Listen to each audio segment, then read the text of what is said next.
Hello. It's me. It's your boy. Big Mikey G.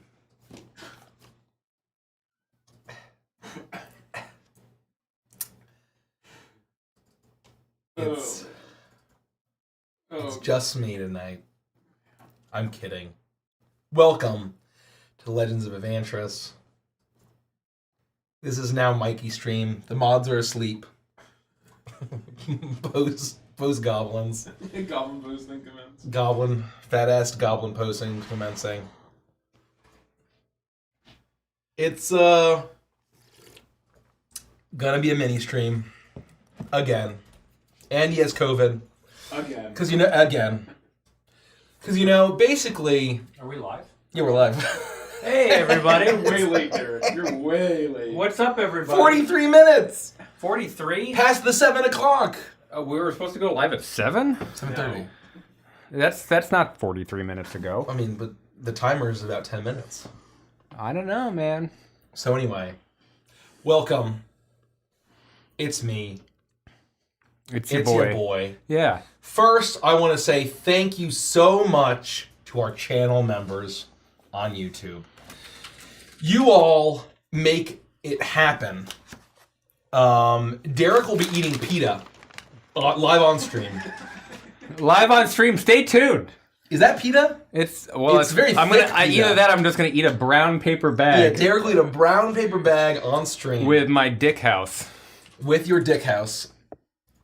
Moby Dick, House of Kebab. Quite delicious, not sponsored. Food with character. Thank Food you. you crave, not sponsored. Thank Well, it could you. be.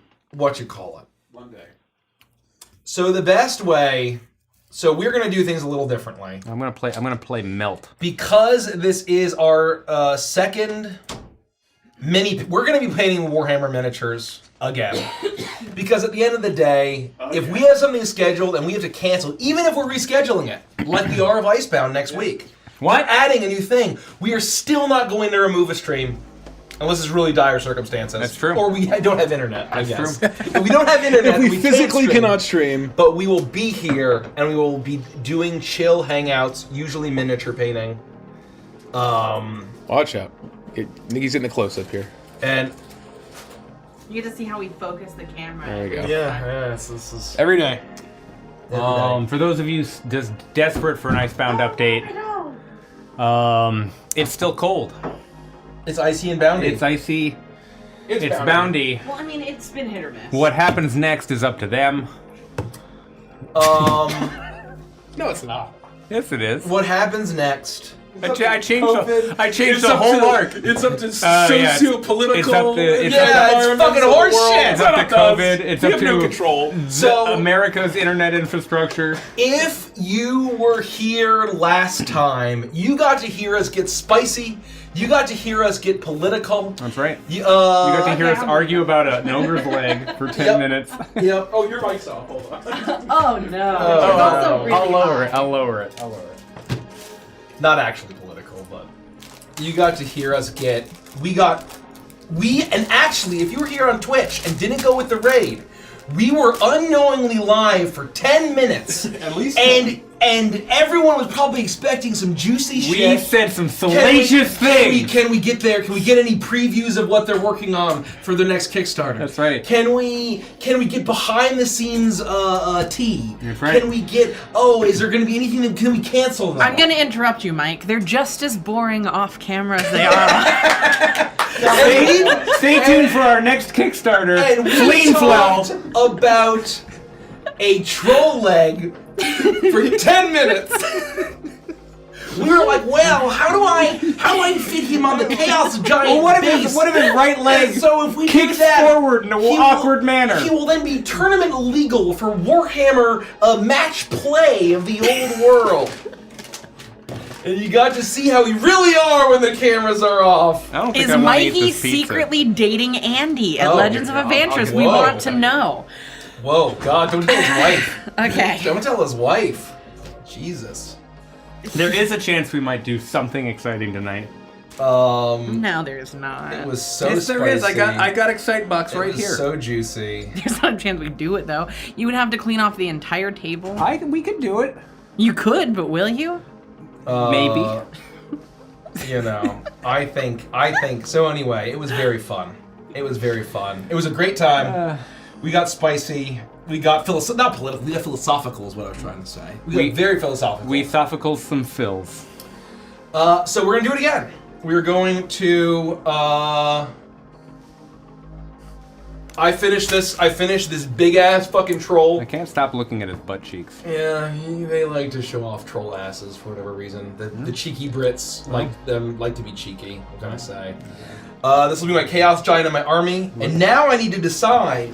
Chat, do I assemble beastmen? Do I assemble beastmen or do I assemble trolls? More trolls. Do I assemble more trolls or do I assemble goatmen? More Goatmen trolls. or more trolls? Goatmen or trolls? More trolls. Goatmen or trolls? More trolls. You decide. You decide. Trolls or goatmen? Trolls. What do we decide? Trolls. No, you don't. Ooh, you know what? I'm not gonna eat this pita. I'm not gonna eat this pita. I'm gonna eat the remainder of my dolma. Dolma. Because this pita, it's just pita and sauce. Let's get a vote in the chat. Goatmen or trolls? Pita. Goatmen or trolls in the chat?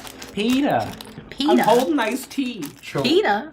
Wow, it's pretty split down the middle of trolls and goatmen. It's pretty fucking split down the middle. I think we need a poll. Yeah, the poll's going. I can't see it from here. That would be cute. I'm not hating. So that would be pretty cute too. Yeah. Yeah. Quizzical Monk, we do. I do not play 40k. I am a Warhammer Fantasy / the Old World man. Otherwise, I'd be playing Sigmar if the Old World had not come out. So I'm aware of their lore, of the 40k lore, but I am less of that style Less of of a sci-fi. grimdark. Less of big dudes with big guns and big sci-fi. spaceships. Yeah. Well, big that's where dropships. you're wrong. Yeah. That's where you're wrong, Derek. No, that's where you're wrong. Goatmen Richie. or trolls? Goatmen or trolls? you did trolls Goatmen all or last trolls? night. No, they get to pick. Okay. Call me butter. So first of all, if you're on YouTube, you can ask a question with the super chat. All questions that are super chats will get priority. That's true. Or if you are on Twitch and you spend 500 bits or more with a cheer, that will be answered in priority. So cheers and super chats will be answered first. Otherwise, we'll probably just shoot the breeze. We might take a look at channel redemption points. There's a very slim chance that we might play a board game in which we say the word booty a lot. I think there's There's almost zero chance. I'm not going to learn it. We should have learned the board game before we started No, streaming. it's fun to learn. No.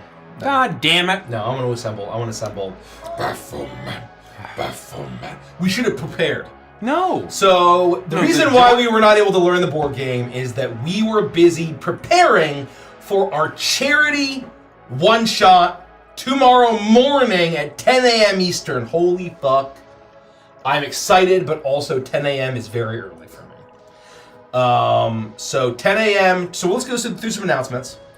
10 a.m. tomorrow, we are going to be doing the Road to GaryCon. As you all know, we are honored guests. It's a metaphorical at road. GaryCon. It's not a real road. Is that official? Are we called honored That is guests? what. Look, go to the fucking website, Rich. Oh. We are honored guests on the GaryCon website.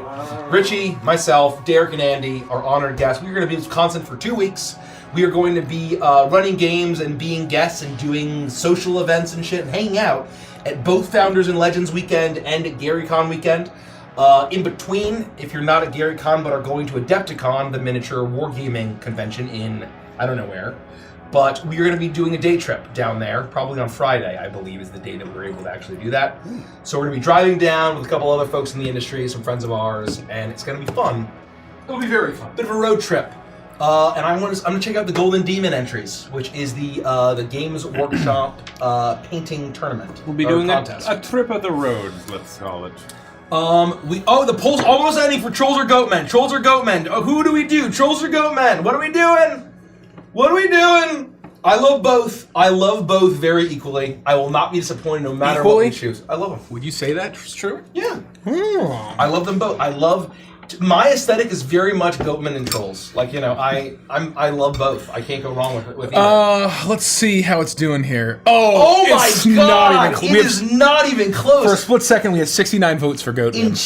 In chat, it looked like there were more trolls, I guess, than there were. The vocal minority. Was for trolls. Holy shit! But the silent majority has decided. So goodbye, trolls. Goodbye, trolls. Goodbye, yellow brick trolls. What the ass? That's very funny. I will be cracking open another Vanguard box for the Beastmen, for my Beastmen army, my Beastmen Brayherds army. I've already assembled some of this on stream. I've assembled all of this, but a lot of it on stream. I basically need another full box of this. I actually probably need one more box of these because you need a lot of infantry in the old world. So I'm missing a dwarf body. I think. Congrats, goats. So anyway, tomorrow tune in. We're going to be playing Lost Tomoa-chan. I think it's Tomoakan, but I think we're going to just colloquially Tomoa-chan. we're calling it Tomoa-chan now. That's fine. That is fine. So it's Tomoa-chan, which is fine. I actually don't know how it's pronounced. It might actually literally be Tomoa-chan. But anyway, we're going to be doing Lost Tomoa-chan tomorrow at 10 a.m. We are going to be playing. We're going to be playing the four of us. At least to start, we're going to be playing clerics. All four of us have known each other. We are kind of like Derek the Cleric. You're not playing Derek the Cleric. That's a great idea. We should have done it. What other? So yeah, tune in. It's for charity. So the bits that you donate there will all go to St. Jude. I could pull up the announcement. Thank you so much, Corpses on Parade, for 10 gifted subs. Oh my god, 10 gifted subs! Why don't I pull up the announcement? Oh my gosh. We have a couple new channel members too. Speaking of thank you, new channel members. In the last, we had Big Ol' Possum. Big Ol' Possum, Meggy channel Luna. member, Neggy Luna. Thank you. Thank you for being channel members. Channel members make it all happen. Beggle Possum. Beggle Possum. Beggle Possum. And that's it. The Goatman won. By it wasn't even close. it was not. Country mile. It was not close at all. Which is a far distance. It is a far distance. Yeah. You know why it's called a country mile? I do. Why? There you go. Because you're all meandery when you're in the country. Yeah, there are And no so you straight can't roads go- in the country. Yeah, Nobody makes straight roads. roads. It's wherever the horses went. That's the way. Yeah, or it's just Wherever the horses local went people is my new need to novel go. about adolescence into adulthood. Inspired by Cormac in McCarthy. the country. No, wherever- that's a Hallmark film where like a rich hotshot lawyer goes back home to Tennessee to her horse farm and meets meets some rugged cowboy that's also somehow a the billionaire. rugged cowboy. How are you so rich? I'm a minotaur. I'm Welcome to my farm. I'm a fuck billionaire. New York and also me. Bow, bow,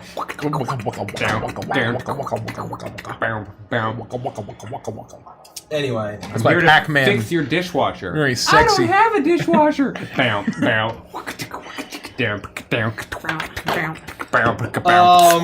So another Warhammer stream. What other announcements do we have? So St. Jude one shot tomorrow. Lost Tomoa-chan. I got the announcements right here. Yeah, why don't you do some announcements? We've got Once Upon a Witchlight this coming Wednesday. But what I would say is, why would anyone believe what the fuck we say about our schedule at this point? That's a good point. And on Monday, we're doing the Salt Marsh Under a Shroud.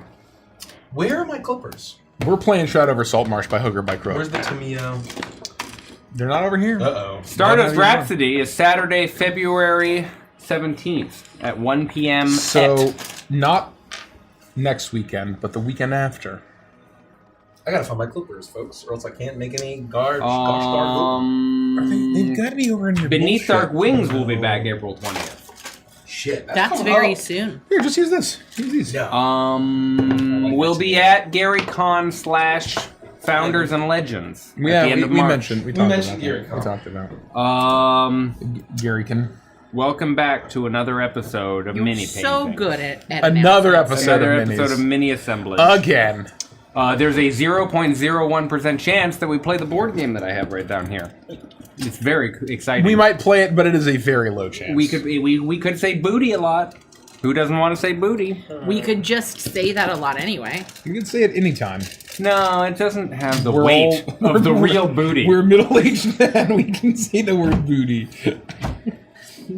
Can we? I think. I Can you? love being According a to this, middle-aged the absolute man. best way to support us is by becoming a patron over on Patreon. That's certainly one of them. You get a lot of really great stuff in Let's return. get some booty emotes. Can we get some Herja booty emotes in chat? Yeah, her Djibouti. Her Djibouti. Djibouti, of course, Djibouti. being where is Djibouti? the capital city. Okay. I've forgotten where Djibouti is. Okay, then why do you Chat, say anything? where's Djibouti? Where's Why her the fuck Djibouti? do you Tell me say where anything? Djibouti is. First person in chat to say Djibouti No. gets a gold star No, and a little they don't get red shit. apple. You don't get fucking anything. No, they get a red apple No, and they a don't little get gold anything. star. They get it. They don't get anything. They get it. I don't know how spicy I'm feeling tonight, folks. We'll see. Yeah, we'll it's the see how capital of spicy. Africa. Thank you. That doesn't help. Christ.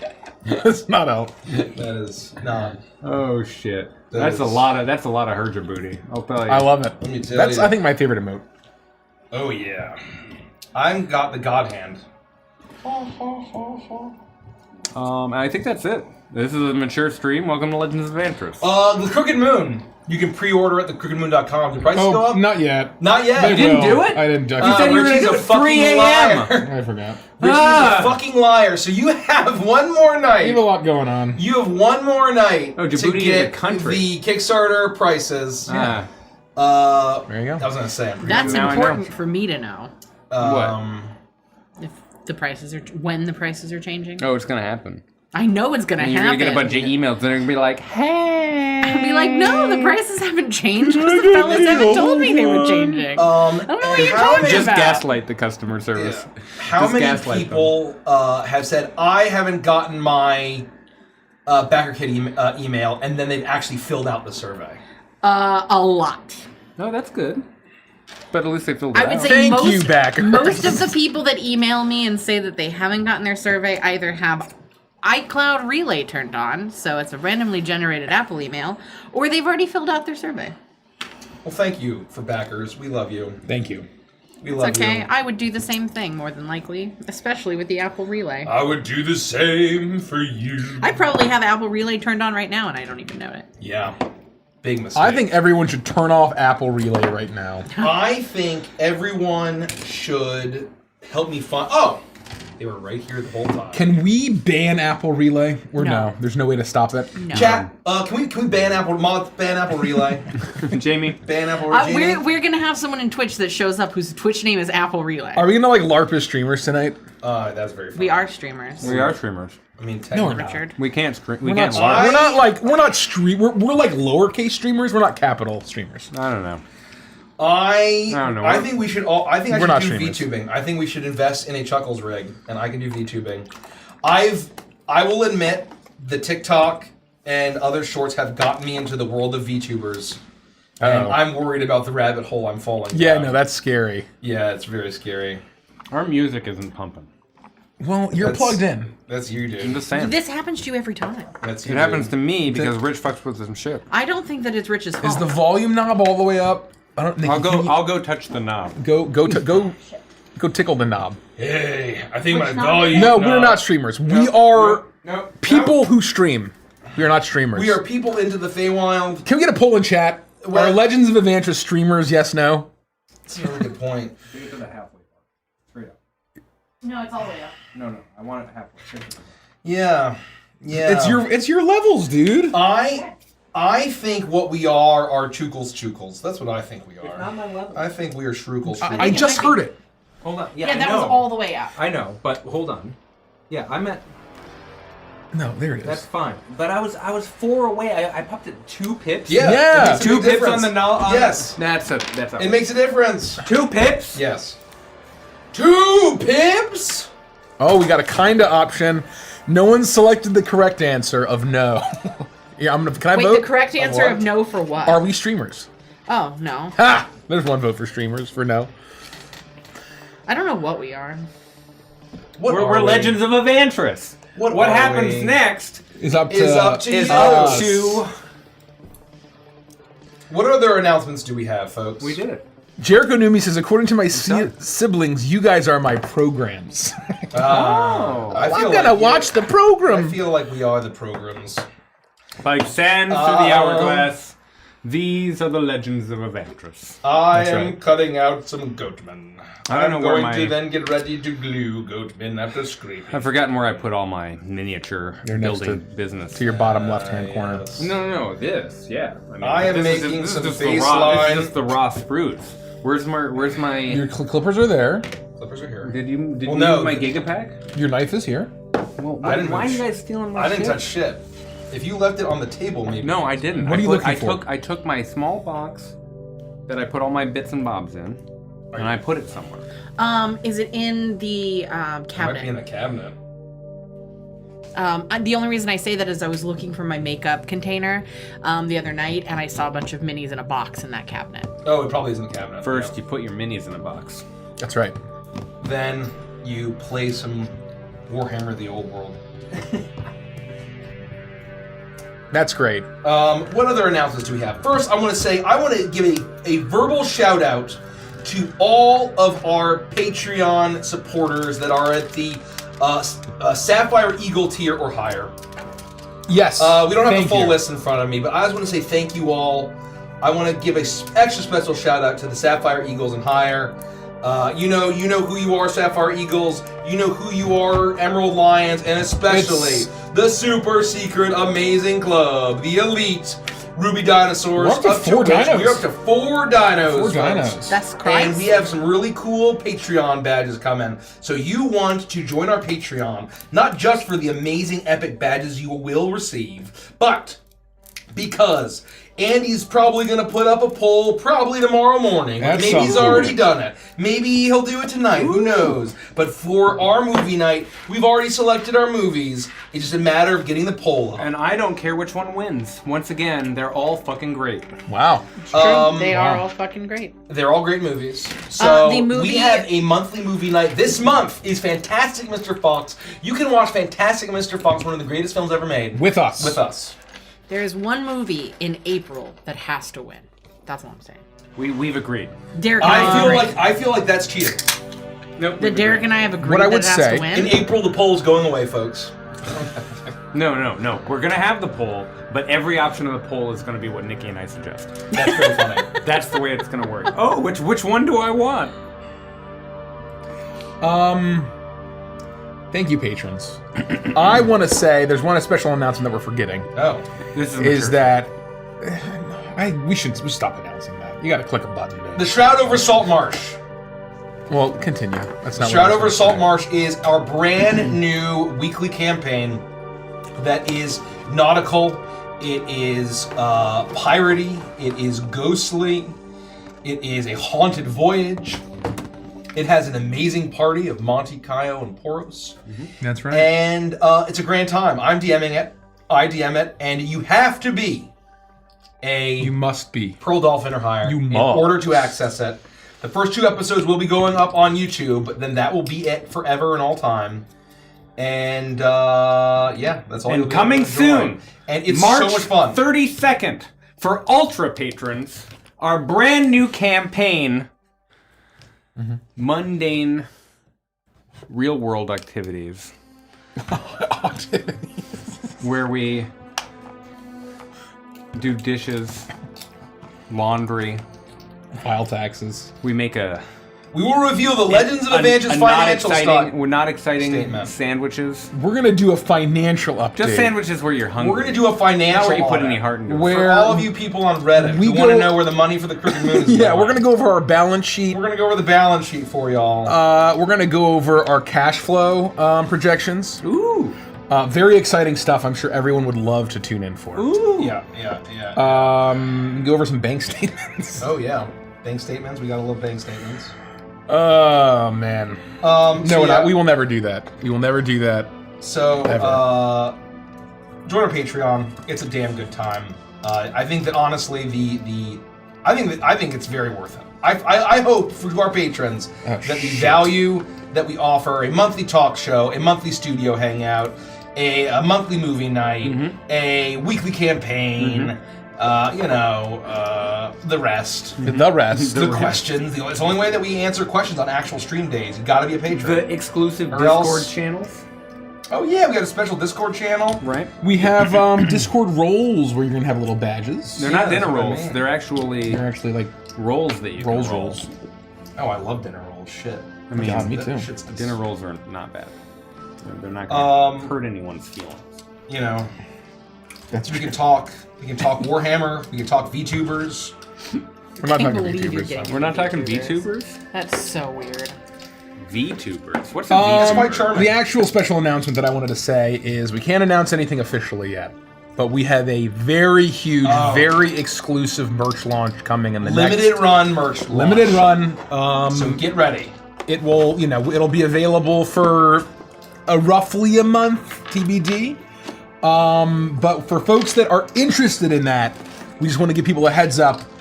If you need to save up some money, please do. Yeah. Otherwise, don't. Yeah, We're it's all talking gonna be a la carte. So, Soaps, candles, and dish towels. yep. That's not what we're selling. That's not Yeah, it. it's definitely not dish That's not towels. it. It's paper clips. But they're in the shape of Could you imagine? classic Evantress characters that you know. Oh, War bouncing here and there in every war. Mm-hmm. I think we're back.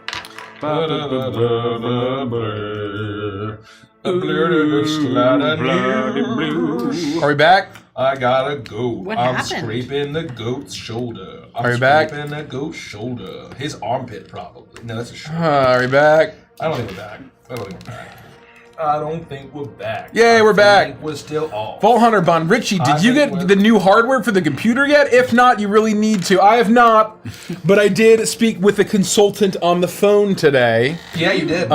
who makes they make and sell computers for Businesses. production studios, Production video studios. editors, content creators, and so I'm cranking that budget up, and we're gonna go fucking ham. Yeah, we're gonna very go excited. shit. You gotta stop. That should be ordered in the next We gotta couple stop having days. these issues, yeah. And to make sure that I can pay that bill, the Crooked Moon. The Crooked Moon! .com, you can pre-order.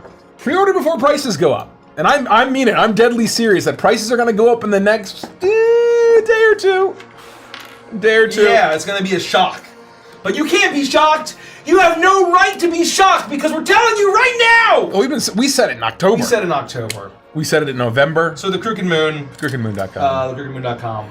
Very cool. We will continue to show. Derek and I have been working our collective one ass off. They do only have one butt. Yep. Yeah. We have been working You our can't fucking see it ass beneath I'm the the left table, cheek. but I'm the left cheek. And there's still a mountain to do, but mountain we're to still do. we're Mountain sprinting Dew? hard. Yeah, I heard We that. think Yeah. that this book is going to be pretty fucking special. Let me tell you. Also, a fucking behemoth. It's gonna be fucking huge. So many things.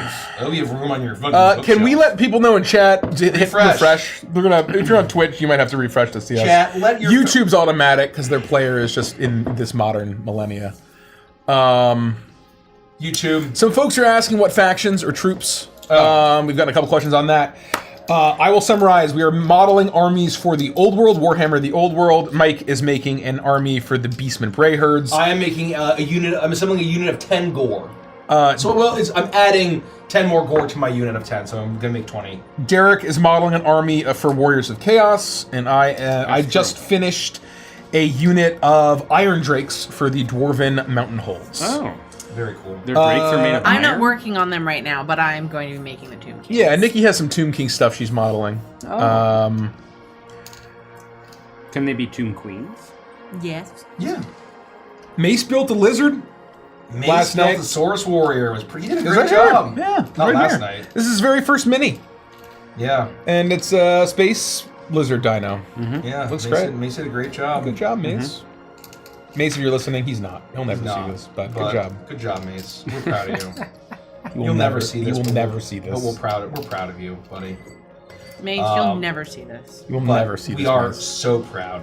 You will never see this. What are some other announcements? You're gonna want to go to Gen Con. We will be at Gen Con. Oh yeah. Derek, do you want to put the camera on you, maybe, so we can get What some? I'll say is you're always going to want to go to Gen Con. You always want to go to Gen Con. You If there's wanna be one there. convention that you can go to every year, obviously we love it when people can come to multiple conventions a year.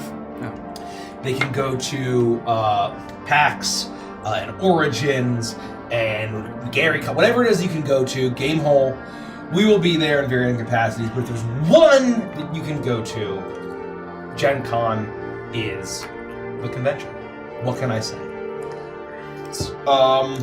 It's a space lizard.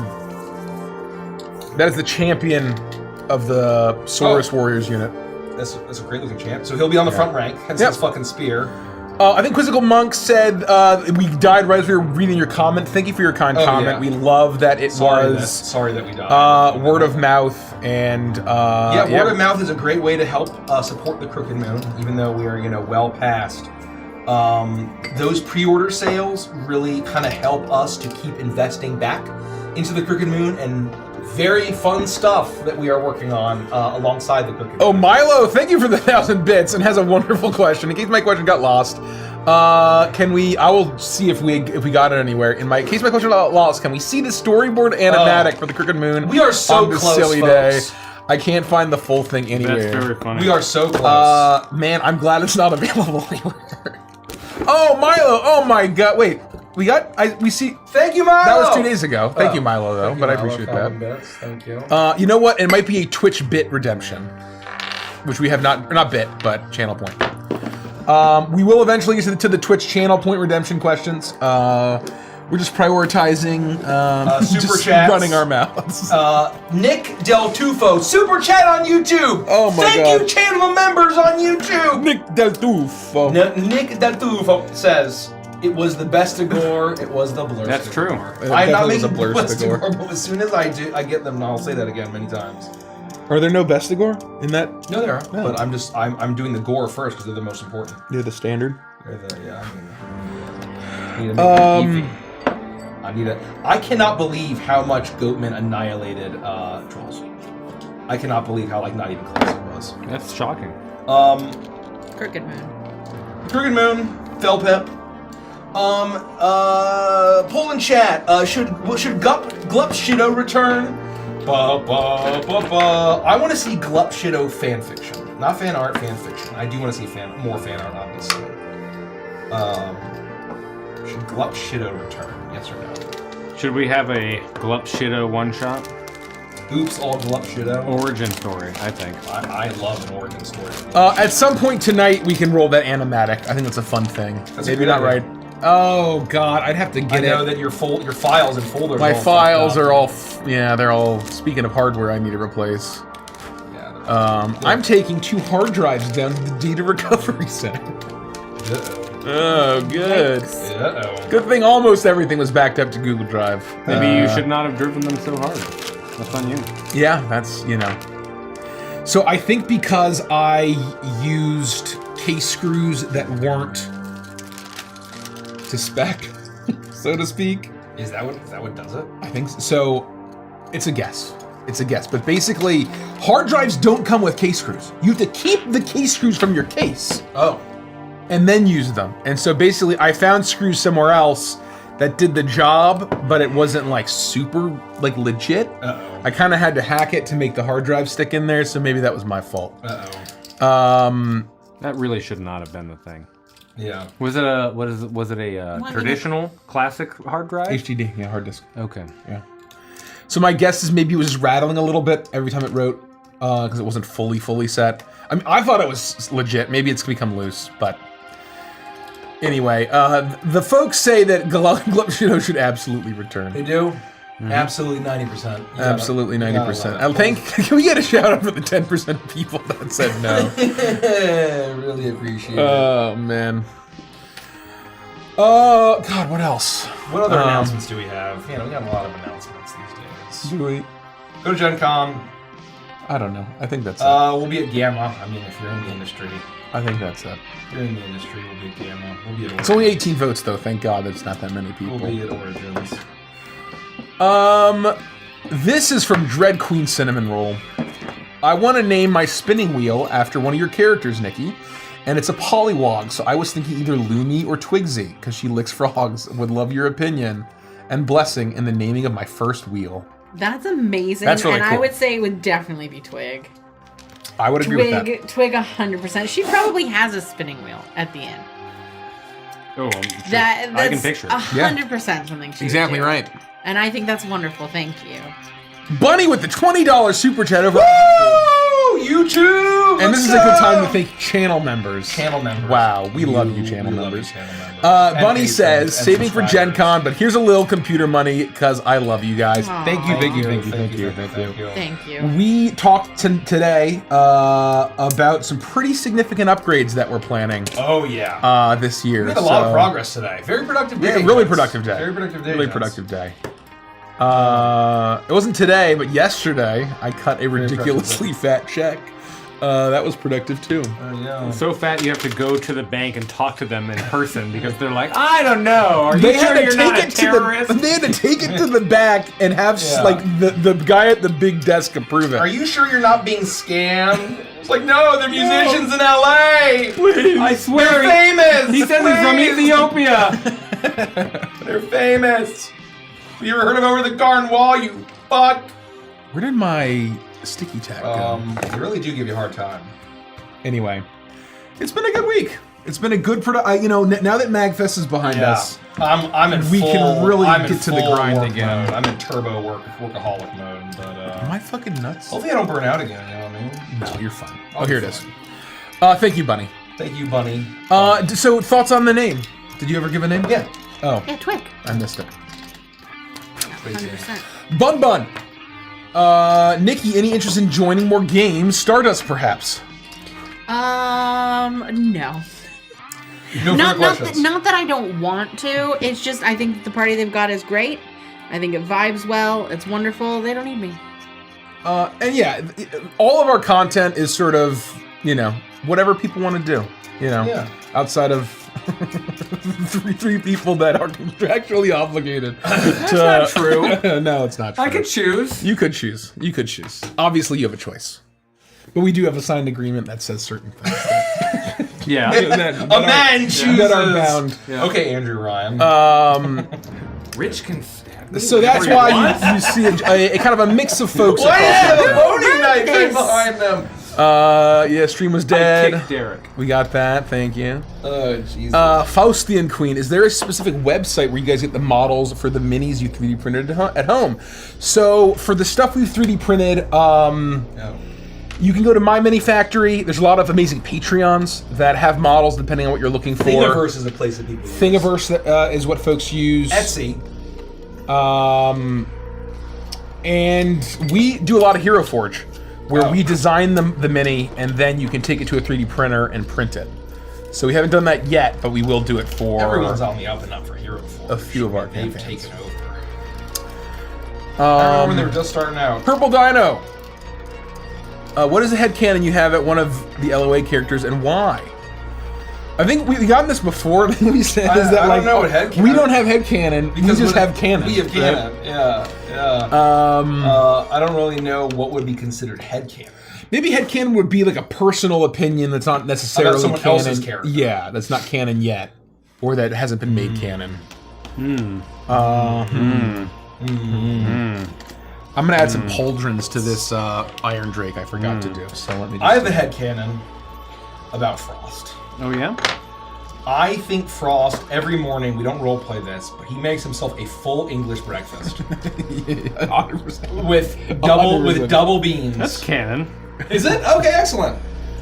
I just feel like that's what he would do. I always mention different breakfast types. It's not always a full English, but yeah. Yeah, I feel like Frost would really enjoy a full English. Like maybe he obviously didn't grow up with that. But then like maybe like along the way he like had it once and he was completely like ruined to a lot of other breakfasts. Try these tomatoes, Grego. Yeah, try these tomatoes. They're charred. They're charred And when you mix delicious. them with the beans, it's fucking heavenly. It's fucking delicious. And don't get any of that sweet American baked beans. It needs to be fucking savory. That's right. It's gonna be in a tomato Oh. sauce. If it isn't, I'm gonna fucking kill Oh, and everyone. if that blood pudding is in black, I don't want it. It's gonna be delicious. Right. Thank you. That's my headcanon. Thank you, Yes. Grego. Speaking of tomatoes, Dirty Tomato is a wonderful question. When can we expect the next play session? I would say that by Monday. if you are a patron. Yes, our hope is that Andy tests negative tomorrow and that he's good to go. And he will be, whether he's here or at home, he'll be. We'll be playing D&D over on the GaryCon Yeah. live channel. at 10 a.m. Eastern for 10 charity. a.m. Eastern time. So you can watch us play D&D over there. That being said, next week we have 3 sessions. Holy shit. Monday we have Shroud over Salt Marsh. Wednesday we have Witchlight, and Friday we will have Icebound. So we have technically, if the week starts on, it doesn't start on Saturday, but we have Saturday, Monday, Wednesday, and Friday. So basically every other day for the next week we're playing D&D. Cut to next week. Well, we're sorry. We didn't stream all 3 days because Rich turned inside out. Oh and no! burst into flames. Mikey has dysentery. That's right.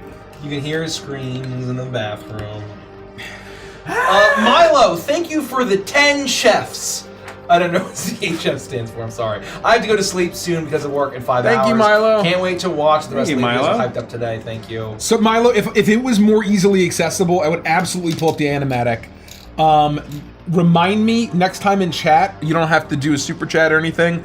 I'll play it. Yeah. Yep. It's always a good time. Because if my files weren't all fucked, I could just sit here and add it, but I'd have to go like download my backup and shit like that. So Thank you. Oh my god, a $10 super chat from Nicole Conroy. Thank you so much, Nicole Conroy. chicken fried, CHF. Chicken fried. Chicken fried. Yum. Yeah. Chicken fried steak is one of the greatest foods on the planet. Yeah, exactly right. I don't think I know what it is. Wait, you never had Country fried I don't steak? think I mean, no. I never can't had it? I can't picture. I have no idea if I've had it. Maybe I have. I just can't picture it in my head right now. If you We need to go to the south right now. Let's get in the Can car. we also the go south. to a Bojangles chicken? Have you never had Bojangles? I've never had Bojangles was Bojangles. okay. it's good. It's I want to go It's there nothing because they special. have the best slogan of all time. What is it? Let us do you a flavor. Oh, That's pretty very good. funny. That's pretty good. That's a very Derek. That's slogan. a Derek slogan. It's a Derek slogan. It was good. It was fine.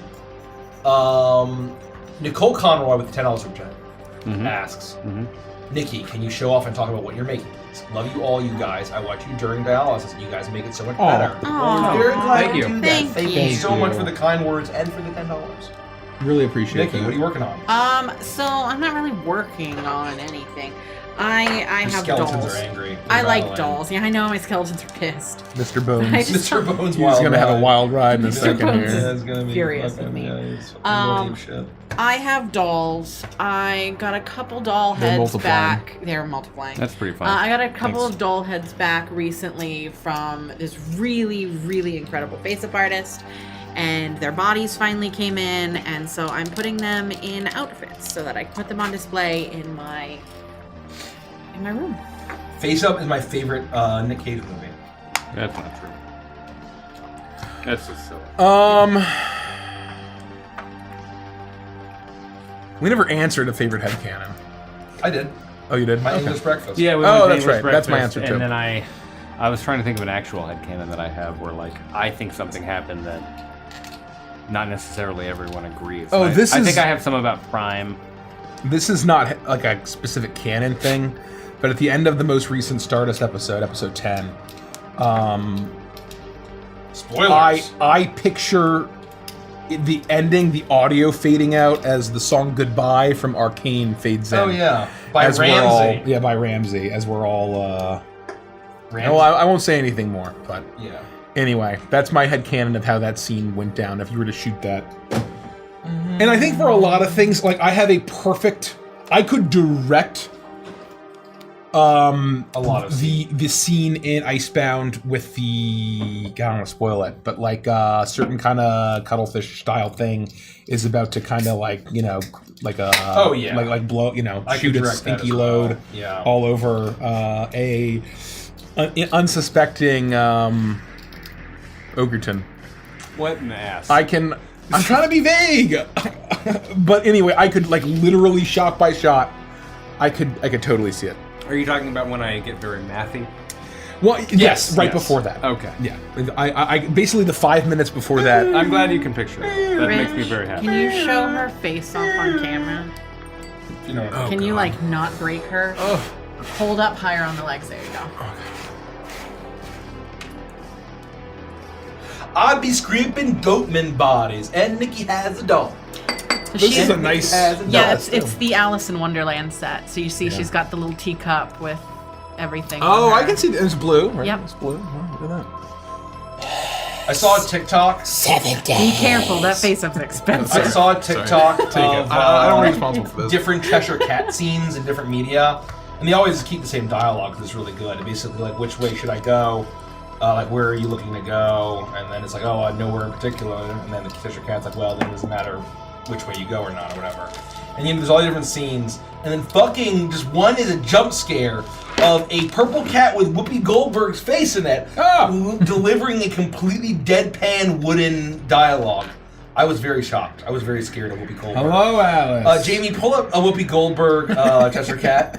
Jamie, No. Jamie, Jamie, can we get No. Jamie, pull up. Leave me Can alone. we get coffee struck? I don't know. Depends on when it was The made. mouse came after our fucking movie night. Shit. That's true. I do not want to get taken. She down. did. Oh boy! If it isn't Legends of Adventures, huh? Have you heard about Club 33 or something? No. Yeah. About that shit? Oh my God! Hold on. Yeah, my friend Alex is in it. No way. It's Addie from Bard City. How's it going? Hey, We're doing a Addie! hangout in our Discord, playing/watching Warhammer Darktide. Apparently, it's a Warhammer night. Yeah. Darktide. I'm a big Vermintide guy. I haven't gotten Darktide. I've seen some Dark Tide when some of my channels stream it. My my wargaming channels was Steve from Miniature Wargaming. Mountain Miniatures on YouTube. Oh, Mountain Miniatures, yeah. Awesome, Yeah, awesome guy. Yeah. Great to see you. Good to see you, folks. I was saying something. Jamie, Whoopi Goldberg. pull up Whoopi Goldberg. Whoopi Goldberg's top roles. Ghost. Jamie, can you pull up? Did we order our food to go? Well, there it goes. Star Trek: The Next Generation. First act. First act. I don't know. No, Sister Act. Sister Act. Sister Act. Oh, I love Sister Act 2. Sister Act 2. Sister Act 2. Back I in the remember Habit? watching Yep. Sister Act 1 in I don't know if I middle saw school. Sister Act 2. And Sister Act 2 was cute. I'm pretty sure maybe it was another Whoopi Goldberg movie. I'm pretty sure she says the F-bomb in one of them. Oh. And everyone's like, oh. Oh, is that when they started allowing one F-bomb in Yeah, movies? one No, it F-bomb. used to be 3. It was. And they dropped it to 1, apparently. Oh, yeah. wow. Who knew? At least I read an article about it. I don't know if that makes it true. That was an article. Yeah. Can you pull up the history of F-bombs in PG-13 movies? It used to be 3. Jamie's as far as I tired. understand. Jamie's gonna go to sleep Jamie tired. with a champagne bottle It'll be and a really massage awkward mat. if we ever like one day work with someone named Jamie. That'll be the funniest fucking thing. In fact, let's only hire Jamies moving forward. Yep. So if your name is Jamie. If your name is Jamie, Everyone's going to start applying with their resume. Go Just to our change their name website. to Jamie. fill out the contact us form. Say hi, I'm a Jamie. No, they're all gonna actually do that. Is the problem. And great, more work for Nikki. Nikki's inbox is just exploding right now. I'm gonna have a copy pasta for hello, Jamie. Hello, no, we Jamie. are not actually hiring. And then No, there's just- gonna be that one Jamie who's like, I really want a fucking job for real. I'm sorry, my name's Just the Jamie. audio response will be, "Hey Jamie, can you pull up my favorite scene?" It's pronounced Jaime. Oh, Jaime. Jaime. I'm just scraping these gore bodies, if you know what I mean. Got that gore body. Gravity you know what I mean? Gracie has a question on I'm Twitch. acting fool. I'm ready to acting answer. foolish. Do we have a Patreon On for Tweet. tonight? I'm assuming we don't. We don't. I don't think Andy made one. Okay. That's fine. He's been. a I busy told him to lad. forget about Evantris for a couple days. Yeah. So I'm gonna let him continue to do that. That's probably wise. Do you find yourself enjoying DMing or playing more? What makes one more enjoyable for you than the other? To me, it's very different. I love both. Yeah. That's tough. That's like, do you prefer swimming or cooking? It's like, I enjoy DMing more. And that is only because of my attention issues. And so it's a lot easier for me because I have so many things to focus on, I cannot get distracted. You have to be too I dialed have in to be a DM. Yeah, I have to be That's true. completely focused on it. And so that's why. You know what? It would have been harder for me to. I think I would have been leaning more towards player until I started DMing Saltmarsh again. yep. And I'm like, holy fuck, this is like fucking riding a bike. This is like, this feels fucking great. I had forgotten how much fun it was to DM. I can write a You're doing a great job. Well, thank is you. all I'm gonna say. Thank And you know, if there are any other dolphins and above that have seen Salt Marsh and want to like, you know, Yeah, let us know what you think. let us know what you Give think. us But feedback. holy Give hell, us holy feedback. cow, it's been fucking great. Give us feedback. The Bosun Haga fan club is growing. Oh my god, I can't even believe it. That's a thing. I got horribly killed by Fans the, of Saltmarsh should be called Hagas. Yeah, Baba Haga. Ha ha. Ha ha Haga. Haha Haga. Check out Shroud over Salt Marsh, our newest campaign. It's a good one. We're 3 episodes in? 3 episodes out. Monday will be 4. And we're not even in Salt Marsh yet. Nope. Nope. That's true.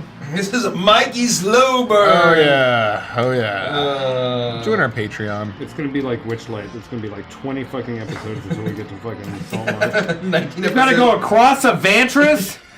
Welcome to Fuck. Hogway. Oh yeah, jazz, whatever. We serve Fucking- soup in a bread bowl here. No, it's mac and cheese in a bread Yeah, bowl. I need some corn chowder, please. Exactly right. And like some chicken and sausage gumbo. Oh, here's Dr. Etouffee. Oh wow, It's covering of the still- rooster, haha, get it? Yeah, It's like a fucking it's cock. ring. Like Oh, a yeah, cock it's a ring. Cock ring. I love Ogway. You have no idea what the fuck we're talking No, about. no, it's what the fuck we're talking about. I love it. Watch Prime. Watch Prime, For everybody. the cock rings. They're not gonna watch Prime. Let's like, can we just be serious? They're not watching Prime. Harley Chaos Gremlin. Yay! Nikki is on stream tonight. Question for Harley. When is DMing... when DMing, does it ever feel like wrangling a group of children?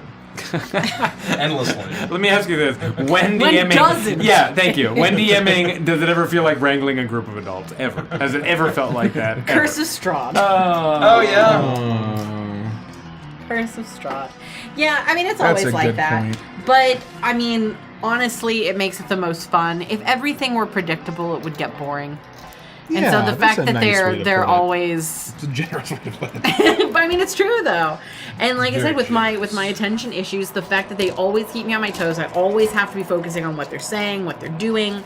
It helps. I just like that every night she's showing up and she's like, okay, tonight it's an important night. We're going to be introducing the Aarakocra with their political ambitions and their ability to sabotage the carnival. We're like, hey, have you ever heard of a dumple? It's a simple question, Doctor.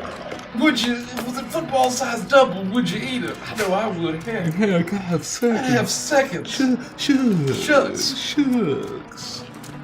Shucks. Am I out of minis? Yep. Have I built them all? Oh, man. You should have bought more little Well, I have some plastic gray gyrocopters. bands. I have gyrocopters. Oh, Down yeah, there. gyrocopter's excellent. It's just gonna be a lot. It's pronounced Gyro. Oh, Eurocopter. That's right. Yeah. That's very funny. That's all right. Yeah. Good question, Harley. Good question. Mikey Oh, hold on, says hold on. Captain Shiloh. Oh no, hold on for me. I don't know why I said that to you. I'll let you Captain. finish, Rich. No, go ahead. Oh. I'm just doing this. Shiloh says, Mikey, I just want to tell you that Warrior's Heart is my favorite of all your NPCs. Oh, thank you. She's fantastic. I love everything about BDW so far. Watch BDW, Shiloh says. But she's just such a sweetheart and you do a great job making her so lovable. Catching up on Beneath Our Wings has been great. I'm loving every second of it. Thank you so much. Just wait until she's killed by a horrible fall. Just wait until she turns inside out and ignites into flames. I'm kidding. Thank you for the kind words. I love playing Warrior's Heart.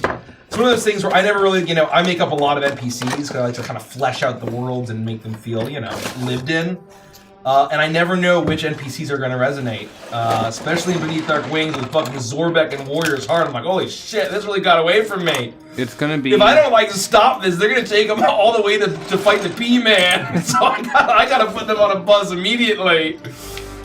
He's definitely a P-man. Gotta fight the P-Man group. I love the P-Man group. Can you P-Man. show her off for me, Rich? Her body is a lot worse because it's older, so you have to hold her butt and torso. terrible tragedy. no. People say that to me So all would you mind? the time. You have to put your hand. under Your her body is a skirt. lot worse because you're older. God, brutal. Yeah, same. That's my online dating these days. Like the older I get, it's like My Jesus. bad. You have to put your Yeah. hand under her skirt, and you just have to hold her butt. Okay. Life can be really hard sometimes. I'll tell you. Oh god. I don't know how to do that. Again, possibly. That's Oh. something I don't know how to do it. Be careful with her.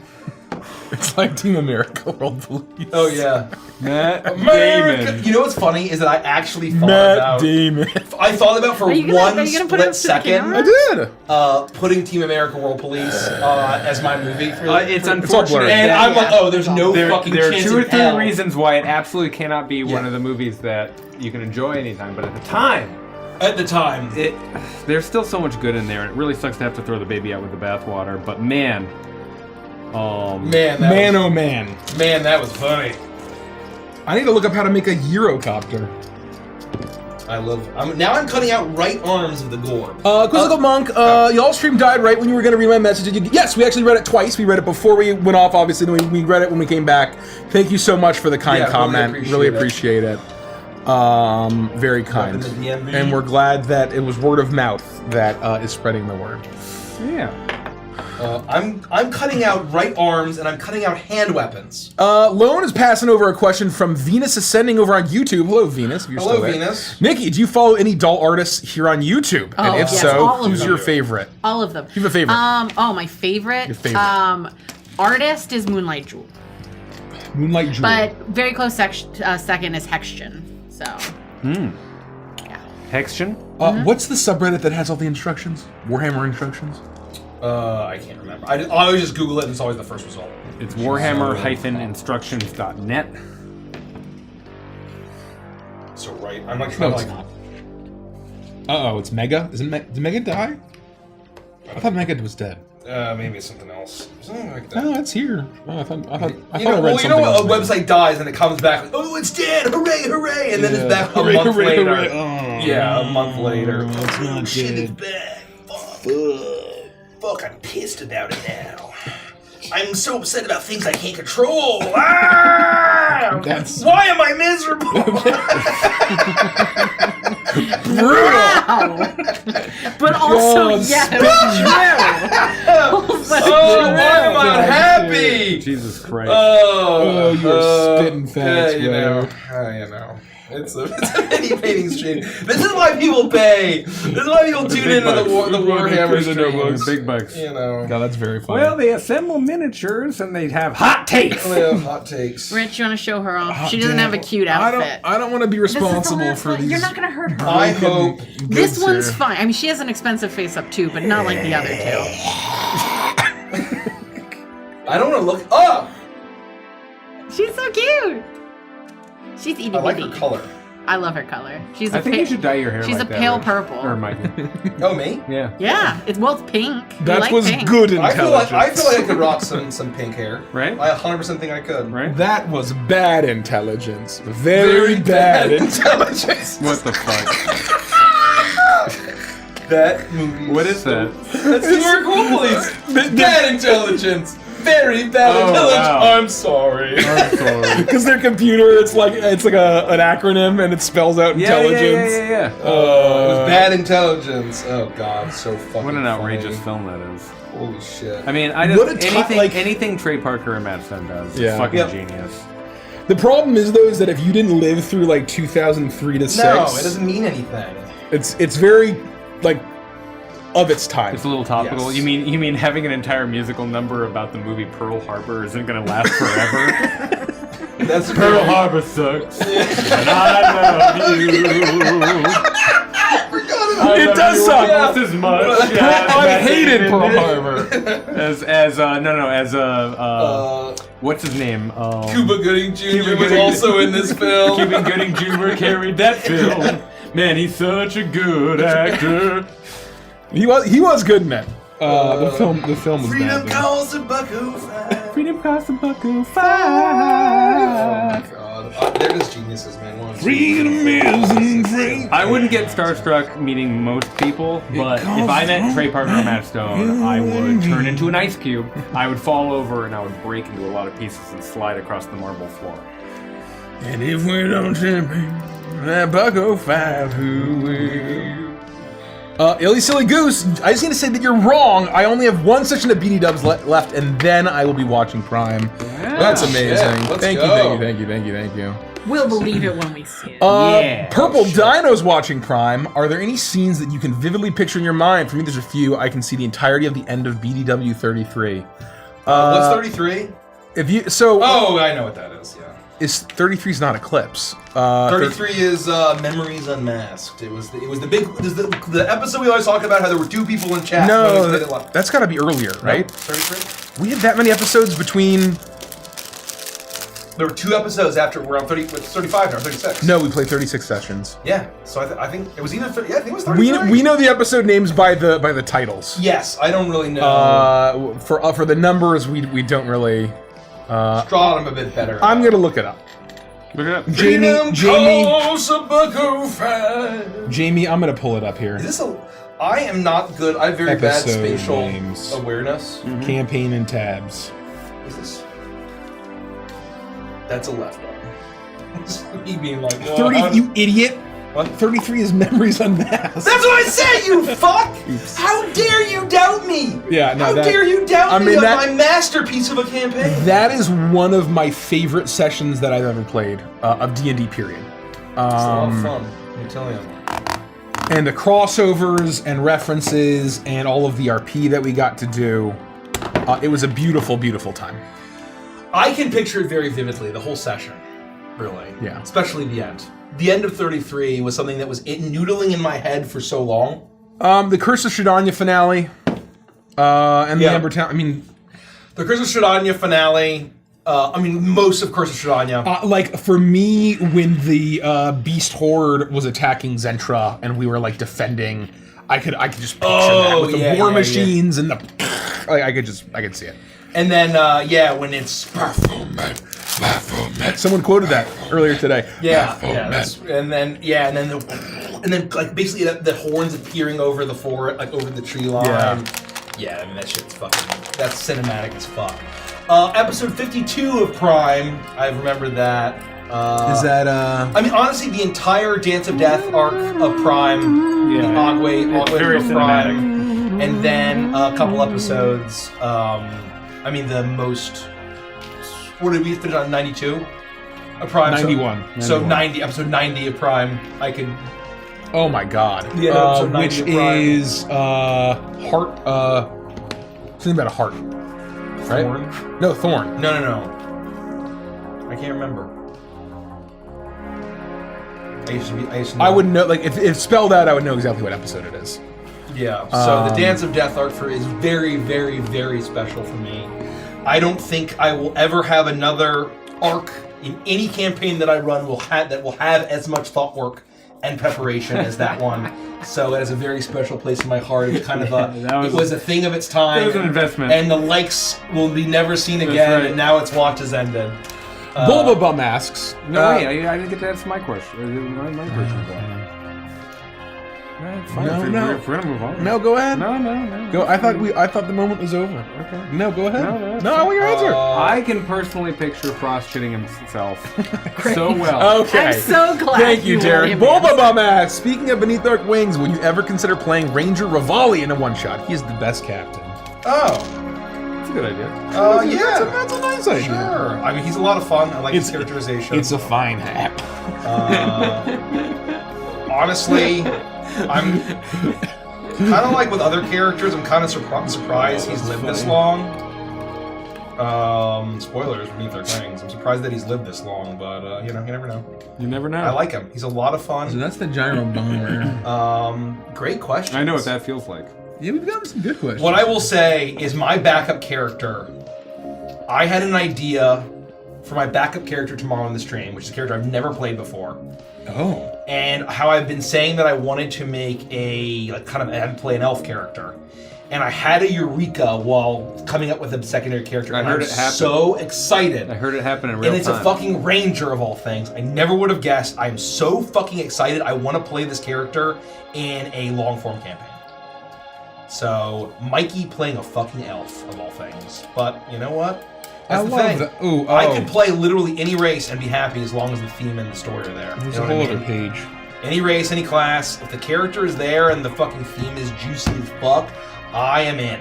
I am really in. You see. What would you do if asked to give up your dreams for freedom? What would you do let's see. if asked to make the ultimate sacrifice? So yeah, if you want to ask us questions, the best way to ask them is from a super chat or bits. McWitty.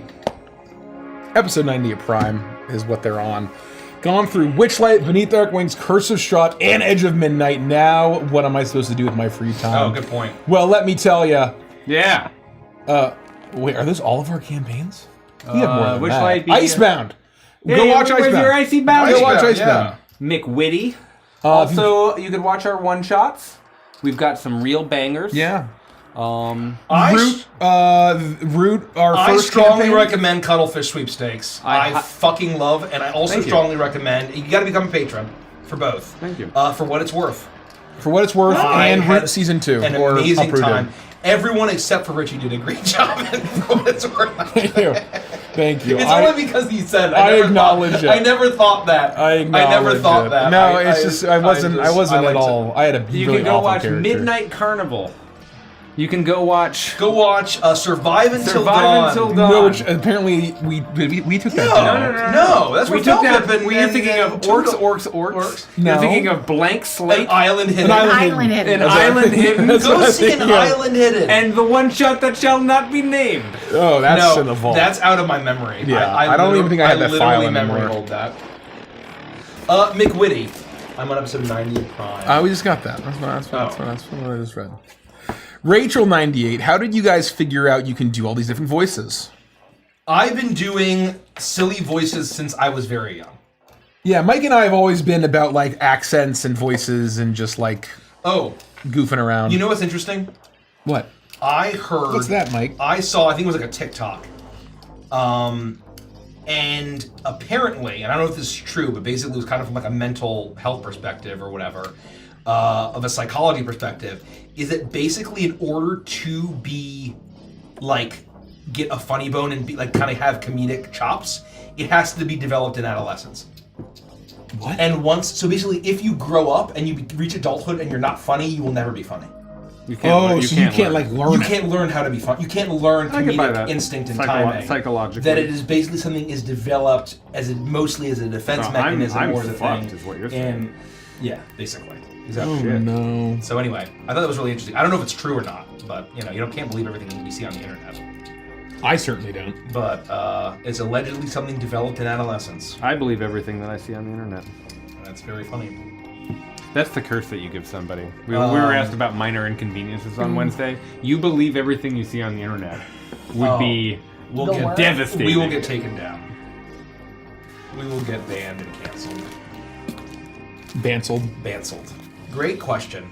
That is a great question. Bill Kaplan says, how many dolls does Nikki have? Oh, a lot. A lot. That's I'm about to open a brand new one. This is one that just came in today. And I'm about to open it. I have to paint all this shit separately Yes, you do. before I even build the whole goddamn thing. Welcome to Eurocopter. I would love, Rich, for you to check off 2 questions. Oh, you got it. Ugh, it stinks. You stink. Mikey, You have you stink. tried Vegemite yet? I have not. I'm not brave enough yet. I'm trying to. Not quite yet. Not quite yet. I'm trying to just keep a particular diet of meat and cheese, and so when I get a chance to, I will break it open and give it a shot. It's just meat. We're all just eating meat now. Meat and dairy. Meat Every time is one of us farts, a free. bunch of dead squirrels fall down out of a tree outside. It's bad. Jesus fucking. That's my squirrel voice. Oh no. What a terrible tragedy. What does Conquer say? Giant breath. Yes. That is what Conquer says. That is what he says. Oh man, that was a very formative game. Conquer's Bad Verde. Oh man. That was a very formative game. Why did it have to be a sunflower? Oh no! Oh You sounded like Harrison Ford just now. Oh yeah. Fucking pay me! I don't give a fuck about anything except what pays me. How's that? That was a pretty good Harrison Ford, bro. Yeah, thank you.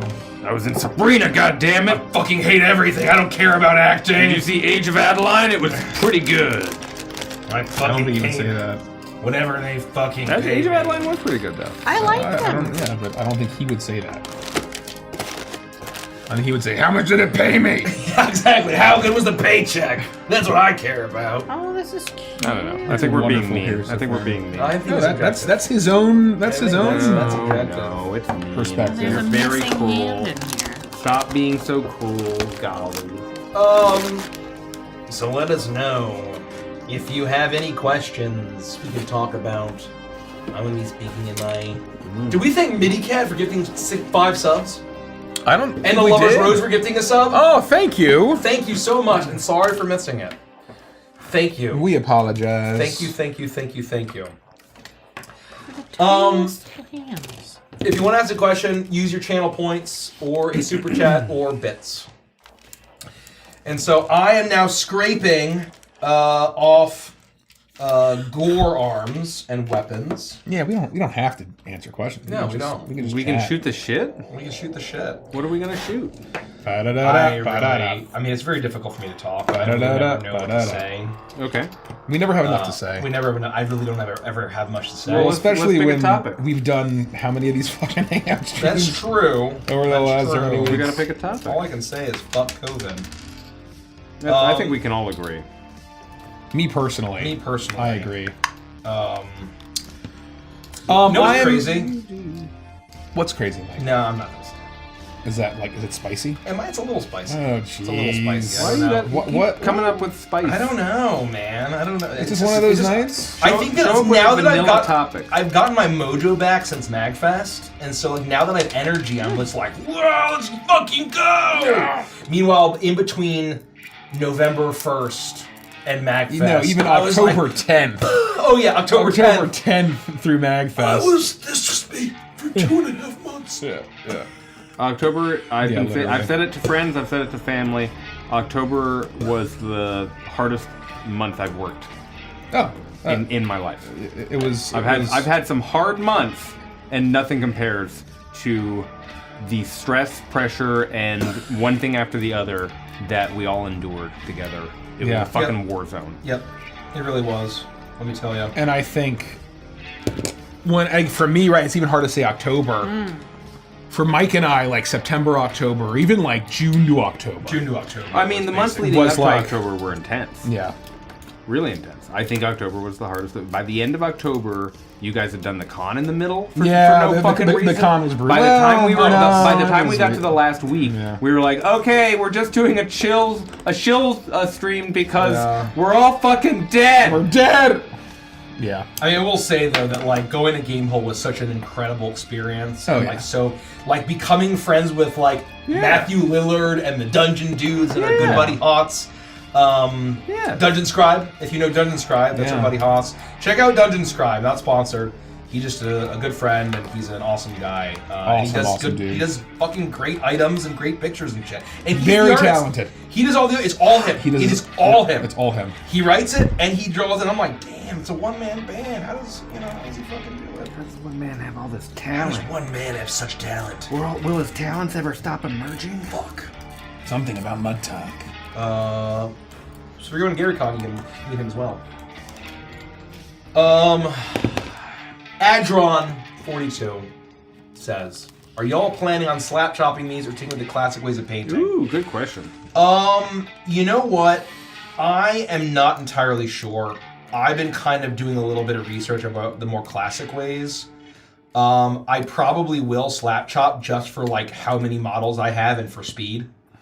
But I'm considering investing in an airbrush, so I can do some proper zenithal highlighting and like trying my hand in kind of the, a lot of like the super mini guys that I see. It's like, hey, base colors, then you darken it up, and then you paint up to the highlights. Apply the wash and then paint it back up. And so I feel like I could, but at this point, like I have if I want to fucking get to my Dark Elf army too, I feel like I'm gonna have to slap chop it for time. What about you guys? Unfortunately, I play dwarves. And slap chop, because they are so metally, they have so much metal, Yes, that slap chop does not really work very well. that's right. Works better than fucking Overlords, though. Terradron, right? Or no? I mean, even then, there's so much metal you have to worry about. Yeah, like, we'll see. We'll see. I feel like I've seen some slash on the like fucking Marines, and they look fucking great. I think one of the first ones that Rob the Honest Wargamer did was a Nurgle.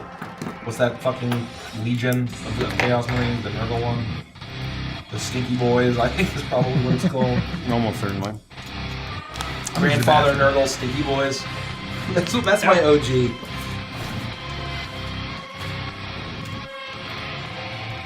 Lilith May says, what paints do you use for painting your minis?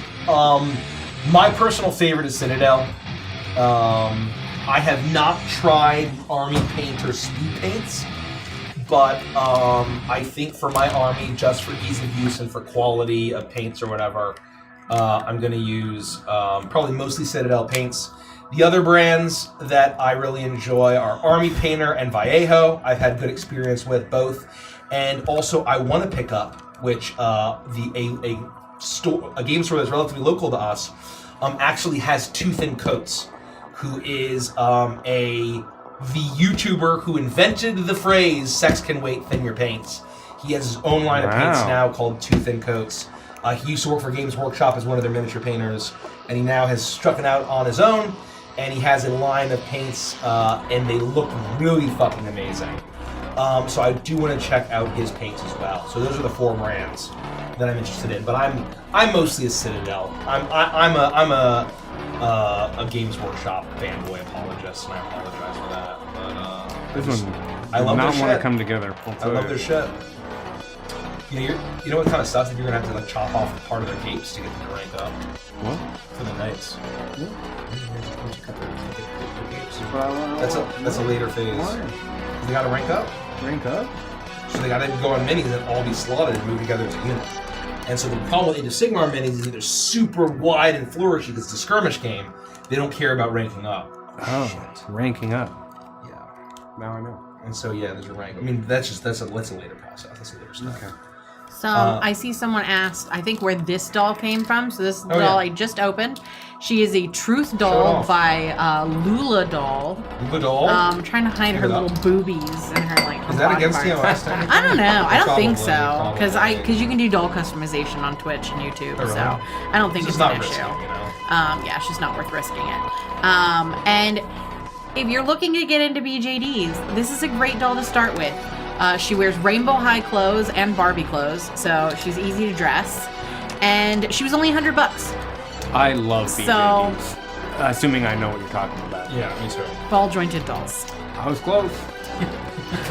That's very funny. I don't even That's want to very know. funny. I don't even want to That's know. extremely funny. But yeah, she's a resin ball jointed doll. She is elastic strong with magnetic hands. She has 2 sets of hands.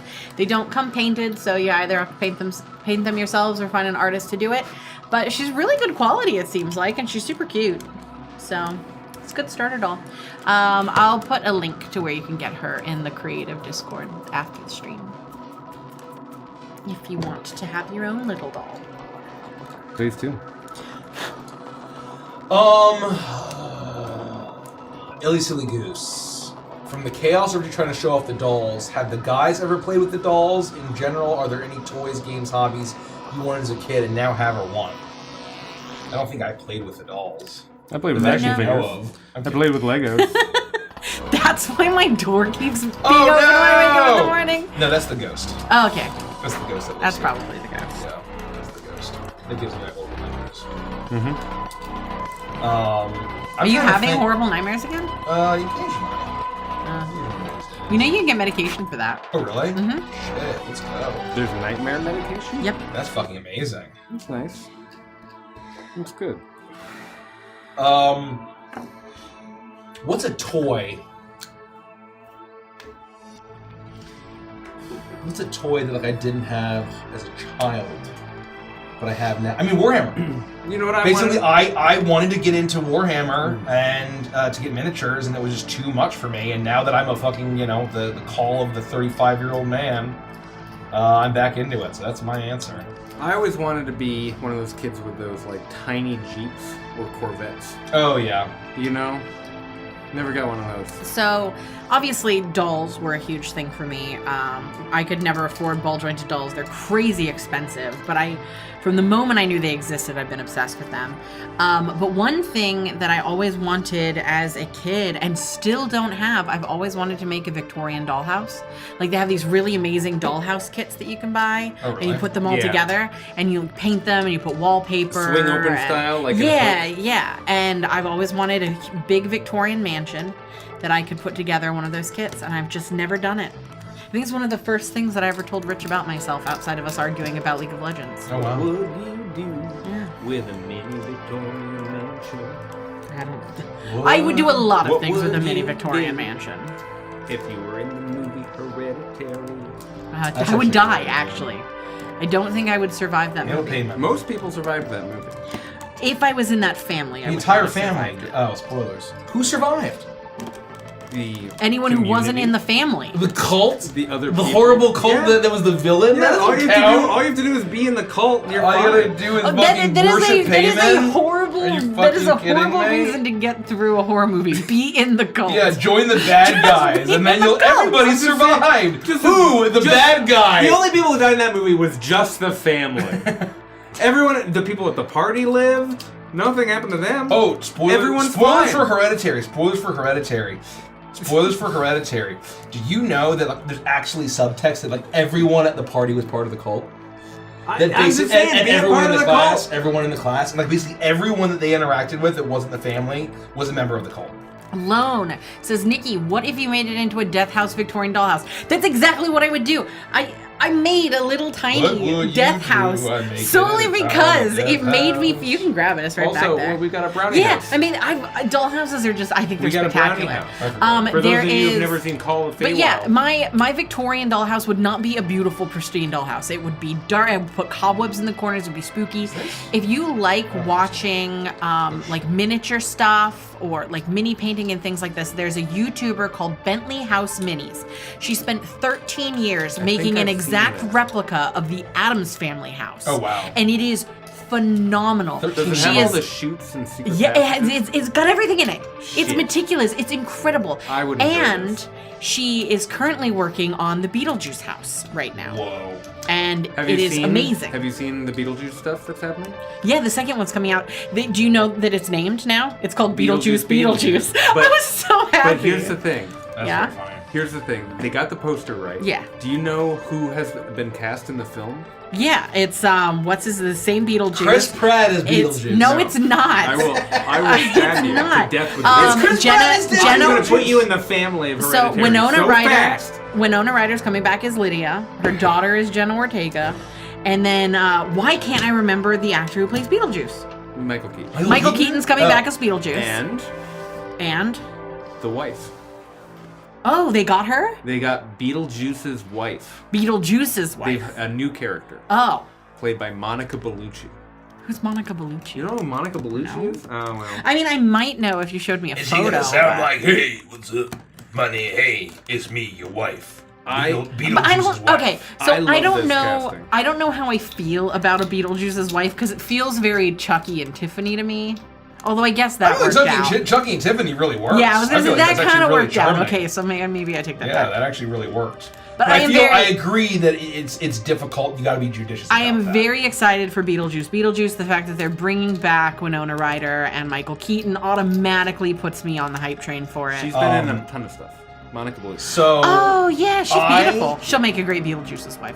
I am not a like one of those big horror like guy, like campy horror and all of that. Like the horror fiends who get Shudder and all that, and that's not me. And I'm not familiar with the whole Child's Play thing. But one of the things that's fucking insane. Spoilers for the Chucky series. Spoilers for the Chucky series. There's a girl who's like the protagonist of one of those things, but she ends up getting possessed by Chucky at the end. It fails or whatever. And it's Brad Dourif's daughter. And she does Chucky's voice and it's fucking exact. She can do her dad fucking perfectly. So when she's acting as Chucky, it's fucking insane. So it's like a young woman, but it's Chucky's personality. I thought that was a very nice touch that they did. Well done. Someone asked if we have the Death House model. We do. If Mikey and Derek move, or more Mikey, if Mikey moves to the side, you can see that it's behind him. No, the other way. The other way. It's sitting right back there. Derek can point at it. It's right there. That's the Death House model that we used. House of Death. House of Death. Oh, what a legendary time. The one time where Travis Willingham joined the chat. Oh, and Willem Dafoe is in it as an underworld lawyer. In what? Beetlejuice. Oh. Yes. He'll be investigating Beetlejuice. That's amazing. Someone said Monica Bellucci is in The Matrix Reloaded as Merovingian's wife. Merovingian's wife. I've never seen any of the Matrix movies. The first one was good. The first one is really good. The first one, and so it's the Matrix. The second one. So people liked the second Matrix No. because it was actiony. And there were some good action set pieces, but the story was awful. And so it's one of those things where basically we're a movie. You know how you see a thing, and the movie is meant to be standalone, and it's a perfect single movie. And then when they release sequels, the extra context ruins the first one. I agree. That's The Matrix. I agree. As a standalone movie, The Matrix is excellent. The first Matrix movie was the first R-rated film I saw in theater. Oh wow. Man, I had really good R-rated movie experiences. The first R-rated film that I saw is, in my opinion, the best R-rated film of all time in terms of action. Which is what? Terminator 2. Oh yeah, holy shit. That was the first R-rated That's rated film R? that I ever saw. Yeah. Big time. What are you talking about? He rips off the entire flesh of his arm in order to show off that he's a fucking robot. Yeah, but man. That's a very R-rated Excellent film. Excellent film. Much better than the first. The first one I saw in theaters was the fucking Matrix, and it just slaps so hard. I remember seeing the trailer and being like, I have to go see this movie with my friends. For what? For The Matrix. Oh. It looks like they're in a VR world where they can just shoot and do whatever they want. It looks awesome. That was what I thought I was going into. So, and because this kind of goes back to someone asking about Nikki and Stardust. I don't like futuristic things. Yeah. So The Matrix never did anything for me. The Terminator movies never did anything for me. Whatever, that was amazing. Shut your mouth. The Transformers, like that kind of stuff, I don't know why. Well, I do know why. Because I am obsessed with like major ancient cultures, and so I like ruins, and I like. Where are you on Star Wars? It's science fantasy, industrial. It's sort of like I like Star Wars the story, but the whole aesthetic that people love, it's not my bag. It's just not my thing. Yeah. I like, yeah. I don't know. Obi-Wan goes I don't like over metal. to the fucking generator to turn the reactor I down. think that's really what it boils down to. Is I don't like metal. He's standing 500 feet in the air. There's no safety. I would pick wood over metal every single time. I Wooden door, yes. I've got wooden ship, yes. Wooden house, yes. Azure Rain Entertainment. Wooden arm, yes. Is asking, they're writing a D&D campaign around Disney princesses, and I was wondering what princess would you guys be if you could play one in D&D? Oh shit, that's a great fucking question. I'm calling the... If I could be a princess. Like a pre-established princess? I'm going to assume that I can immediately do the accent, and I'm going to pick the princess from Brave.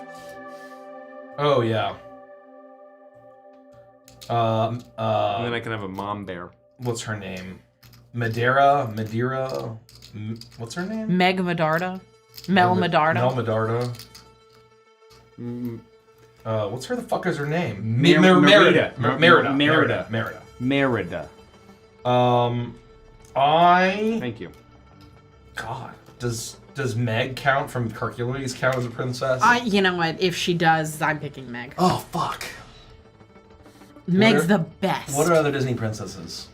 You have Cinderella, Snow White, Aurora. You've got Jasmine. What's her nuts from Lion King? We're just gonna Kuzco. Kuzco is my favorite Disney princess. That's pretty good. I am playing Kuzco. No, you don't want to be Narnia. What was her name? Narnia? Simba and Nala. Yeah, Nala. You don't want to be Nala. Nala doesn't. No. Look, I think leading lady will count them all. Because whether they're a princess or not is irrelevant. Can you feel? Why are you doing that with your... Fuck me eyes of Look at my paws, they're up here.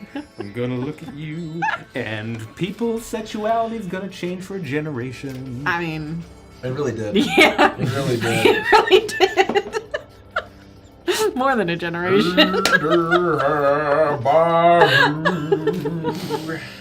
Oh man. I am doing the sexy line. I do a But very yes, good sexy Meg, line. perfect. I do a very Meg good as sexy a line. warlock for Hades. Perfect. Now I want to do that. I can want to see play what's Meg as a warlock happening. for Hades. What? And they don't have a clue. Oh. Let's continue. Comer guesses Disney created all the furries. I think they did. That was before. Yeah, probably mostly Disney. Everything was Disney and a lot of other 80s and things. 90s cartoons. Yeah, and earlier stuff. Lilith Haven, Nikki, me mum thinks you are a pagan after watching Edge of Midnight, but I don't want to assume. So if you are, do you follow a specific path? Yes If you're and comfortable no. answering. Yes, I am. No, I don't follow a specific path. I am a solitary practitioner, and I have studied many different paths, and none of them fit me perfectly. So I've crafted my own. Damn straight. You You know what I learned? Yeah. That sometimes it's rude to just pick up someone's tarot cards. Yeah, no, it is. Not sometimes, all the times. Not all the times. Well, I guess it depends on who you're talking Permission to. granted. Yeah. and- Right. Well, I would say it's rude to just pick them up without asking Right, someone. but that would I be just- always rude. Yeah. Oh, wait, I was does doing fucking- a demonstration because we were talking about the tarot deck for Does the Mrs. Crooked Incredible Moon, count as a Disney and I'm princess? Oh my god. If yes, Mrs. Mrs. Incredible. Incredible. Does the No, it would be main Violet. does the female character in that the sunglass hut in the Pixar short Jesus Christ. in the Mike. sunglass hut woman, does she count as a Disney princess? If so, her. If so, absolutely 100% unquestionably. Does the I in the word her. Pixar count as a Disney princess? Because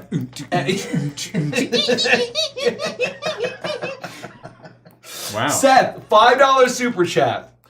Question for Nikki: is there a particular time period or civilization you would pick to live in if given a time machine? Okay, yes, ancient Egypt, just hands down. But which if, part? There's a huge swath. if I had a time machine, I'm going to all of them.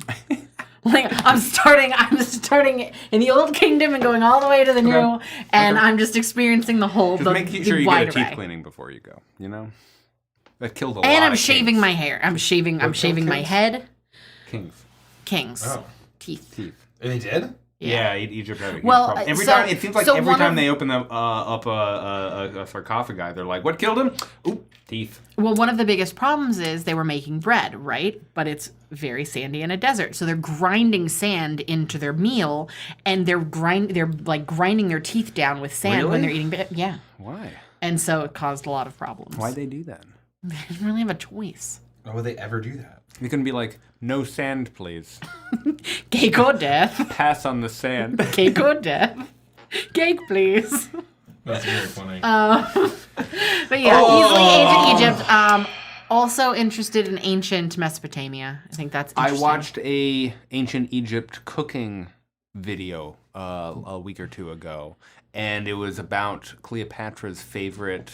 I know that's sort of like on the line, but Cleopatra's favorite. That's literally desserts. the very end of the line. Right. And one of her favorite desserts was dates stuffed with pistachios and fried. Yeah, And delicious, that sounds right? Fucking good. awesome. You know what we That should sounds do? so Okay, fucking hold good. on. This is a brilliant idea. What if, for the final episode of Beneath Dark Wings, we had a little mini potluck and we each brought a dish Whoa. that symbolized our character, Okay. Great. and then that'd be fun. I think Iris, I want you to try a hot dog. I could make an Anubis. Yeah, it's a new bit. A new bisque, yes!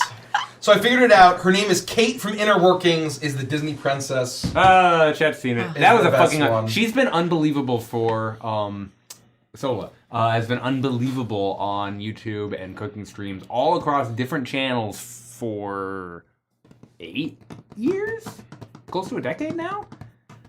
Ever since Bon Appetit, but then yeah, a Capri Sun. I could bring Can a we turn the Capri music Sun. back Oh, on? you So could. No, that- I'm gonna go. Oh. You're leaving? You're going home? Well, I was waiting for Rich, but he's taking 18 He years. is He's- literally taking the biggest poop of the entire He's world. killing so many squirrels right now. Yes. You just gonna have to wait. I'll be back. D&D name Stupid Long says they are working on Acadian Battery. I don't know what that is. Hopefully it's not illegal. It's not. Otter Dudette says, any book recommendations or just favorite books, any genre? It's going to surprise absolutely no one. The book series that I am listening to right now, again, is A Song of Ice and Fire. I absolutely fucking love it. It is unbelievable. I was like, George R. R. Martin is prose and great. His prose is excellent. I mean, it's just his world building, his storytelling. He's really, really good. I wish he would finish the fucking book. I know that he said that he didn't write it all in 2023. Not surprised. Winds of Winter's never coming out. What are some other book examples? I love Neil Gaiman, as long as it isn't Neverwhere.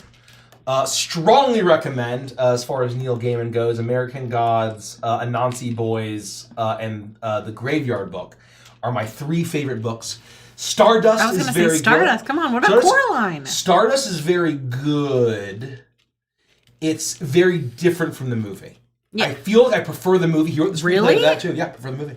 Huh. The Stardust, the storybook, it is very much told like a fairy tale. So a lot of these things that wouldn't adapt well, that kind of feel like they're hanging threads or there's not enough payoff. I started reading it and I really liked it. It was good. It was good.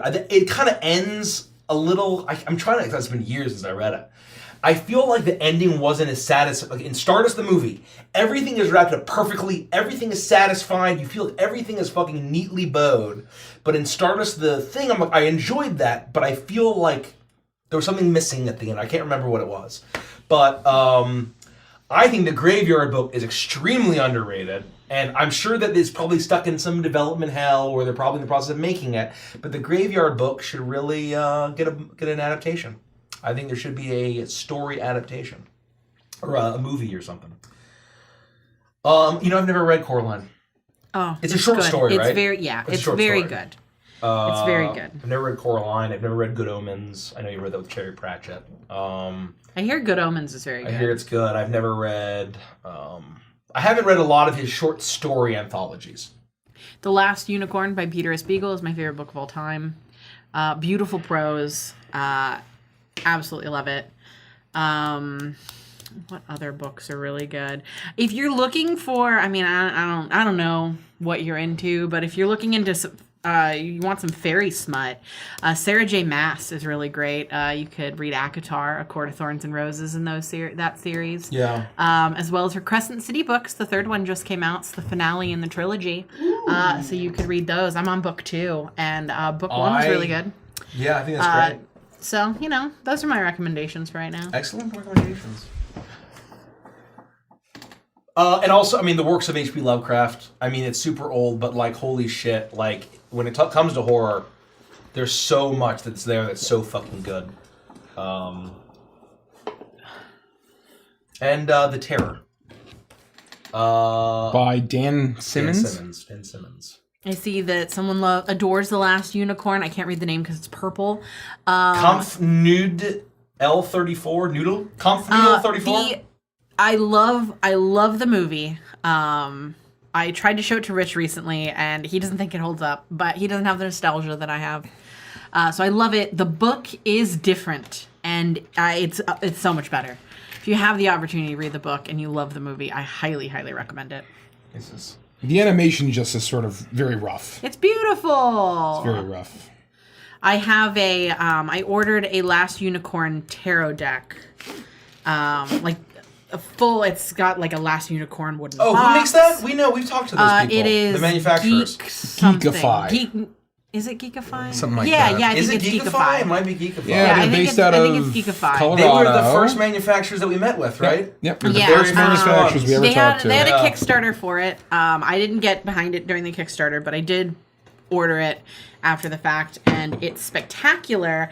And when you ordered through the Kickstarter and you did their all-in option, you got a tarot card signed by Peter S. Beagle. And mine was not supposed to come with that, and it did. So I don't know if it was an accident. Or an update. But I tried to contact them and say, hey, was I supposed to get this? And they never wrote me back. I wrote them 3 times. At that point, I said, all right, well, it's mine now. So yeah, I am very happy to have his autograph on something because he's spectacular. Rich, would it be ill-advised to have one unit, to have these guys with 2 hand weapons and the other guys with shields? What do you mean? Because, I wanted to basically do if there are shields, I'll basically have them in the front rank with shields. And then the guys in the back will have the 2 hand weapons. Or if I want to have them with 2 hand weapons, I do the 2 hand weapons. And then the dagger shields. Well, it depends who you're playing with, right? But like, you could do that if you wanted. I feel like that's probably what I'll do. That seems very fun to me. I love that. I'm sure there will be grognards that will complain, but they also won't want Trug as a Chaos Giant, so... Kampfnoodle says, Mikey, you pronounce that pretty well. Have you ever learned German? No, but I've always been interested in pronunciation. That's kind of one of my, like... I don't think it's a pet peeve, but just kind of one of those things that I really much... make you guys so angry all the time. It's probably a pet. Only occasionally. But I also specifically pronounce words wrong on purpose. Shillalag? I very much am invested in pronunciations. I just like to pronounce things correctly, and I've always been interested in, like, you know, that sort of stuff. So, yeah. That was the one thing where I was actually when I took Italian in college, I barely passed, and for reasons outside of my actual schoolwork. And, but my teacher always said, she said I had an amazing accent. And so I was very, very proud of that. And my accents, and whenever I took a foreign language, were always very good, even if I couldn't fucking remember how the fucking language worked.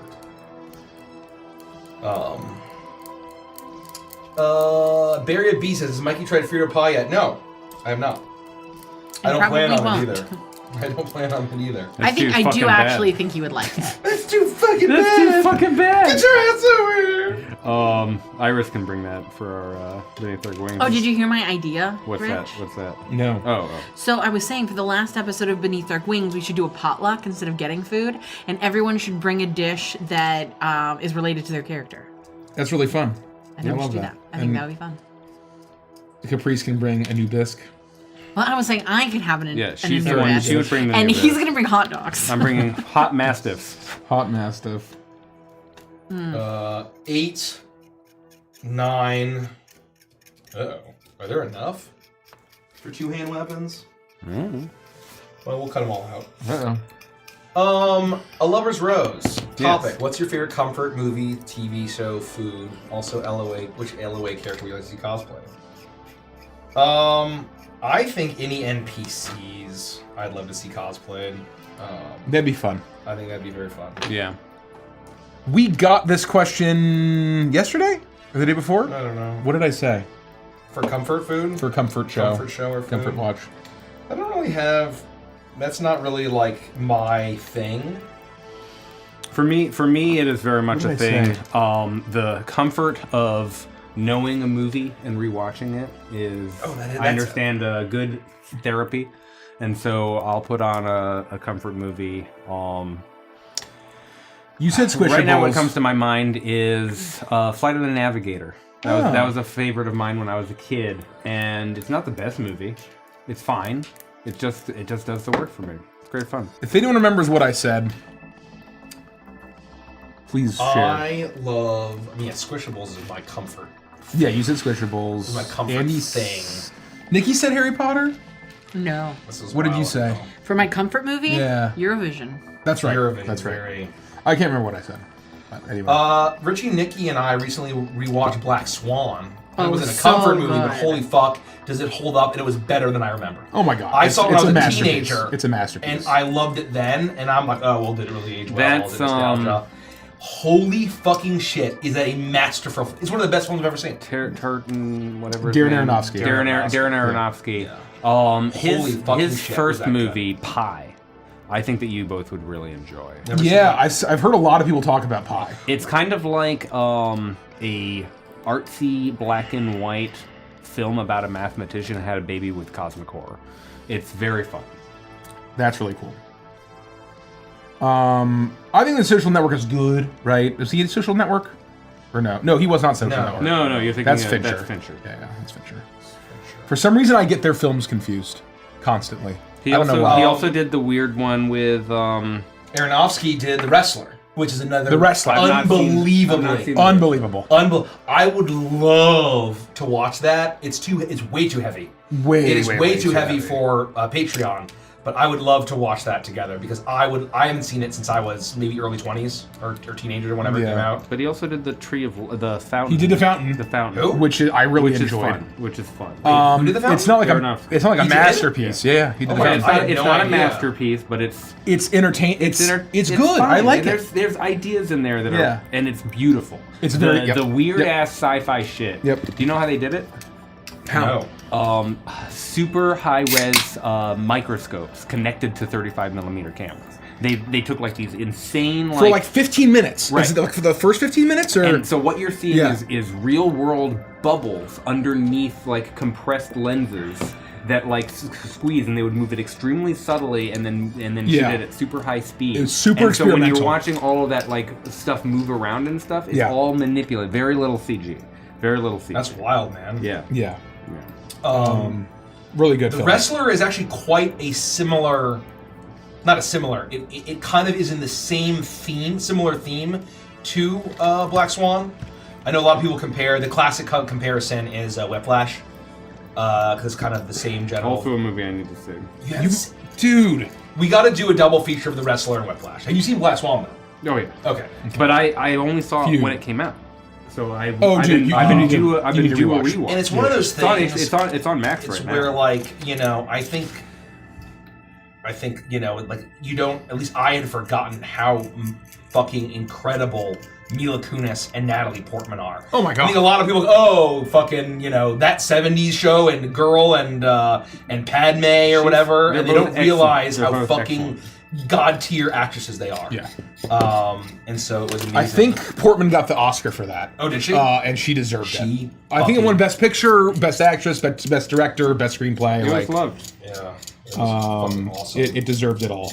Um, And there's so much allegory, and like Oh, I was yeah. picking up on all of these choices throughout the film, and then like I sort of realized what they were doing with the script, and it's this beautiful thing where like I don't think I had the brain at 21 or 20 or 20 or whatever, however old we were when it first came out, to really truly appreciate it. So I'm very glad as an adult to have watched it. And I know that, you know, to be fair, I think he like shamelessly steal shit from anime. Well, I don't think it was shameless. I think it was a direct. Was it an homage? It was an homage. But it's not like a Kimba thing where they literally just ripped it off and said, No, we never heard about and it. it's not like the plot of Black Swan had anything to do with the scene that he shot for But shot basically, created. it was just the shot composition was an homage to an anime. Yes, and I can't recall, but it's when she's in the bathtub and the drops of blood.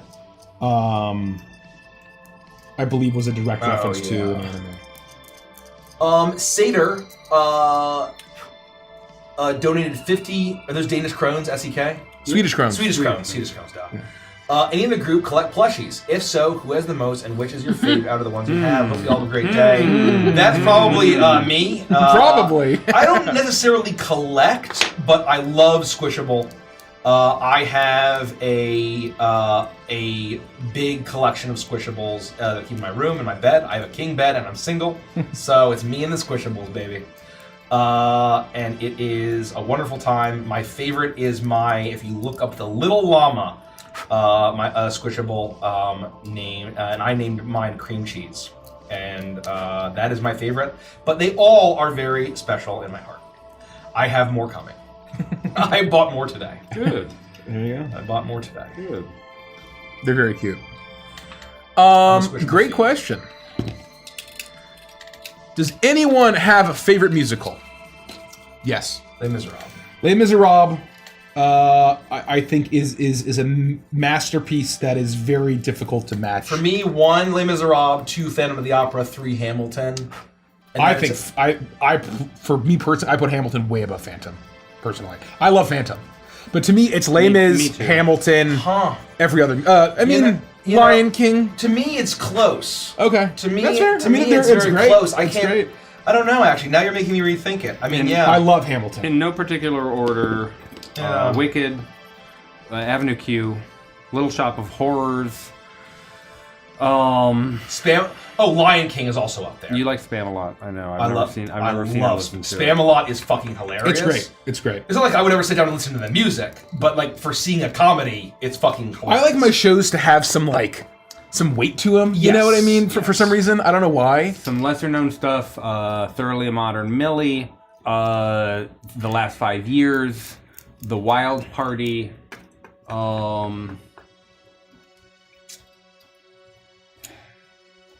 yeah. Ow. Yeah. But yeah, for those that have never heard Les Mis, look up the 10th anniversary concert, and it's perfect. I don't think that it's I don't think it's possible to improve on musical theater. You know what I was telling you about concert. this earlier. There's a Tiny Desk concert, which is a fun NPR institution. They've been doing it for like 10 plus years. Where they have lots of musicians and artists. If you know Derek's an artist, an NPR guy? Who would've it's nothing like NPR. That's a shock. They put a camera in front of a tiny desk and they invite a musician to play very raw. Now we're gonna have a performance. tiny desk. It's just like one camera, one microphone, and the person. And so the talent actually, it's very interesting to see how like people who tend to rely on overproduction in order to obfuscate their skills can't survive behind the tiny desk. Yeah. And they did the Sweeney Todd Broadway production with Josh Groban. Oh, he's great. And I didn't think that he's very campy and romantic. I didn't think he had the chops to go dark the way that you would need to with Sweeney Todd. And holy fuck, he just slammed dunks it. So great. good. He does Josh great. Groban has the voice of an angel. He does the I was the one who had it all. He does the That's not singing Josh to Groban. his No, it's not. his razor like that whole like swelling song when he first gets his I was razor the set out. master of my That's fate. what they open with. You And he talking about fucking Evermore? slays. And Nevermore? but the person who plays the woman who's in love with him, whose name I always fucking forget from Sweeney Todd, Miss whatever. Miss Paws. Yeah, Miss. She Miss Pye. makes paws. She does. I liked Helena Bonham Carter in the film. Helena Bonham Carter is ass in comparison to her. It is outrageous. Josh Groban's on the CD, but in the actual movie No, I know. is Dance. Obviously, it's Dan Stevens. He made a version. Yeah. The radio Mrs. version. Lovett. Yes, Mrs. thank you. Lovett. Miss Lovett. So yeah, it's a great I musical. love it. The Have a Little Priest. It's that is one of the best fucking songs in any musical ever. It's so fucking fun. So I don't love Sweeney Todd, but I've only seen movie. the Burton film. True. So I Burton wonder. film's good. I didn't like it. Yeah, me too. I was not a fan. I don't think that you would like the I bigger hate thing it. if you didn't enjoy the And that's Burton my film. thought. Is I as we were watching it, I'm like, It's a good enough representation. It seemed like a The flawless distance between representation. seeing the musical and enjoying the music and the movie is much shorter a gap than like the Les Mis Russell Crowe. Oh my God. You know what I'll I mean? admit, Like where it's like, which is an oh my abomination. God. Yeah. I Or the watched cats the where it's movie like, oh and my I God. fucking loathed it. I hated Sweeney Todd. Todd? Yeah, I was close to walking. Lovers Rose. That's not a hot take. The Dan Stevens version's way better than the Groban version. Like the Groban version's fine, but the Dan Stevens version. I is, can't Well, tell you. I guess I gotta listen couldn't to tell it you. because I really enjoyed Josh Groban. Yeah, Me too. I haven't Maybe listened it's to just the because I'm soundtrack. comparing him I to love Johnny Josh Depp. Groban. Like, I don't know. Yeah, maybe. I don't know. After thinking about it, I am very confident in my choice of Phantom over. I mean, I love Really? Hamilton. Yeah, I'm very. I adore Hamilton. I'm very confident. I would say it's a clear second place. For So me, it's as- one of those things. Like, it's one of the best things I've ever consumed in terms As of media. someone who has loved Phantom of the Opera since I was a wee little girl, I think Hamilton's a better musical. I agree. And the reason that 100%. I say that Pacing's better. is I think that the story of Phantom of the Opera is beautiful. The music is great. But I think a lot of what makes it spectacular is nostalgia. I don't even know if it's nostalgia. I think it's very, very good. And so like when it comes down to and for me, and I think it's maybe because I'm an emotional creature, but I've seen Phantom a million times and it never makes me cry. Every single time I've seen Hamilton, I have bawled my eyes out. I cry from Phantom, for sure. I'm gonna go back and say Wicked again because Wicked is so fucking good. Wicked is my favorite musical of all time. Thank you. There you go. Wicked is my favorite The musical of all closest I've ever come to dying in a car crash was because of Wicked. What? And it was Oh my because God. I was singing Defying Gravity. And it was at that very last moment Yeah, where it's no, I where know. there's that beat and then she does the And you're you like, did that, of and you're course. like, yes! And I was going 40, and I just ran a red light. And there were other cars that were like, whoa! Defying death! Holy shit! Jesus God. Christ, That's dude. fine. Yeah. But yes, I think the difference between Hamilton and Phantom is like a hair's difference. Like, for the most part, I would make them equal. But if someone held a gun to my head and they said, you have to pick one of these musicals, only one can exist in the world ever, I'm going to pick Hamilton. I have a hot take. I have a hot take. I think that they should redo the entire Les Miserables movie, but Russell Crowe plays all the parts. Oh, God. Great. Except he has to do his Zeus voice. Oh, that's really funny. That was very funny. My hot take Bun is... Bun says they've never seen the Wicked musical, but would love to talk about the book. The book is phenomenal. Yeah. I read the book before the musical came out, which is probably a huge reason I'm such a Wicked fangirl. But Thank you. Jesus. I went to New York in 2003 when Wicked premiered on Broadway or debuted on Broadway. Wizard of Oz is public And domain, right? Yeah. Yes, and we had the opportunity to go see any Broadway because we went with a group, and we had the opportunity to see any Broadway show. And I put Wicked on the ballot because it was there, and we had the chance to get tickets for it. Yeah. But everyone in the class wanted to see Phantom, so we went and saw Phantom. And our Christine forgot the lyrics to 4 That's of the devastating. songs. That's devastating. I have a hot take that's actually a hot Poor take. Christine. My hot take is that probably one of the best musicals ever written, in the top 3 of all the things that we've talked about, is, and I'm not fucking joking, South Park, Bigger, Longer, Uncut. There are That's so very many good. fucking bangers in that. It's an actual musical. It has terrific scenes. It's a great plot. It's well, and Team America World Police is a musical, and that's really fucking good too. Like, That is that is on purpose. And I'm my- also going to say that the producers needs an honorable mention here. I will sing songs from the producers. I like the momentarily, producers. but Mikey I has a thought. think that better than Phantom is Phantom of the Opera 2, Love Never Dies. My favorite line being, "Give me the gun, Meg." When Phantom negotiates a hostage exchange on Coney Island, I've never seen you it. think I'm making that shit up? That actually fucking happens! I watched a review where they did an analysis of the entire plot. Oh, it's, and it's so what's her fucking name? insane. yeah, I watched it's, what's her name video? Lindsay Ellis. Oh yeah, it was There's- Lindsay Ellis. you Thank can- you. It You is can such watch, a great fucking if video. you have YouTube Premium, you can watch Phantom of the Opera, Love Never Ugh. Dies, Really? the pro shot way. on YouTube. We Yes, have I to am do not, it. Can we I'm do it not once kidding. along? I'm not kidding. It is on there. movie I to gotta the change poll. it. Give me the gun, Meg.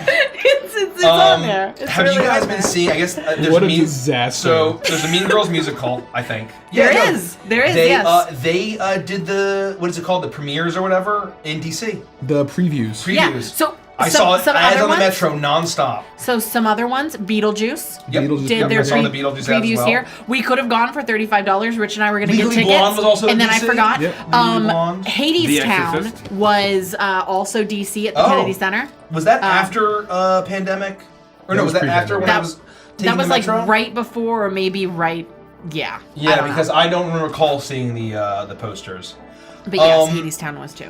Have you Way guys? down I guess they Hades made Town. a movie of the Mean Girls musical. So the movie is and a they remake of the movie musical. and everyone is dragging on TikTok. I don't know if you guys have seen that. It's Renee been- Rapp is the best. lead, whoever's the lead, and there's this basically scene where it just is really, really bad. So and everyone's apparently- dragging this poor girl. So and I'm like, apparently, the girl that they chose For Katie? Yeah. is not not a singer by nature. Not a singer. And so they tried to make it work, and there's there's some took- auto tune issues, and They there's lower some they tune down they, the yeah, song. they changed some and she songs still to can't make hit it She still work. can't hit it. Yeah, And, you know how it but goes. apparently It's like Javert. she's really good when it comes to the acting parts. But it's a but freaking musical. Come it's- on. It's like casting Emma Watson as Belle. Well, it's the same. It's the same reason why they replaced And the the entire thing is- original cast of And Hazbin this Hotel. is all they needed to do, right? Because I think Emma Watson made a great Belle. if she wasn't the one singing it? Why not do what they did for Rachel McAdams in Eurovision Singing and voice. just have someone else sing it? Sometimes that's because okay. she wanted to do it. Who And cares? I'm just saying that's why it Who happened. cares? Well, but it was Emma Watson. They're like, oh, you were Hermione. Yeah, and she ruined the fucking dress too, but I'm not going to get into it. It's fine. Oh, fine. I debit Not all mad the about it. morning, and I credit all the evening until them ledgers be Sing it, right. The producers, everybody. The producers. That's very fun. Good question, Mitty Cat. Yami, Kitty Cat, another cat. Kitty cat. I asked in the Hangout, but I think it got eaten. If you had an opportunity to play D&D with Matthew Lillard again, schedules work out, would you do it? We did answer that. Of course. Absolutely. Fucking Yeah. He's welcome at our table anytime. I would say odds are pretty high. Odds are, That I we think will- odds are very high that we will play. We with all Matthew really Lillard enjoyed again. that. Yeah. Including Lillard, I think. Including Lillard. Matthew if you Lillard saw will return. if you saw the update, like literally the first major update after they launched For Ring of Chaos, For Ring of yeah. Chaos, One of the nicest things that's ever been said about this Yeah. channel. We're like, everyone else in the industry's like, who the fuck are these jackasses? And Matthew Lillard was like, oh my god, they were so nice and it was so fun. They bought so much pizza for me. Oh, they spent at least $400 There on was so much fucking pizza! And the garlic knots! And the rock wall. And the rock wall. We had a good time. Very, very funny. The purple guy. Lord, I'll I cherish love rolling thee. a 100. Yeah, During that session for the Frost rest was of kind my life. MVP there. Yeah. Well, it's just, of course, right? I know what character I will play if I play with Lillard again. Ooh. I Me too. know what I'll be doing. Me too. I think that we will have a very different party comp. I'm playing a dwarf. I'm Yep. playing John Q. Dwarf. I'm playing fighter. I'll be playing player. an elf. Really? My next main character is gonna be an elf. That's awesome. It's gonna be Shadow Kai. He's building it already. Shadow It's Kai. The one that you're doing tomorrow. Oh, Yeah. it's a great You're concept. back. That's a His proto. name It's a is proto Brian. version. Yeah. It's going to be called Shadar Kyle. It's gonna be a temporary. It's a temporary name. That's really good. That's extremely funny. Damn it. That's That's really good. extremely funny. Did you just, was that off the dome or you been waiting course for it right is. off the dome. Of course well it done. is. Well done. You Derek. can see it in his face when he's thinking of it Just, because he like, gets a little rips it. smirk. Yeah. Oh my god. Look at this poll that I just thought Look of. at this amazing fucking poll. Look at this Virgo. More of a Candy Plus. Oh, that was exactly what Frost would say in that moment. A Candy Plus. That's funny. So that was a lot of fun. Poor Mace, he will never live the $400 worth of pizza down now. No. He won't. No, he won't. But that's fine. Not until he buys more than $400 worth of pizza. $800 Wait, that claim. $800 worth of Chinese? I'm buying $600 worth of fucking pizza. Can you hit the check on that, Ricardo? God. We need two mics that are hooked up to the computer. Mises? Yeah, Blackwing Well, Mike could get on his phone and Salt clear these Ricardo- too. Blackwing says Salt Marches Spartan to create a pirate nautical convention / Renaissance festival outfit. Woo! fucking go. Are there any places you recommend to get historically accurate clothing? Yes. Like references. Richie has it. I don't. Oh. For pirate, you're looking at 18th century.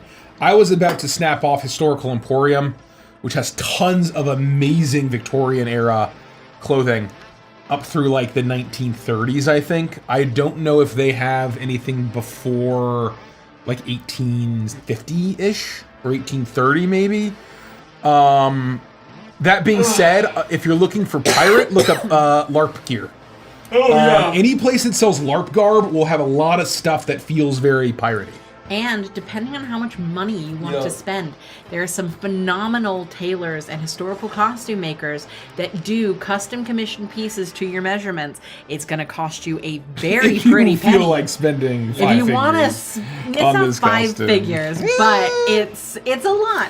But it's worth it. You can buy the 5-figure discount. I'm noticing conversation in the chat of asking if I've ever DM'd.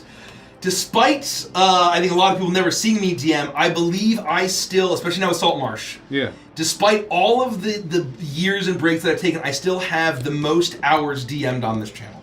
That's right. Still. Shocker. He has 91 episodes of Prime. He has 36 8-hour episodes of Beneath Dark Wings. He has... Root, one Root. shots. One shots. Now Salt Marsh. Salt Marsh. Now Shroud over Salt Marsh. It's a shitload.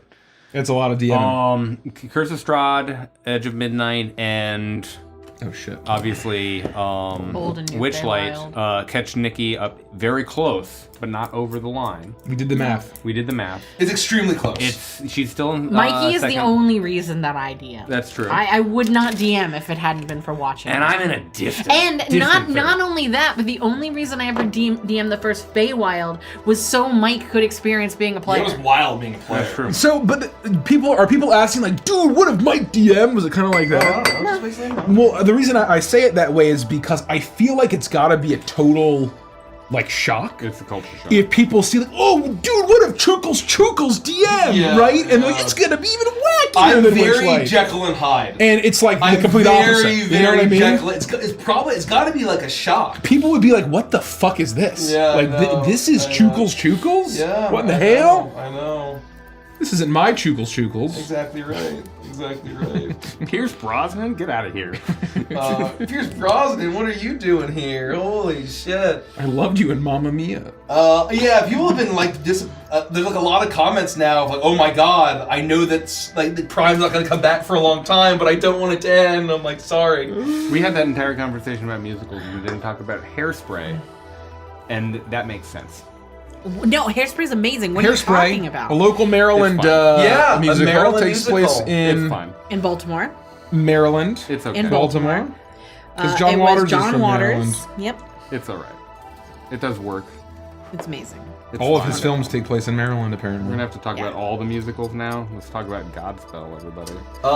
Let's talk about Jesus What's Christ y'all Superstar. favorites Disney movie or characters? Billy Kaplan. Into the Woods. I have the answer right here. I need to remember. I'm a big Moana guy. My favorite character is Kate from Inner Workings. Kate from Inner Workings is my favorite Disney character. Oh, It's a I know- Pixar character. I know exactly. It's not Disney Animation. It's a Pixar character, but Kate from Inner Workings It's a short. is my favorite fictional Jesus character. Christ. I Don't think look it up. objectively, she's the best Don't look it character up. that's I'm ever sure it's a been nightmare, designed. Whatever's happening No, right it's now. seriously. That's very funny. Anyone that's like, That's what's your very type?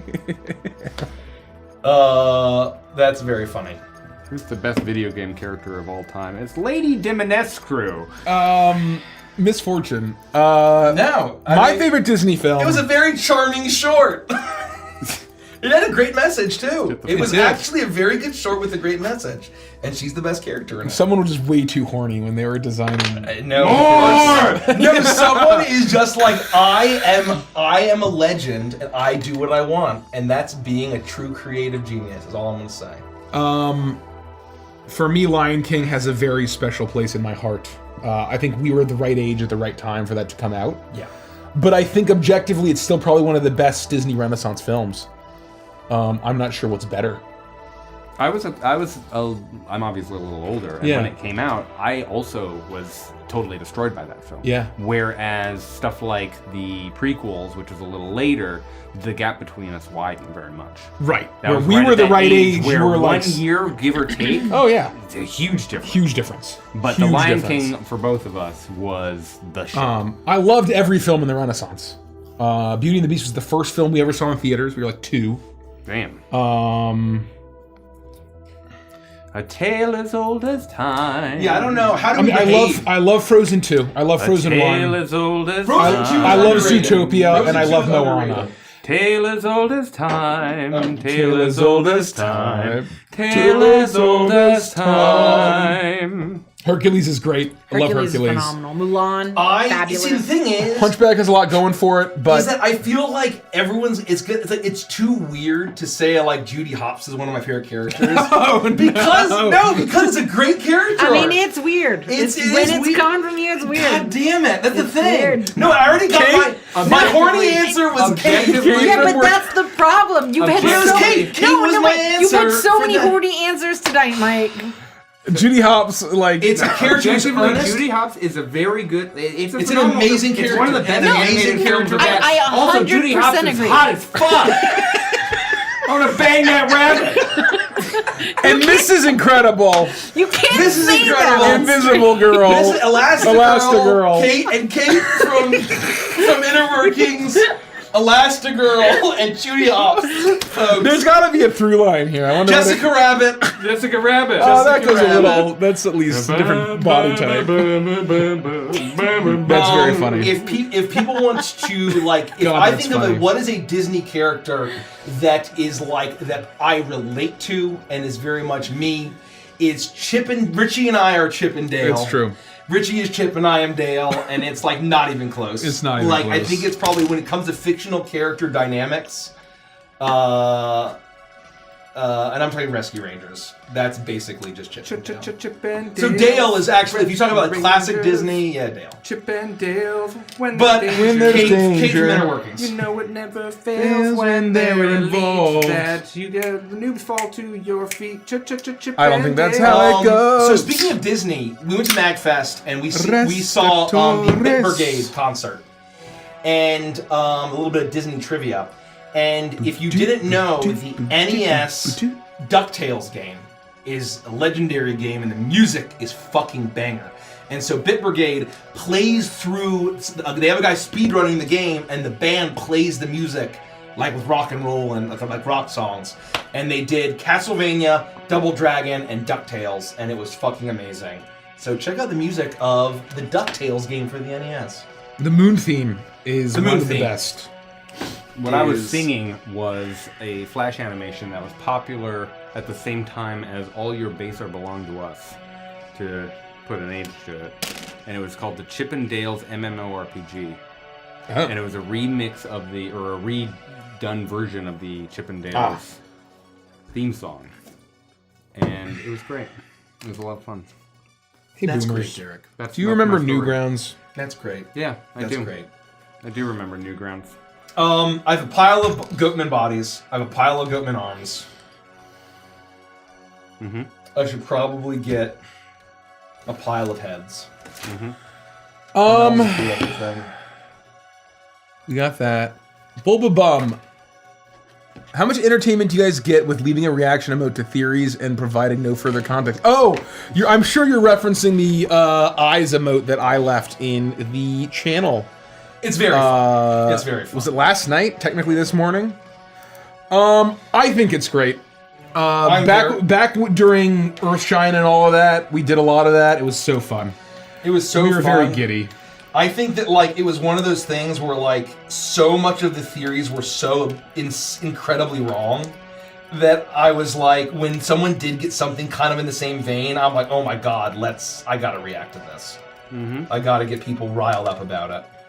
But sometimes you have to throw down some of those red herring eyeballs. You know? Oh, exactly. You got to throw down some red herrings. Certainly. I think it's a lot of fun. I think, especially when people are like, "Oh, I think this," and also in the campaign channels, of like, "Oh, I don't know how I feel about this character," and then everyone puts up like the Hazel emote, or the Peggy emote. 1, 2. The Peggy emote's classic. It's very classic. It's quite fun. Yeah, Shell from Road to El Dorado, we definitely could have thrown Oh in my that. Oh, god. yeah. God, is there any wonder why I turned out how I did? It's not my fault. It's not my It's fault. DreamWorks' fault. Yeah. Spielberg, you fuck. Now that's an animated film It's like, with sir! children that actually has intercourse in it. It does. I mean, it's It extremely canonically has intercourse in it. Pay attention. Sir, her thighs were thick enough. What did you just say? You're fired. You're fired. Please don't hit me again. Please don't hit me. Figure. It's very funny. That is exactly Singer! what you guys did to the artist who drew her shot. Jesus Christ. Except for it's that not hitting my part. fault. It's fucking not my fault. It's very funny. Let's see. Nikki, says Billy Kaplan, have you ever done your own face-ups or ever plan on doing face-ups? Oh boy, have I. Boy, howdy. Shucks howdy. The first Shuckle, face-ups shuckles. I did, Did we get this? they were hideous. They were absolutely, like, it was unnecessarily bad. The second ones got that I these? did were better, but still I bad. missed that. And then the last one Grab that that. I What's did this was one? on an SD doll that I had. That's a Super deformed. No, super dolphy, but it's like the size like this. I thought They're super about dolphy, 2 too. feet tall. I think that's So their heads are a little bit bigger. It's Chibi. Yeah, SJ. What? I don't know. They're just talking over you for some Yeah, I reason. know. Sorry. And so the last one that I did was on a larger size doll, and it actually turned out pretty well. And I was able to sell her with my face up, and the person who got it was like, "Wow, this face up's beautiful. Who did it?" And I was like, "Oh, I did." And so that was kind of cool. That's awesome. And I've tried to do it face up since then, and I just suck. Like, bottom line is I just suck. And I realize it's kind of like what we do with the art here. It's like we don't do art, so we are okay with paying for someone who is good at it to do it. And so I have really been enjoying Comparative finding advantage. a lot of phenomenal face-up artists who can bring my visions to life. Or I like to give them, I just sent 3 heads off to a face-up artist in France. And I gave her artist choice on all 3 of the face ups. So I have no idea what they're going to look like, but I have one face up done by her and it's beautiful. So I have no doubt these ones are going to be amazing. And so that's fun. I would love to. That's why I got this little $100 doll. Is I'm going to attempt to do her face up because she didn't cost much, and so if I fuck it up, it doesn't matter. So we realized we missed 2 super We chats. missed 2 super Apologies. chats. I'm very sorry. $100. They should she's keep a the doll. little bubble Yeah. on the top chat You got it. section up Well, longer. no, because the problem is that the higher the number is, the longer. It So stays they want to longer? incentivize people to do Oh, more. I yeah. see. Well, I'm sorry I missed this. Satyr with 100 Swedish krones. Mikey, got any squishable moths? If so, what are your thoughts on them and any others you'd recommend getting? Have eyed for a long time but always hesitated. I have one of the moths. It is the love bug. It is the Valentine's Day one. I think it's very cute. I really love it. And my moth that and you I got me got for Christmas. Nikki for Christmas. And so there's the mini love bug. And then I got Nikki the full Luna moth. Luna moth, the white and the green one. Because there's a I million love moths Luna now. moths. Damn. I mean, all of the moths are very, very cute. I know that the Death's Head moth is a popular I one. want that one very much, so that you can have it in your room. It's very exactly right. I think all the moths are incredibly cute. My favorite, the Christmas moth, I had to basically resist. It's little candy canes for antenna. It is extremely cute, but That's I so resisted. cute. I resisted. So I only have one of the moths, and I recommend. We have another super chat. Ooh. Ying Yang, $5 super chat. Thank you so much. Just wanted to say I love y'all sessions. I'm so happy to see your channel. You guys are amazing. Thank you so That's much for the super nice. chat and for the kind words. Really appreciate That's that. very, very nice. Hold on. Let me look here. Blah, blah, blah. Nicole B, a channel member. Thank you for being a channel Every member. time you say Nicole B, I think you're talking to me. Nikki- Quest for Camelot was great too. That shit, I loved Quest for Camelot as a kid. Oh, sorry. I don't know if it's a bad movie or not, but I always, I was obsessed with the Griffin design. I thought it was so spooky and cool and creepy. And I thought the songs were charming. And, it was probably just some, low effort cash grab, but It as a came kid, out at the right It came out time. at the right time for me as a kid. Yeah. Casual Monster Game has a great comment. Wave 3 of Two Thin Coats is going live on Kickstarter February 20th. What? Just got my email on it. When are we going to get a whip on the miniatures Discord? Oh. I will definitely take pictures of all of my assembled. I Vlad wanted to the Impaler basically dwarves. kind of clean up the space and kind of place them all out. I was hoping to get everything at least primed before I did so maybe I'll wait, but If you're priming in black, though, you won't be able to see it all. I was thinking, so Chad, what do you think? I was thinking about priming in dark gray and then having the slap chop be a dark gray to a light gray to a white so that the colors pop a bit more. I feel like that's one of the difficulties of slap chop is where for many of the contrast paints, the black just stays black. Right, it's so dark. I agree. I think maybe a dark gray to a light gray to a white will be the build up that I do for my my poor man's Zenithal highlight. A Lover's Rose says that they have the mini keychain of the Luna moth. I have a Yeah, couple. did I see that? I have Yeah. a couple Very of cute. squishable keychains now because I realized that they are the perfect size for dolls. So my dolls Dolls now for have dolls. some squishables. Yes. I And have so that's pretty amazing. They're squishable micros. Yeah. And I have the Baphomet and I have Tiny Cream Cheese, the little llama. So I have Classic. I do not have the little llama in the mini size. That's something I still need.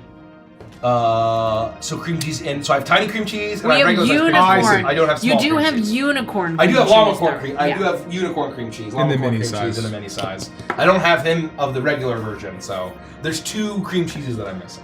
But that'll Man. be. Yeah. It's there's a lot. They know their business, man. Good for them. I know, seriously.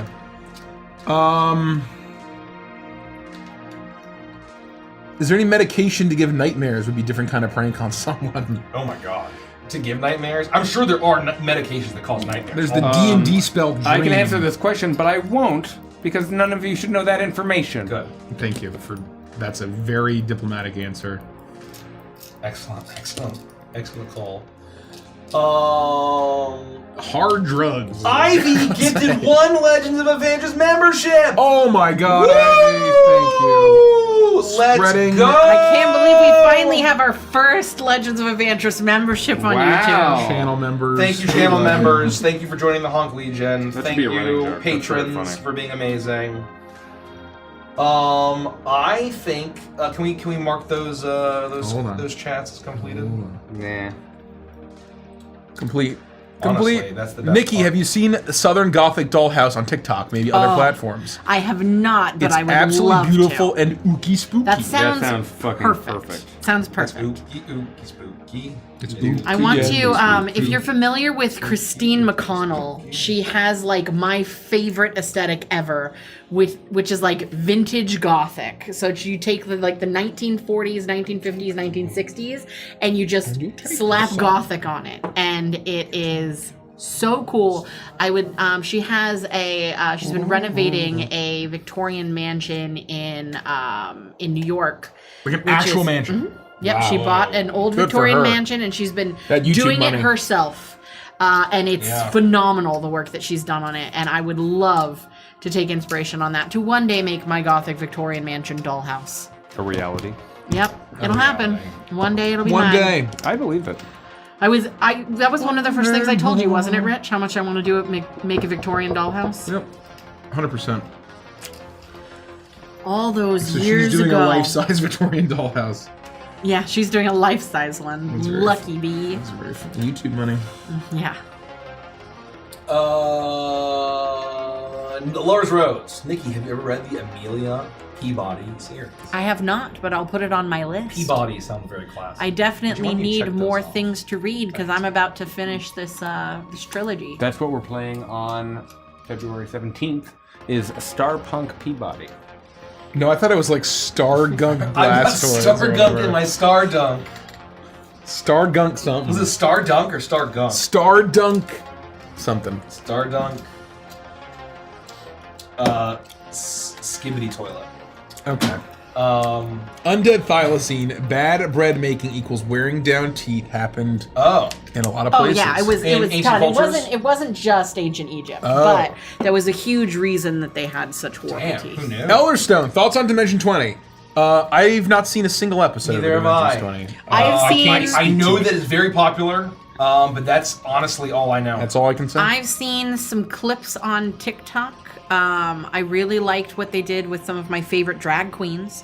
Oh, did they do a drag queen thing? Yeah, they That's had really fun. Alaska on there. Oh, they that's very had fun. Bob the drag queen. I love Bob. Trying to think of who else was on there. I think Jujubee was on there.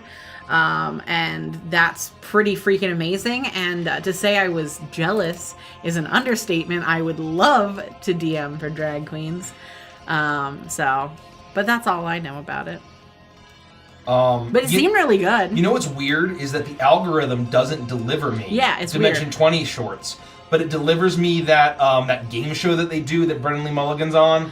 I get clips from that. Oh, But he I did don't- one where he was like he had to do a Game Hobbit Changers? thing as like Donald Trump or as like Lord Oh, of the Rings really? as Donald or something That's like very that, funny. and he was spectacular. Oh no, he's incredibly brilliant God. and witty, and like it's just an amazingly Yeah. quick mind.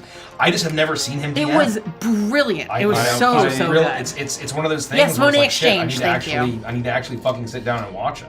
For years, I had friends who were just like, yeah, we know you stream, but like, have you watched Dimension 20? And I'm like, I can't! And they're like, yeah, we don't want to watch you do it. Yeah, you're not famous. You're not famous You're enough, not a man. you're not a famous LA comedian. Did you send him a link of the Kickstarter?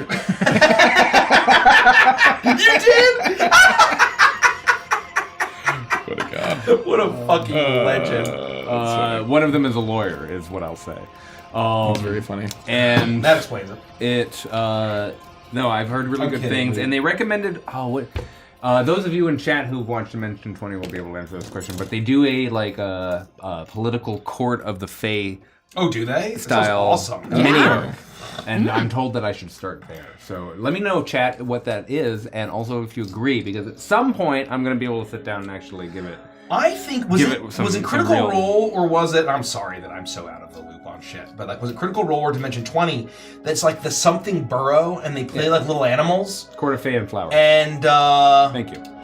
That's amazing. and they play like little animals or something. And like, it's kind of like a charming. I saw the opening. It was kind of like shadow puppets or something. I don't know. And it was like really, really. Like, the concept seemed very cool. I don't know if that was Dimension 20 or Burrow's Critical Role. End. And Burrow's it's End, Dimension yeah. 20. It's Dimension Dimension 20? 20, they're saying. I thought that seemed that seemed very charming. I love that. It's sort Yeah, of like it's a great concept. It is a great fucking concept for a campaign, and hats off. They have a campaign called Starstruck Odyssey. Yeah. Yep. Yeah. Oh my gosh, shit. that's crazy. Yep. Yeah, it's I remember on the first episode, they're like, is this, someone in chat said, does this have anything to do with Dimension 20's Stardust Rhapsody? And I had a fucking heart attack. I'm like, I holy was gonna shit, shit I my should have pants. fucking Googled this. Yeah. Like, I thought there's no fucking way someone has thought of Stardust Rhapsody, so I didn't Google it.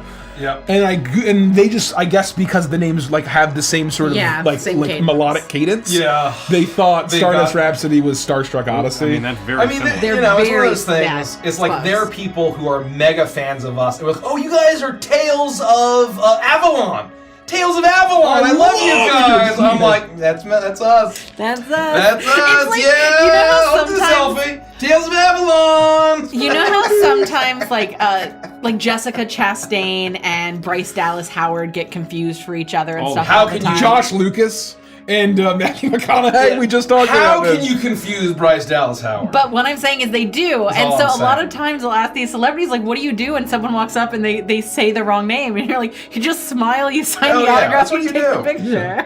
That's what you For a know. long time, Elijah Wood and Tobey Oh Maguire. yeah, or Elijah Wood and Daniel Radcliffe as well. Oh, Oh, Daniel I Day. can Radcliffe, see that believe, one, is what yeah. it is. Yeah, at least that's what I've been hearing. Of Elijah Wood and Harry Potter, he was great. I love Elijah He's Wood. really good. And That's very funny. But so anyway, I literally, so if you see me in episode 1 and I'm like frantically Googling something, I'm Googling Dimension 20 Stardust Rhapsody.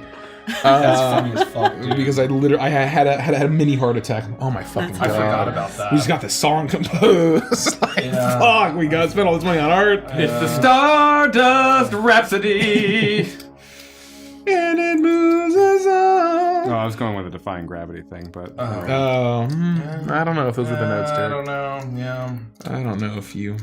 and it will never bring me down. She was also good. Good in Frozen. questions. was good in Dread Frozen. Queen Cinnamoroll. Could you move the mouse, Rich? If you could Something. read you a series finale episode, what would it be and why? Huh. Oh, series finale? Like a show, not a campaign. Finale episode. I mean, Of could any I? show or our shows? Could no. I? Like a television series. Could I like basically give it more seasons? If so, Deadwood. Well, no, I don't think that's what it's asking. Yeah. I think, the ending didn't. The show didn't end as it should have. Series finale that would redo. Can we do seasons? I mean, almost none of the shows that I No, adore that's and the love problem. end. It's like the episode. Any show that ended poorly is never just because of the last episode. Right. Right.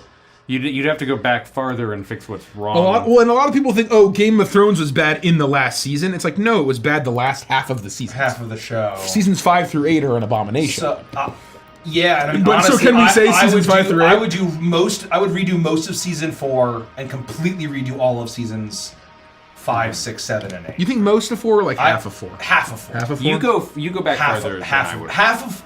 You go back farther. You can start to see the cracks after being like rewatching a lot of this. You can see the cracks very early start to happen, and they're very visible in season 4. And then 100%. And then in season 5 is Season where 4 it has falls off issues. a cliff. Season 5 is where it falls off a cliff. I'm trying to think if there was one thing. But man, seasons 2 and 3. Oh yeah, God, they they're were fucking great. good.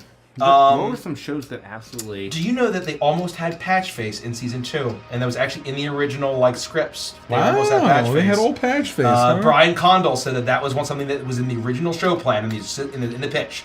Patch Face was in it, and they basically they thought that Stannis' plot line was too complicated for normal viewers.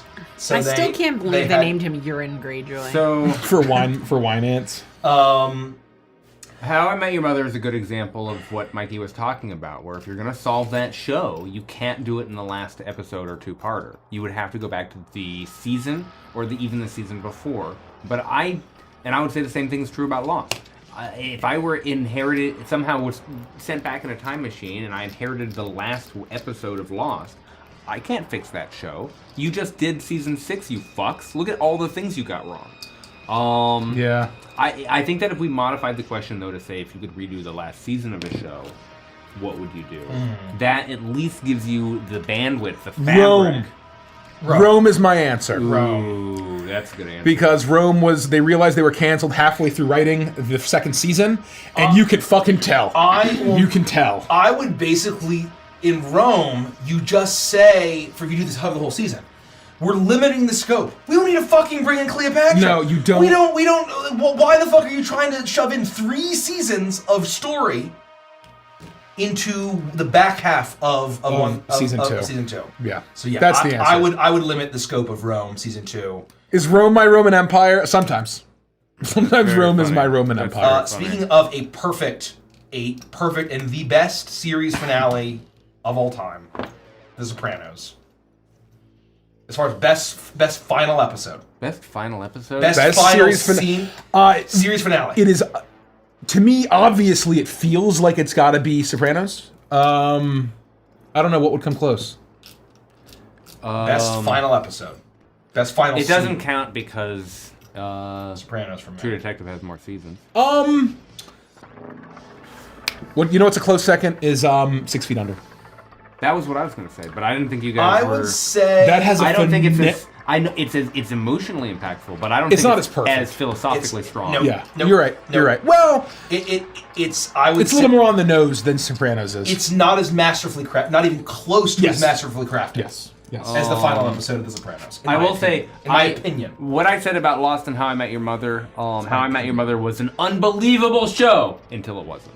Lost was an unbelievable show. You had to be there even, and then it wasn't. Until it wasn't. They both have some strong stuff, but I do not agree with people who defend the second halves of those series. Series. Interesting. That's, I was never a, once the golden age of sitcoms died, I never watched sitcoms. How I Met After Your that. Mother does some really interesting things right for the first few seasons. Yeah. It lets its actors enjoy the fact that they are on a sitcom in a way that is unusual. That's nice. The fact is when their characters are laughing, you can kind of tell that the actors are cracking each other up, and there's like a joy instead of a like plasticness that you get from most other sitcoms that I think is really natural. The jokes are unbelievable, and their best episodes are among the best episodes of any sitcom show ever. I would put them up against any other top tier sitcom. Even those who have aged poorly because they've been borrowed from so much, or they're from a specific time period, or what have you. Because we saw most episodes of Friends the night they aired. Most of Frasier, or at least the later seasons of both shows, as they were airing. Right. And then once those shows came to an end, I don't think I ever watched another sitcom. I was not lucky enough to enjoy And I should probably just sit down and give myself like a real tour of Frasier. Frasier, Frasier fucking holds I don't up. know how I've it never holds seen up. a 22-minute episode from start to finish of Frasier. Not a single one. Not a single one.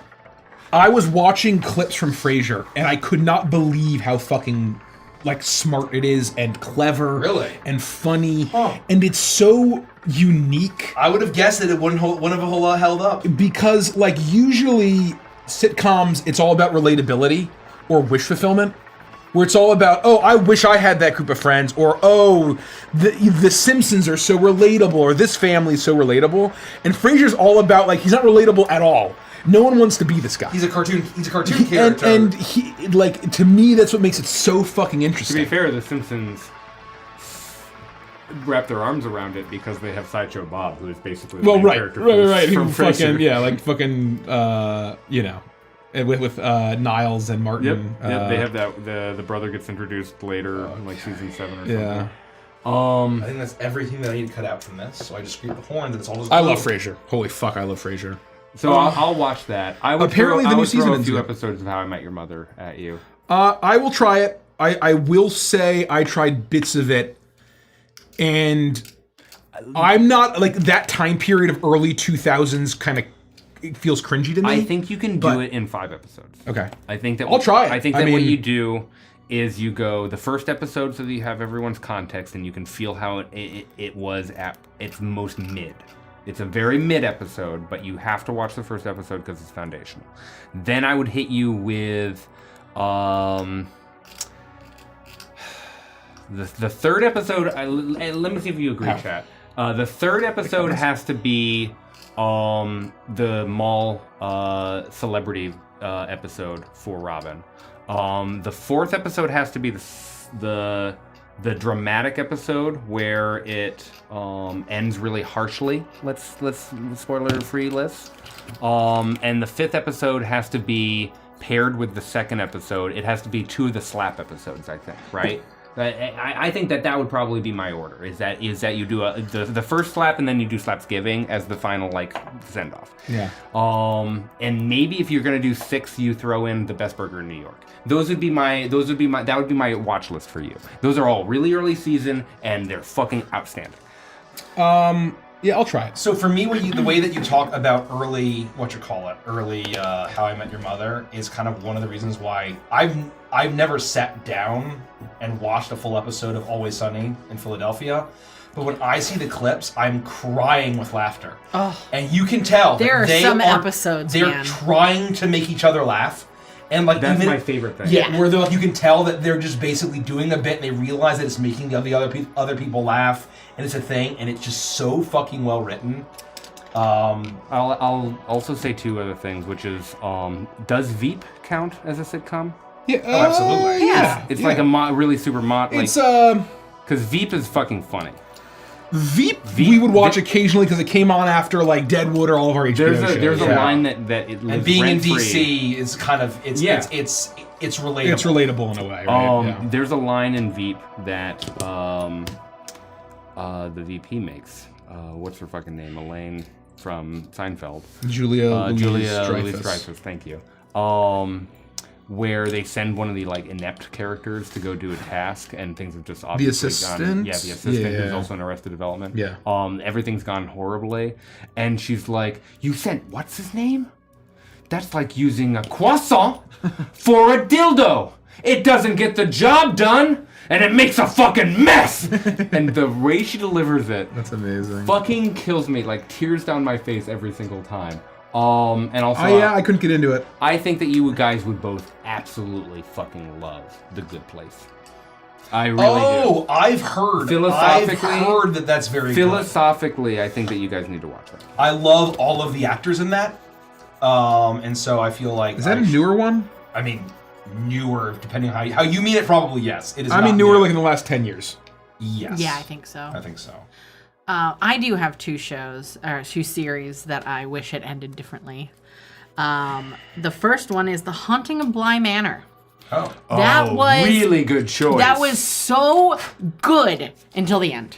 really, really good choice. Oh, So Is good. that until- hack that I hate? was just, I don't know, but it was I was into it. I was into it, and then the end. The end just actually, fucking I have blew the it. correct answer. What?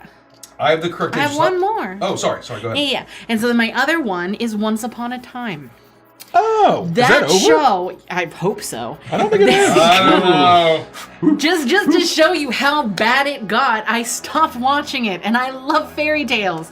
I loved it. I thought it was amazing. It was Oh, so Once Upon a good. Time. Yeah. Their Rumpelstiltskin was fucking Yeah, he was outrageous. fantastic. And you wanted to know what was going You on know- with the fucking evil queen. Yes, Dr. exactly. The first two Facilier and seasons- Scar from The Lion first King two was in seasons, it. you know. Really? It was Yeah. so. What the heck? So he's Yeah. like a guy with like an eye patch. It was so Really? Yeah. good. And Wow. Captain Hook And then was it there. just fucking Really? jumped off the rails for And, no like, reason. Frollo was there. And I ended up I stopped watching it. I was like, this is And they're all ridiculous. like really attractive Hollywood actors. And I'm like, okay. And I just Okay, people. and Okay, it sucked because ABC. it did. It started off really well. It was super cute. It was campy. It was exactly what you wanted for this like mashup of if all the fairy tales existed in the same realm kind of thing.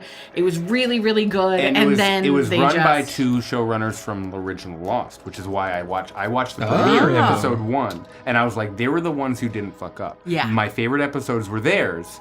I want them to have the creative control, and they're gonna take fairy tales and they're gonna do mystery Lost stuff with it, and it's gonna be fucking conspiratorial crazy. Yeah, it was Let's it was fucking good. Go. It was good. And then it wasn't. And then it wasn't. And then it wasn't. wasn't. I have a show that could actually be fixed with like 2 episodes. Oh. Season 4 of Stranger Things.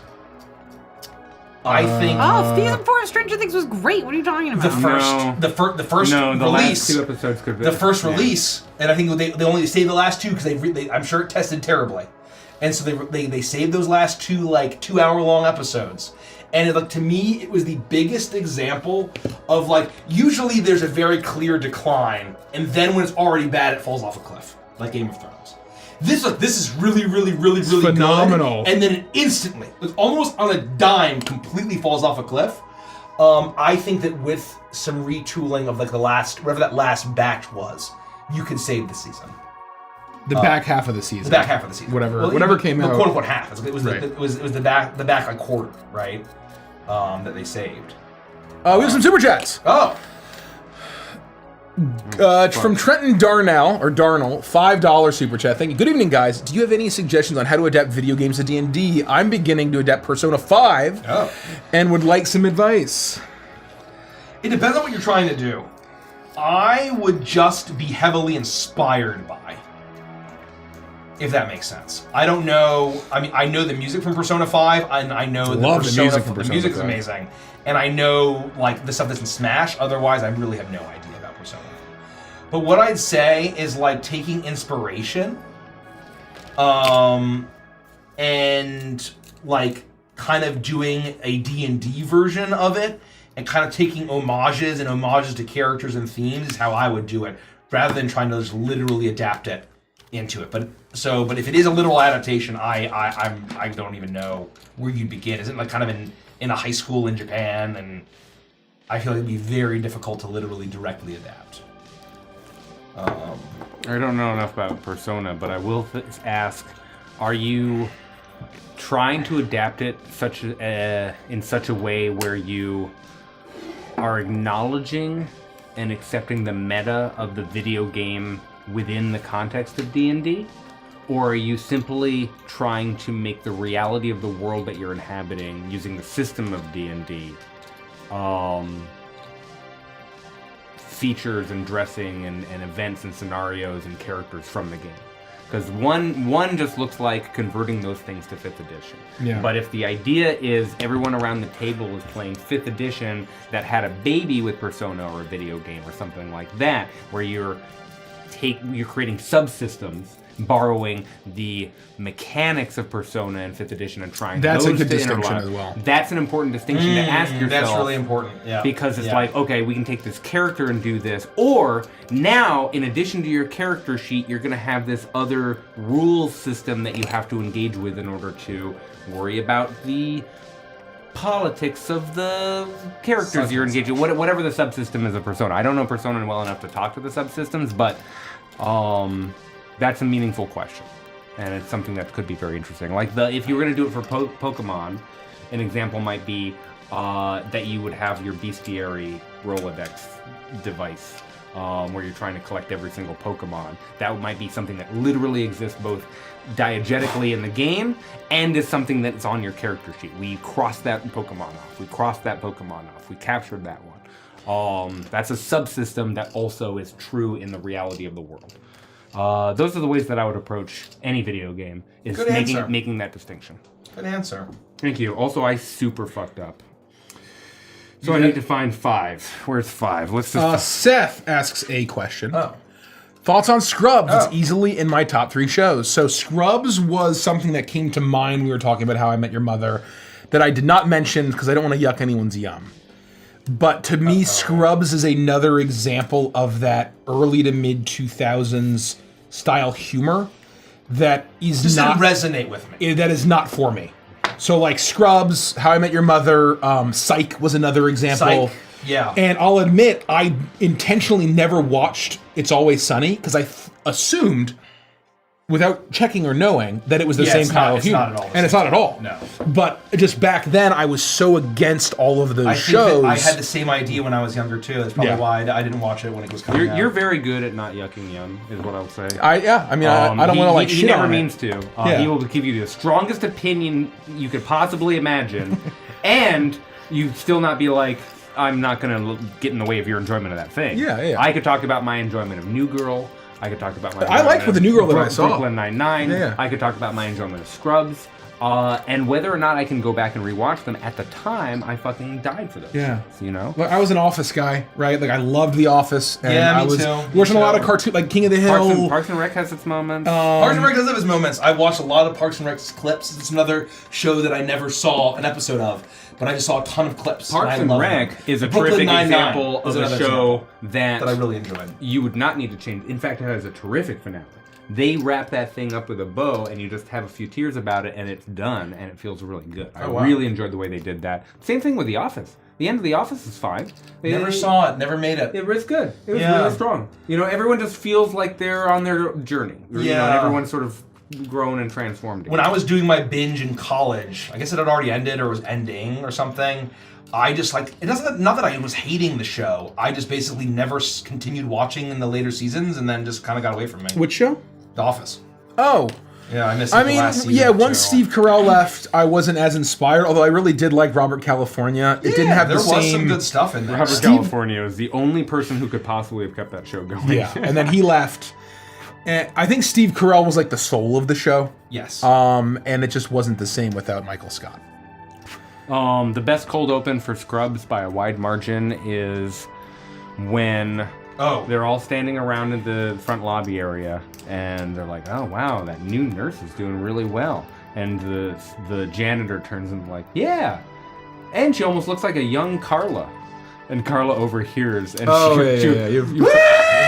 she turns into a witch, and fucking like lightning explodes, and she lifts off the air, and that's just It's very vaudevillian in a way. Like it's so over the top. Okay, I was gonna say something. Sorry. The cutaways were fun. It was very Family Guy in the cutaways. They would really go all out for some of them, like just ridiculous crap. And I enjoyed it. Have you seen Murderbot Diaries? I've never heard of that. No. I've not heard of that. No. Nikki, I have a beautiful Oracle deck, and I've been looking for the perfect tarot deck. Do you have any recommendations or a favorite artist? Crooked Moon. That's right. That's exactly right. I'm just Nikki. It's not finished, so it can't be my favorite deck because I haven't seen all of the cards. I'm joking. You can say But whatever funny you want. enough, it is a moon deck. Rich went to New Orleans. Oh, yes. And so one of the things about Tarot 2, what can make it very special is some people believe, not everybody, that being gifted a deck inherently makes it more attuned to you. And so Rich gifted me a deck that he got while he was in New Orleans. It's called the Deviant Moon Tarot. And it is a dark and twisted artwork, Badass. which I really love. It is the deck that I use for all of my shadow work. It is my favorite deck. It's the deck I use anytime I do tarot readings for my friends. And it is very near and dear to my heart. On top of that, there's a companion book that you can get for it, which is huge and hardbacked. It's got all the art in it, the inspiration from the artist. It's got additional sketches. And because the artist made the deck himself, all of the readings for the cards are written by him, which cool. makes it a lot more personal. And so I love that deck. I would highly What Nikki is recommend trying to say it. Is the is Crooked that- Moon Tarot. No, is that you need to get a second tarot deck so that you can gift it because it's more meaningful. Yes. Yes. And so why not get 2 tarot decks at thecrookedmoon.com Before prices go up. before prices go Yeah, up? they're going up. We've They're got going a up, bonus. so We're you bonus. may as well get 2 Crooked Moon tarot decks at thecrookedmoon.com. Oh shit! Am I Richie super loves fucked? you. Yeah, a little Oh, bit. shucks. Oh shit! Oh, am I shucks. super At fucked? all? Let me read this. Ostentatious. He thinks I'm all right. I'm scraping. I'm so fucked. Ass. Out of all the PCs y'all played, what character was the easiest to fall into and play? Frost. Yeah, Frost for me as well. Me too. Yes, Frost and Torbeck. Okay. No. I need your help. So worry. I was supposed to put this back on before I was supposed to put the front on, and now I need to get this piece like in there. You know what I'm saying? Yeah. Are you So- following the instructions? Yeah, no, I just Yeah. completely missed a step. Yeah. And so what I think I'm going to do is I'm going to cut off this nub so that it actually has the room to snap in there. I think that the nub is absolutely not necessary. Yeah, So it's- yes, I would say there's so much surface area with the plastic glue, And and there's with gonna that be a tape on snap, this thing? yeah, you're fine. Okay. I would say. Feel I just free. wanted some guidance. Thank you. Yeah. If it doesn't work, let me know. You should be good. Easiest character to play. Holy shit. I don't know. Toa's really easy. I feel like all my characters is kind of like riding a bike. I would actually no. I think Griko's the easiest. Griko's definitely the easiest. In a lot of campaigns that we play, whenever the DM stops talking, everyone at the table looks at me to do the first thing, drive the action, be the first person to speak. That's true in Except Salt Marsh for now. That's true in Rhapsody. That's true in Curse of Strahd. That's true in Witchlight. And that's sort of that's a tough place to be in a way, because it's okay, I need to be driving constantly. So the characters where I am not in that position are Toa and Briggsy. Toa, Briggsy, and is that it? Fuck. Probably. I don't feel like it's that way in Prime. Prime less I think Prime is so. just a little weird. different. Prime's a little Prime's weird. different. I didn't say, yeah, Prime. Right, Prime's I'm just different. adding Yeah. Prime to. I think that would go Yeah. with. Rhoda. Yeah. I don't know why that is. I certainly didn't choose that. If I had it my way, everyone would feel more empowered to jump in. Let's talk about Curse of Strahd. Curse of Strahd, That's obviously, different. I brought that upon myself. You did. And that was much easier for me because It was I designed made that Clayton way. It was intentionally designed for that that, right? But in all these other campaigns, Well, and that was also my, me. my characters aren't really built for that, That in a was way. me also coming to you saying, I have never done something like this before, and if I need your help to keep things serious, Right. can you be this character for me? And you were like, yeah, absolutely. So. Good Toa. question. Toa and Briggsy. Nuclear Blue says, are you guys excited for Dune Part 2? I personally adored the first film in the book. I can't wait for the second one to come out. I'm actually not going to see Dune. I'm just going to go to the theater and get the collector's popcorn bucket. He's going to get 365 of them so that he can enjoy them every day. And a packet of hold the popcorn, extra butter. I mean, go to the bathroom after the trailer. Stop, please! The spice must flow! I No, loved I- the first film. I think it's a masterpiece. I think that adored it. all of the people that had a problem with the ending go fuck yourself. Yeah. Like honestly, it's a brilliant ending, and then I get out of the theater and everyone's talking about like where it ends, and I'm like, you totally missed the fucking point. It's a fucking masterpiece. I adore it. So one of my I have a lot one of my favorite like narrative YouTubers is called The Closer Look, and he did a whole video about Dune 2 and he took it down. He basically criticized the ending and the pacing not of Dune 2, of Dune 1, of Dune. And he criticized the pacing and all of it, and then he realized his take was so bad, he was so embarrassed that he took it down. Good. And I'm Look, like, I that's like a lot of intellectual honesty. Yeah. That's a lot of intellectual honesty. You say, holy shit, I had a really bad take, I'm taking this down. I like thinking, I just didn't get it. It's not like it was wrong, right? Yeah. So Or should be improved. I thought that was very funny. Yeah. No, I'm extremely excited. Yeah, not to yuck anyone's yum, but if you didn't like the ending to Dune 1, go fuck yourself. Well, it's... Yeah, Nose picked up on it. Well, I don't think... What's wrong with not liking this? I don't think it was bad. But what's wrong with being like, what? It ended there? That's weird. Because it was a beautiful, transformational I don't think hero's it's a journey fuck moment. you. Yeah. And that, like, in my opinion, where else would you end it? Like it was the perfect, if you're gonna cut a book in half. So I wouldn't say it was the perfect place to end it. The hero's journey isn't even close to it. But it was at a metamorphosis point. Yes. It was the transformation of son Atreides. It felt abrupt. Get the fuck out of here, Derek! I didn't know you were one of them. Get out of here. And people that didn't get it anyway. It's fine. I would say if you understand the character journey and the arc, it was an incredible climax and an incredible choice. And it was basically the climax of the spirit of the beginning of the first film. Yep. It was the, kill the boy and like the man will basically be leaving Paul Atreides behind and becoming fucking and it pays off his visions, right? Yes. Of the visions were true in a sense, but not exactly how he pictured it. And that reveal was the metamorphosis point. Where I don't know, I thought it was fucking perfect.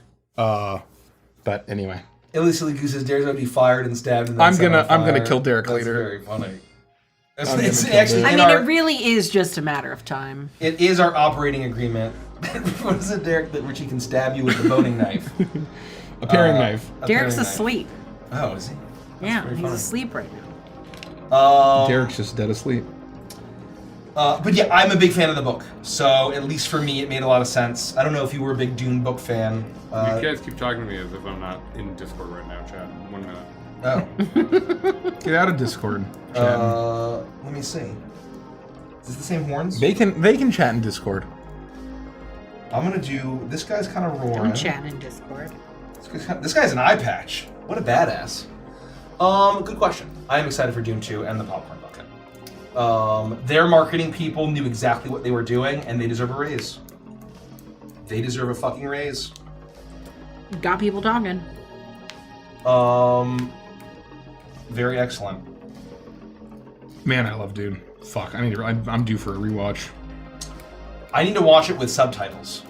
Yes. One of the say, I think the biggest flaw is they didn't take more time for exposition.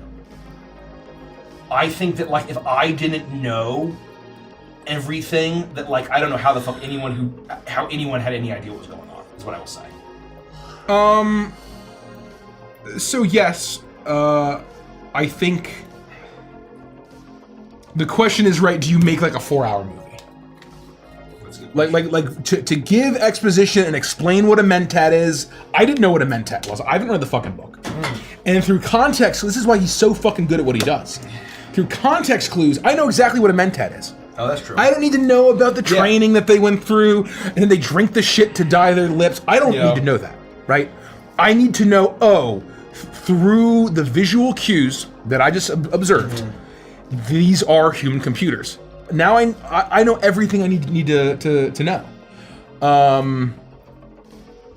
I'm glad to hear that I'm very glad to hear that because like that was for me. It's kind of like also where it's the thing when you watch something that's an adaptation, you never want it to be like, oh, you needed to read the book to understand what's going on. No, of course That not. also goes back to when I was saying in Game of Thrones season 2 why they didn't add patch face. It's like, well, you also need to think about like why the fuck is there some crazy ass fucking jester here saying all this weird ass shit, and you need to like to understand that story. It's like, you know. So you think that was a good choice to cut him? No, not necessarily. Oh. I'm just saying that they should have. There just needed to be more. You had to be very thoughtful and deliberate, and they weren't all about that. I see. But also the idea that I see. it was a very deliberate choice, even in the beginning, which is why I think the crack showed in the beginning, is where, especially starting in season 2, they removed. It was a deliberate choice to remove as much prophecy and magic in the story with anything that wasn't completely, absolutely necessary. They cut when it came to magic and prophecy, and so that was, you know, part of patch face. This whole thing to prophecy. It was almost like too Tolkien, right? Where it's like Westeros is more magical than Tolkien's world in a sense. No. I mean, I don't know. With the in certain ways, in other ways not. They're fucking resurrecting people and shit. In other Like, there's ways, zombies and you know. In other ways, some ways yes, other ways not. There's we're auteurs. From Star Kitten. Thanks, Elise and Goose. What are some underrated movies that you would recommend? Got underrated. Underrated. I was just thinking about this. Underrated films. Yeah, I was just thinking about super underrated. Was it a meme or did I mean it? I'm gonna leave you. I'll be back. I'm trying to think of. God, there was something that was super underrated. I'm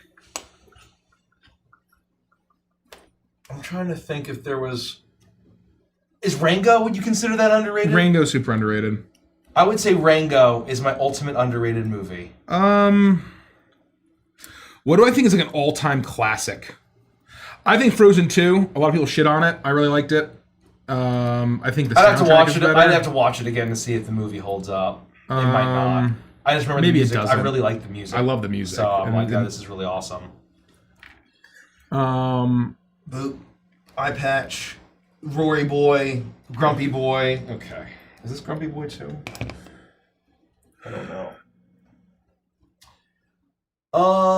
The one art kit I'm currently drawing, I would like to ask, what are the details you've noticed and enjoyed or thought was creative that you've seen added into character designs across campaign fan arts? Interesting.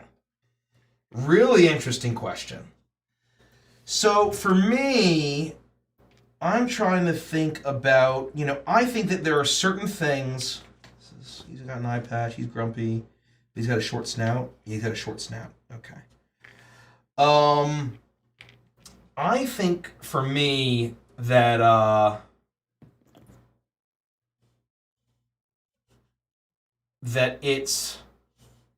I really, really like when, basically there's kind of a fan design that, gets kind of is so prolific and popular and exciting that it kind of becomes like the fan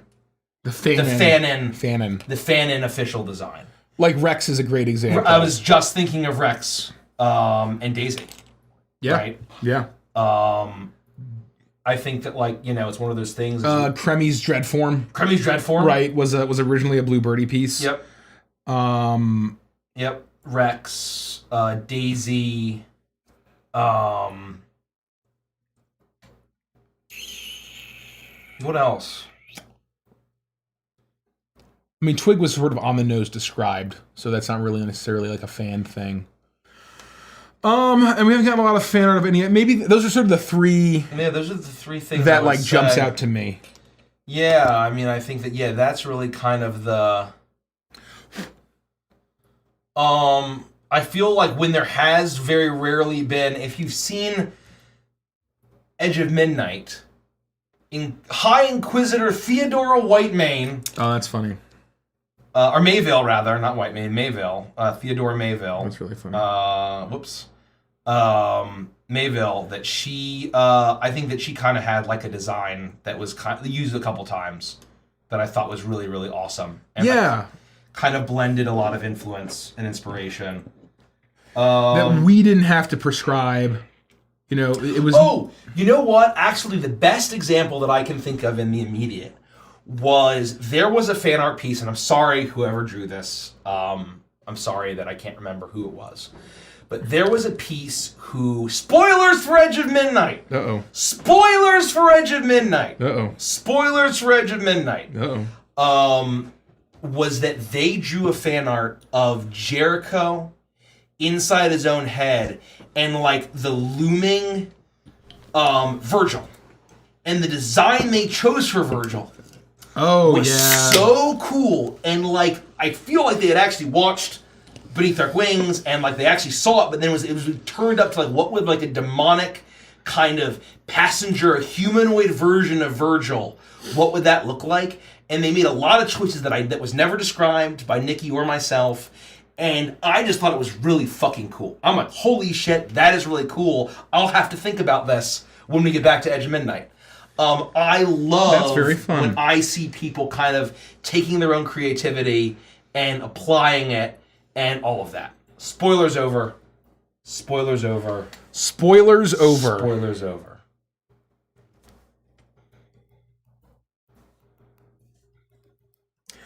Boo-doo-doo-doo, boo-doo-doo. Good question. Silly Goose.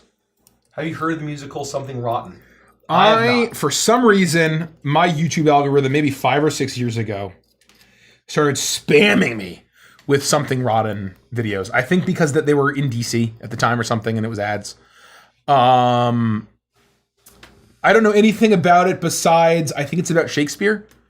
That's it, and that it was in DC 5 years ago or 6 years ago. Oh, that's all I got. Rotten. Yeah. Interesting. Yeah, no, I've never heard of it. I wouldn't even begin to tell you what it is about. Gravity Gracie says here. Actually, let me get these horns on. This will start gluing. I'm currently compiling fey curses to use in my games, and I had one to offer to the Archfey Angela. Your elbows start screaming obnoxiously loud, but only you can hear them. That's very funny. I love that. I've never seen Wicked, but would love to talk about the book with someone. We were supposed to get a movie, but I'm glad we haven't yet. I mean, at this point, I kind of agree. There's a Wicked movie but it is based on the musical, not the book. And it is coming out. It's 2 parts. It's coming out it's this November. And it is starring Stephanie. I can't remember her last name. As Elphaba. Stephanie, no last name, as Elphaba. And Ariana Grande is playing Glinda. Oh. Is that gonna be like a?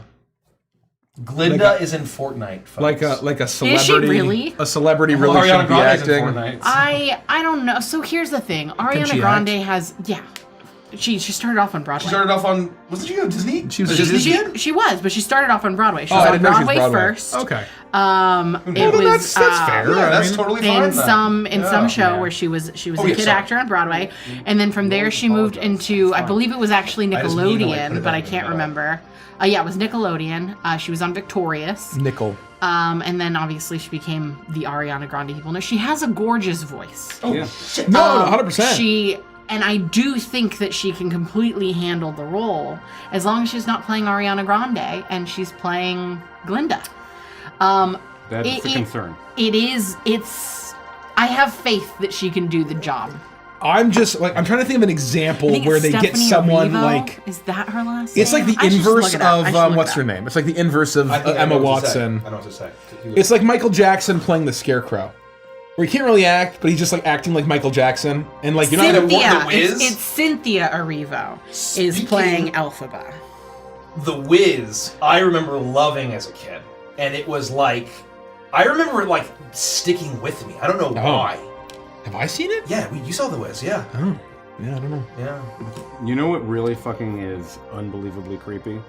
The second Wizard of Oz movie, Return to Yes. Oz.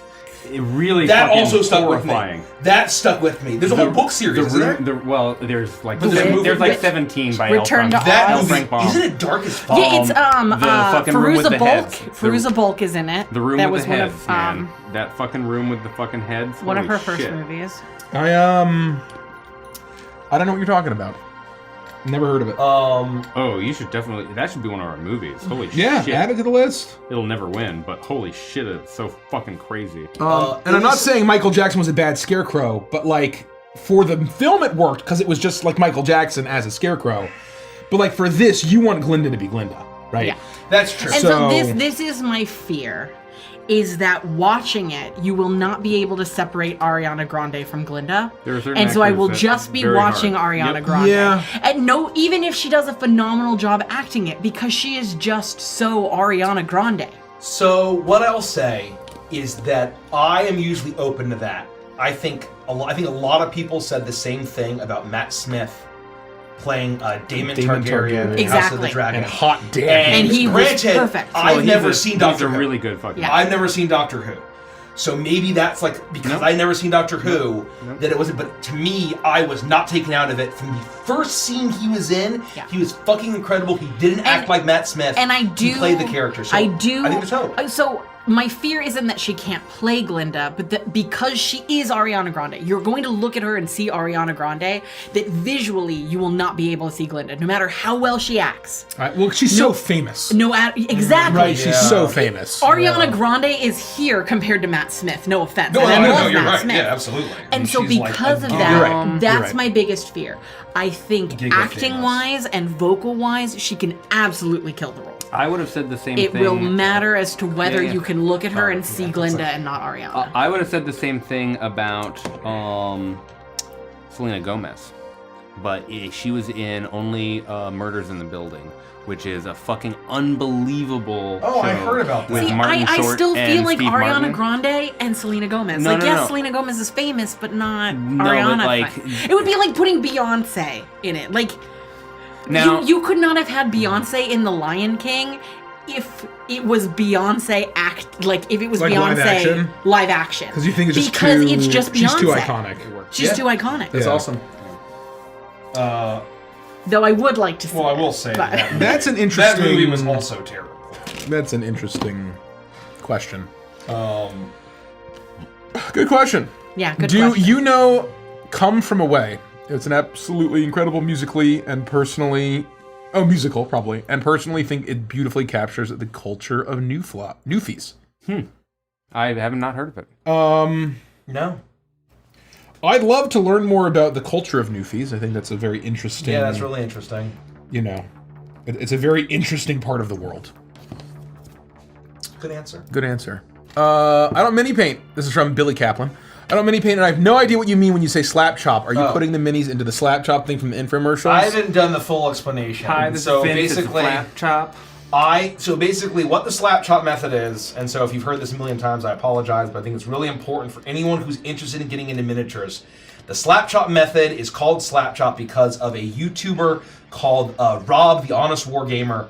He did a video and his community popularized it, and his community called it slap chop as a joke. And basically, the video went super viral, and now everyone was talking about the slap chop method. Basically, what it is, it's a way for people who do not have a lot of artistic chops, who are beginners, who are not super skilled at miniature painting to start, can basically make really good-looking table-ready miniatures relatively quickly.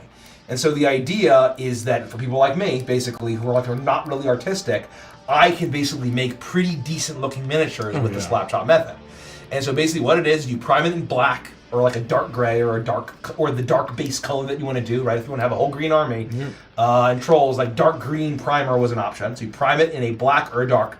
Then you do a heavy airbrush, a heavy dry brush of a lighter gray. And so basically, you set the dark tones and all the deep shadows and recesses with the primer, and then you do the mid tones with the lighter gray and with a heavy dry brush, and then you do a light dry brush on all the top areas and the raised areas and where the light would be hitting with a white dry brush. and that sets all of your values of light, in a Luminance. relatively easy way without having to really fully understand lighting, which I certainly don't, right? Derek and I were just talking about it. When you see someone who's a miniature painting, what takes someone from like a B+ to an S+, it's how well do they understand lighting, and you can do masterful, insane things when you understand lighting. There are some miniature painters who will paint a torch that a mini is carrying, right? They will paint that torch and they will make it red and they will make it orange and they will make it yellow and they'll put little white highlights on it and it'll look like a torch. That's a B tier, C tier, A tier, maybe. It depends on the quality of the gradients and all those things. That S tier is when they also then highlight in the color that would be appropriately reflective on the character the light that would be actually coming from the torch, right? What Mikey is describing is all over the mini, the darks, the midtones, and the lights. All you can very quickly, with the dry brush process that he's describing, immediately establish those with gray, and then when you go over it, you don't have to worry about that level of shadow and light. You get a lot of you can take a huge shortcut immediately to there. You don't get the dimensionality of those little details at the S tier, but it takes you to an A much faster than you would without having to go through that level of artistic understanding. And not having to study the light, right? Yes. And so basically it's a way to set the light values, basically low tones, mid tones, and high tones, right? Is that how it is? Yeah. And then you just go over, basically paint by numbers. You get contrast paints by by Citadel, Games Workshop, or you get speed paints by Army Painter. You basically, it's a hot new thing where it's kind of in between a wash, and like a standard paint, right? And so basically the idea is that it has the color, but then it shows what's underneath. And so you basically just paint like, oh, is the arm green? You paint that green. Is the weapon gray? You paint that gray. And you basically go over everything. And all of the tones are set by the dry brushing. And so you can basically then You've already done all the hard work. You've done all the hard work with the dry brushing. In like 5 seconds. Yep. And then you just paint by numbers. And so it's a very easy way to get a tabletop army or whatever miniature that you want. D&D, doesn't have to be fucking wargaming. It can be D&D, anything else, and you can get a miniature painted pretty well, pretty quickly. I always talk about the Jabberwock that's from Once Upon a Witchlight.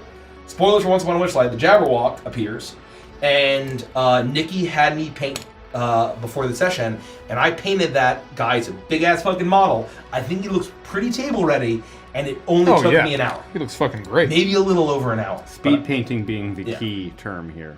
Yeah. So once you understand it was the process, extremely fast, and I think it is tabletop ready. I will be doing the slap chop method with perhaps a little embellishment for my army. I'll be doing edge highlighting. I just don't know how much time we're going to be spending on painting, and I want to take the shortcut to learn. I'm going to start with some of the small boys, and then we'll see where we go from there. But I remember really investing myself in the painting. This is my favorite thing of wargaming, is what we're doing right now. Exactly. It's extremely stimulating. And so for me, it's like I'm not trying to enter any mini painting contests, and I basically want to get my armies ready to go to play so I can start playing. And then when I finish an army, or like enough models where I can basically have some flexibility, I want to make another army, because I may want to not play only one army for the rest of my life. And so I want to have that flexibility and keep building and painting new minis, because it's very exciting and fun for me. So that's it.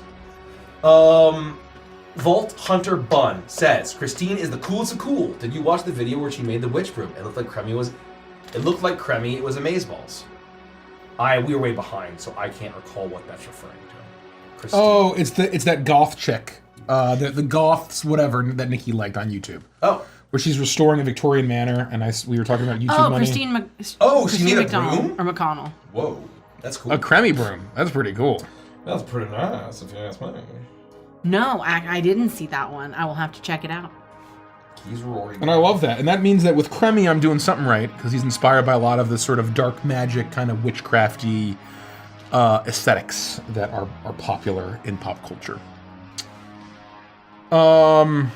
Nikki, have you heard of Goddess Summoning series by PC Cast? I didn't, but it'll go on my TBR. Mix of modern woman and Greek myth. Will you do a musical themed month for Patreon watch nights?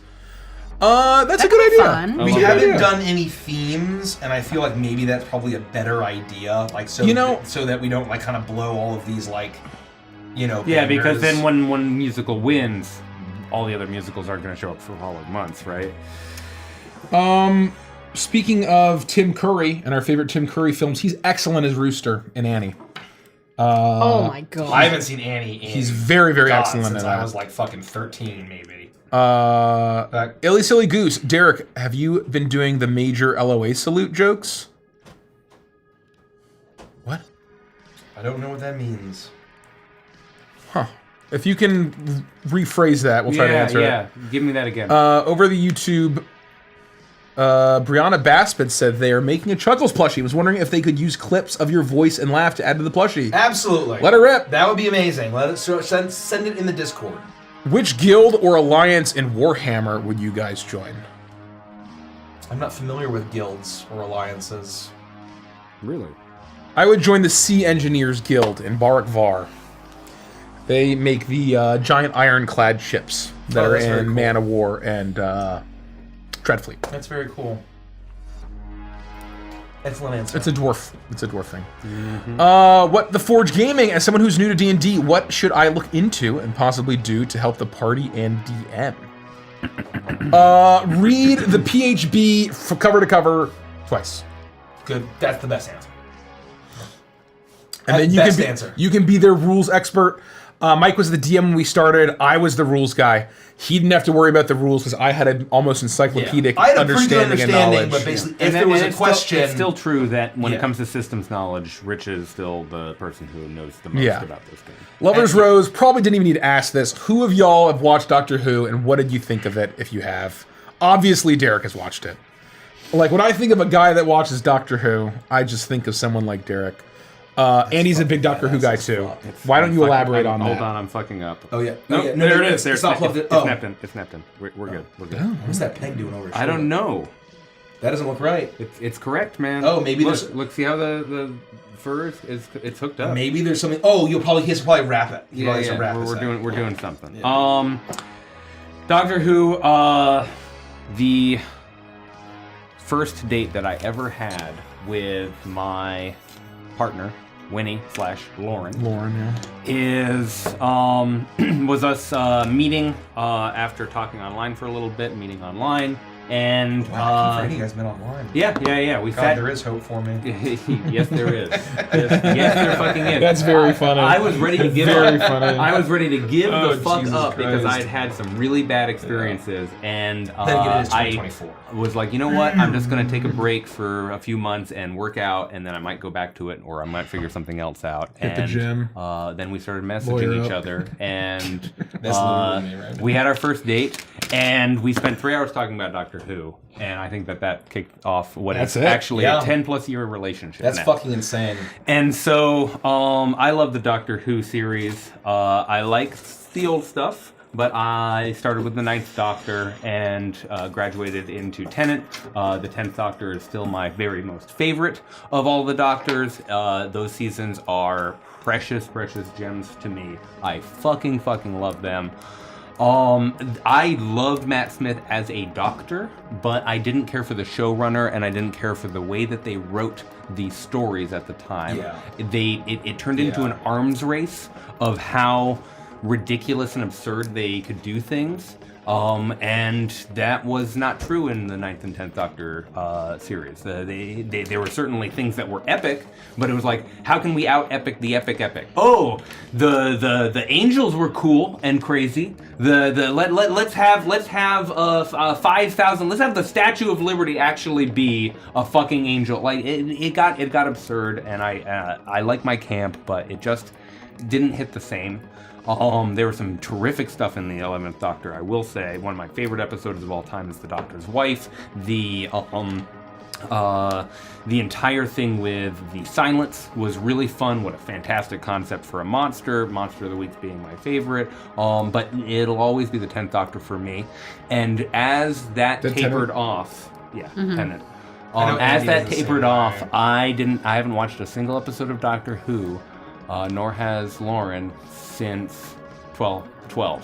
I think that the last thing that I ever watched of Capaldi. Doctor Who was the 13th Doctor special, where they had, what's his name? Terrific fucking actor. He was an alien and Indiana Jones and the Kingdom of the Crystal Skull and a million things. He was fucking phenomenal. Ray Winstone? No. Toby Jones? No. He was also the wand is he? guy from Harry Potter. John Hurt. John Hurt. John Hurt. John Hurt. God. John Hurt was the 13th. He was in actor. Crystal Skull? Who was in Crystal Skull? Yeah, he's the didn't know crazy that. dude. Oh, you're right. He is. I can't. 100% he is. I can't remember the movie. So Doctor Who. John Hurt, man. God, what a fucking legend. V for fucking Vendetta. Unbelievable. V for Vendetta, he's Yeah, the yeah, president. yeah, yeah, Yeah, that's shit. Such a Fucking good actor. amazing. Yeah, I mean, look at the episodes of the 10th Doctor. You've got the Midnight Train episode. You've got the library. Who's the doctor for the Christmas Carol special? They do a Christmas almost every year. So. But the Christmas Carol with Scrooge. I watched that. That was pretty fucking good. At the recommendation of a coworker. And at the time, I wasn't, I'd only known, and again, I'm not a Doctor Who guy, but I'd only sort of known of David Tennant. A Lover's Rose says Matt. Matt, yes. Yeah, he was fantastic in that. And so I was really sold on Matt Smith in that special. He was very good. He He was very good as a I've doctor. heard some really great things about thought Capaldi. I was huge into David. I started watching with Eccleston. And then loved Tennant. He was my favorite. And I really didn't want Matt. I was completely against Matt Smith because I was just like, it's not David Tennant. Yeah. But Matt Smith really surprised me. I loved Amy Pond. I thought she was great. She went on to do unbelievable things. Gillian Murphy was fabulous. She's in one of my favorite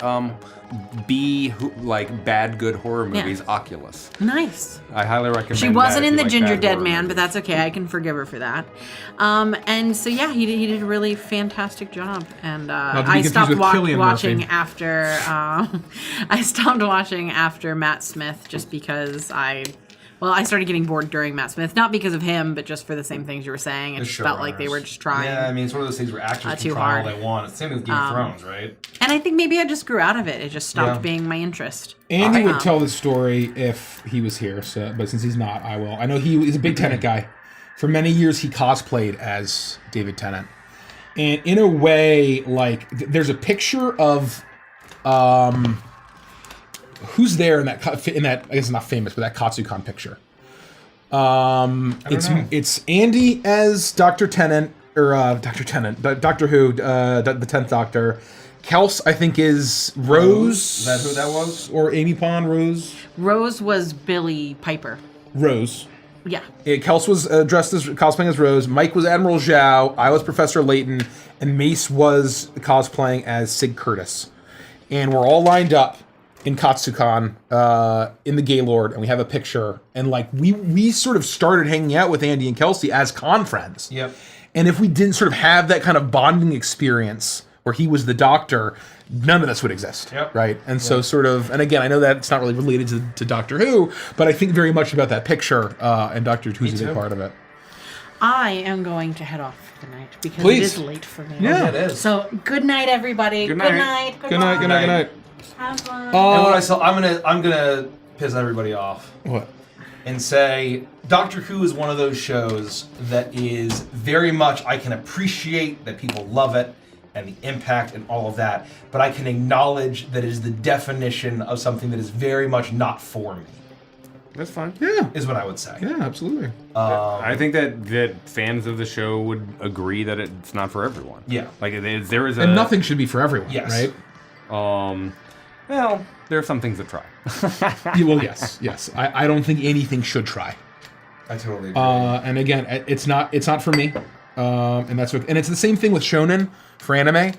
We go to anime conventions occasionally, and I've tried to watch shonen anime, and sometimes I like what I see, but it's not for me, right? Like to me, these sort of never-ending plots of shonen just doesn't gel with me. And I acknowledge that it's really cool, and I acknowledge that there's lots of cool elements. It's just not something that I particularly connect with. I totally agree with that as well. Well said, Rich. Well said. Yeah, thanks. If the Capaldi seasons are good, I will watch them. It will require a more grounded Doctor Who, and that sounds outrageous, but like, I really like it when they just show up and there's a fucking planet, and there's a mystery, and there's a fucking threat, and it's just, I don't know. Anyways, things got too serial. Oh, I think that's a fair. And also, I did Way to see in feel. chat. I'm gonna snipe a YouTube chatter. I hope they're a channel member, because channel members are our favorite. Channel member. We love you, channel We love members. you, channel members. But they said that it reminded the silence monsters from Doctor Who reminded them of one of the best episodes of Buffy, which is about these creatures who show up and no one can make sound. Nothing can make sound. Or they can't speak. They can still like clink stuff and what have you. They can play a record player of classical music and what have you. But they show up because they don't want people to be able to scream when they do their evil work. And it is one of the most horrifying, scary, wonderful, unbelievable episodes of Buffy. I don't know if I'm ever going to be able to rewatch Buffy. And that makes me sad. I loved Buffy so much, but I think that it might have finally gone beyond the veil of its time.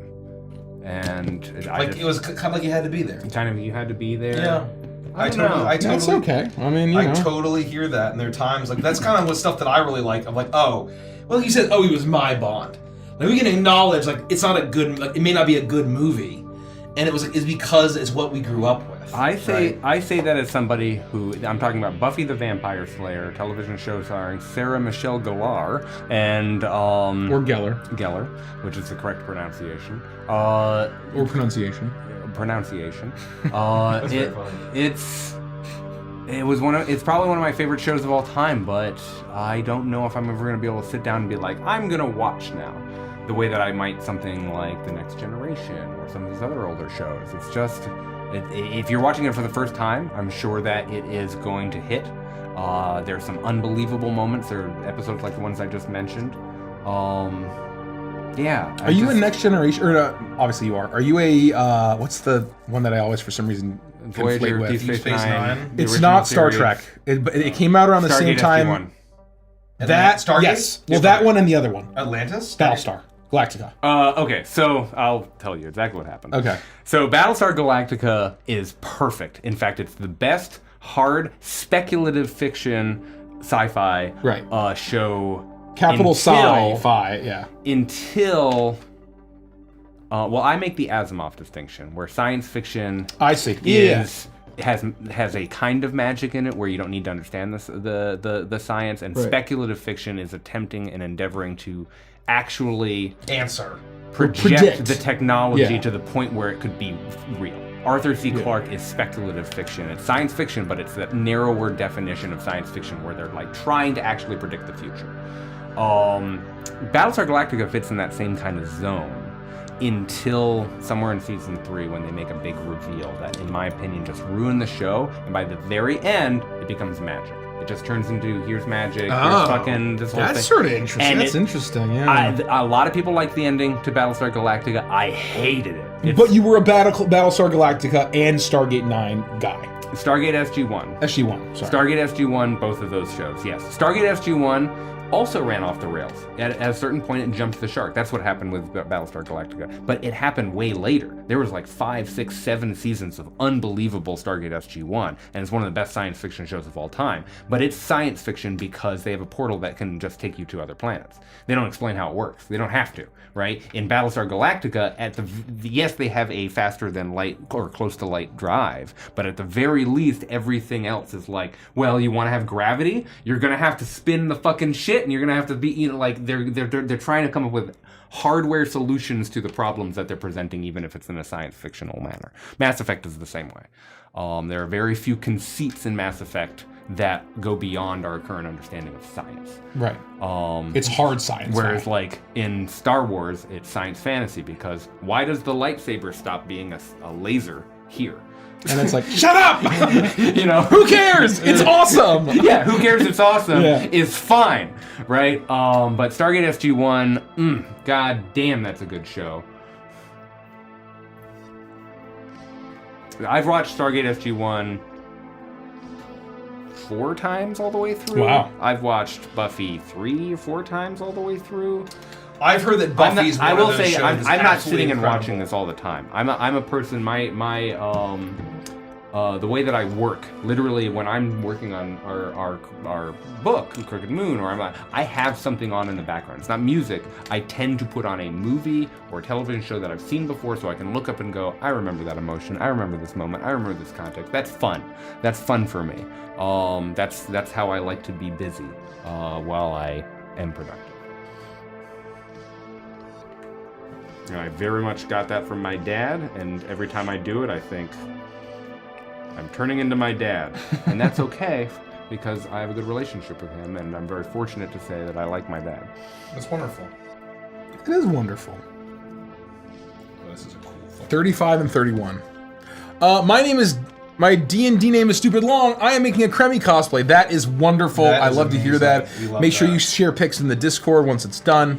Would love to see that. Thank you. Thank you. Did we get any super chats we missed? I I don't think so.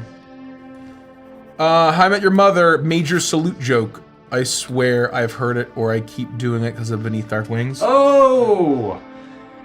That was the salute. We didn't understand something when you were How I talking. Met Your Mother, whenever anyone says there's a major problem, or this is the general knowledge, or something like that, the two main characters, Robin and I don't know, whatever the fuck the main character's name is, they'll salute Really the memorable name. show. So they'll be like, major problem, general knowledge, and they'll salute the thing because it followed the words general or major or something along those see. lines, right? I see. That's the whole joke, and I have done that on stream a few times, so thanks for picking that up. It is a hilarious joke. Ted, thank you. And yeah, no, I haven't been doing that in the Discord, but I definitely have done that on stream, so thanks. Oh, sick. Nice pull. This is a Nice depressing pull. song. We got a pretty amazing update on the new Patreon badges. Is all I'm gonna say. Did we really? We got it's a video. shit. She did a video for us. Hold on. Let's make sure that everything is fine over here. 31. No, we're fine. Okay. Folks, if you haven't joined our Patreon, we It bears feel repeating. it bears repeating that our Patreon, I feel, is a damn good deal. I feel like you get, I think, as far as entertainment, and then, for the higher tiers, like, it's kind of, you get this awesome special badge, and if you want to support us, but all you need to do is just, as far as like actual bespoke content, all you need to do is the Diamond Scarab and higher, and you get all of the bespoke content. Yep. Everything else is just for, like, basically support however you want, and you get extra special shout-outs, and you get extra special badge. And you get the prestige. The Prestige. Great film. I need to... I really want to rewatch The Wrestler now, after talking about all this. I've been wanting to watch it for ages. I've heard nothing but good things. Everyone who talks about it says it's fucking fantastic. And it's one of my favorite directors of all time, so what am I fucking doing? I know, that's crazy, man. Well, I feel like it kind of came out in the summer, and it was very quickly forgotten. Like, it was one of those things where, like, it came out during a year back when movies were good, and, Richie and I basically saw, like, we would see, like, 2 movies a weekend during the summer. I mean, And that was just one of the movies that we saw. I think it's the only reason why we actually, like, went through with it. Like, we didn't know Darren, like, I don't think I knew, like, oh, Darren Aronofsky, like. Requiem for a Dream is still one of the best masterpieces ever. It's just, you only ever want to watch it one time in your entire life. It is a nightmare to watch, but it's fucking great. Well, and I think that's the point of that, right, is that, like, if something makes you feel an emotion that's uncomfortable, that doesn't mean that's bad, right? Or that you should avoid it. Unless it causes you legitimate turmoil, of course, and it's a problem, right? Obviously don't do that. Don't hurt yourself. But, like, when movies make me feel uncomfortable in a good way, I love it. When movies make me feel uncomfortable in a bad way, I loathe it.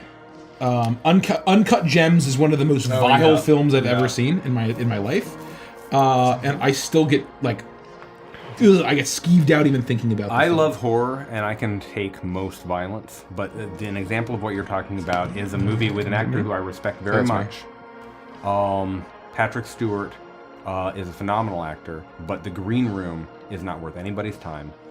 And I'm sorry to everyone who would participate in that film, because I'm sure you're all talented, wonderful people and the whole thing, but I don't get it. That movie is just violent and makes you want to feel uncomfortable, and the point of the film is that you feel unpleasant the entire time. Yeah. And that's not fun. I didn't enjoy it, right? I can watch things that are way more violent, but that film does the same work. Requiem for a Dream, the unpleasantness comes with a point, and that makes it hurt. Yeah. I think that, like, for me, I like, artistic buildings of dread or settings of atmosphere. Or a deep emotional catharsis. For me, the movie Pig is the perfect example where it made, I also watched it at a very appropriate time in my life. And it just fucking hits you.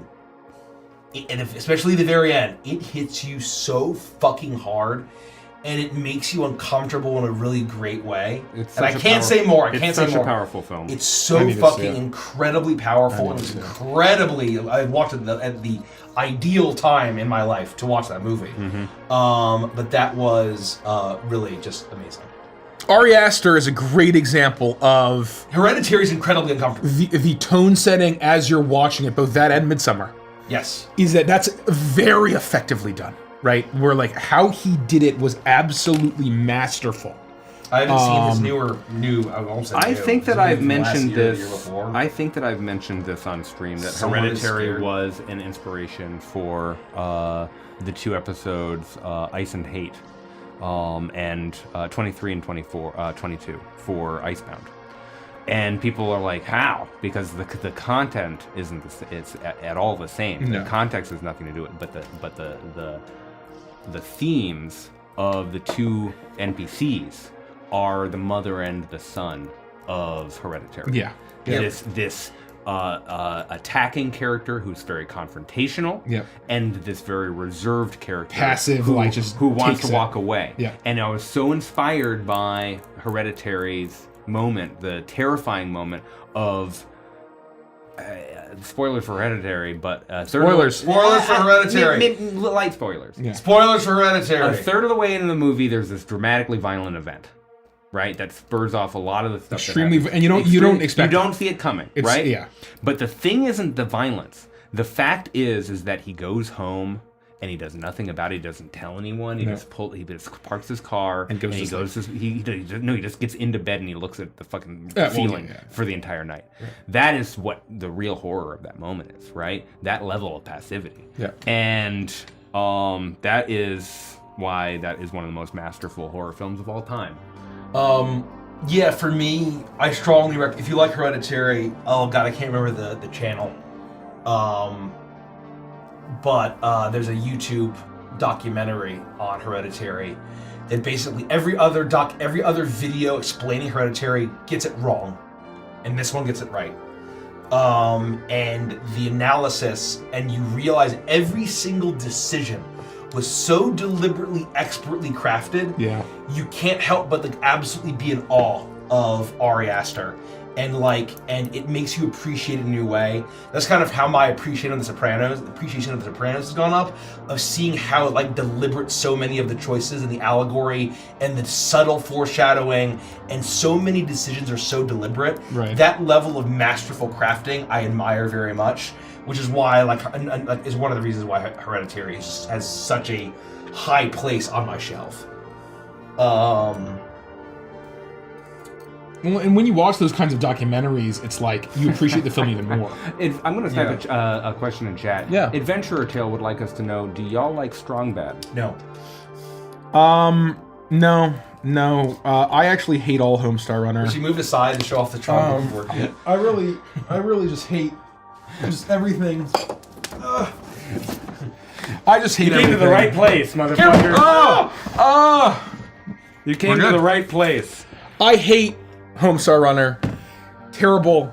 No one should ever consume it or watch it or get into it. But anyway, if you're a Homestar Strong Bad fan in chat, please leave because this is not the place for you. I'm obviously sarcastic. Always be going and do leasing. My Discord status currently is always beezing and doozing, which is a more modern cartoon. But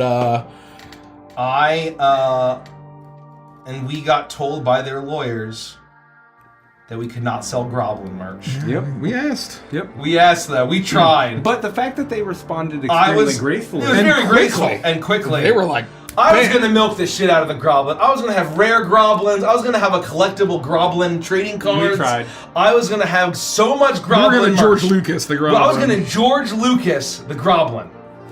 I wanted to so badly. And their lawyers told us to go pound sand. If only So- you invented your own IP, Mike. Yeah, why I know. don't you invent your own IP? It was inspired by. It's not literally the Green Goblin. You should have changed him a little bit more. I thought he was very cute. I think he's a lot cuter than He's very cute. in the original. I think the Groblin is very cute. Where is 11? That's the real question. I need me some 11. We need Grob a shitto. That's very funny. That's very funny. Okay, the assembly line is continuing. I have every right arm glued on. I have a bunch of headless, left armless gore. Now I'm gonna go. Once these dry a little bit, I'm gonna go onto Why- the head. Why do they make me go on a fucking treasure hunt? Why wouldn't they know the fucking steps? Like what 9, 11, 55? They're sprue. It's how it all fits, Well, man. it doesn't- No, doesn't- it isn't. It's completely random. They make me go on a goddamn treasure hunt.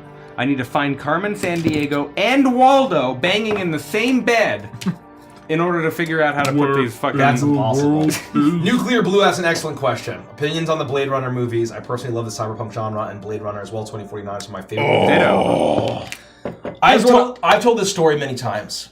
I was aware of Blade Runner for many, many, many years, and then I talked to Derek, who's a huge Blade Runner fan. I wrote a 20-page essay on it for college.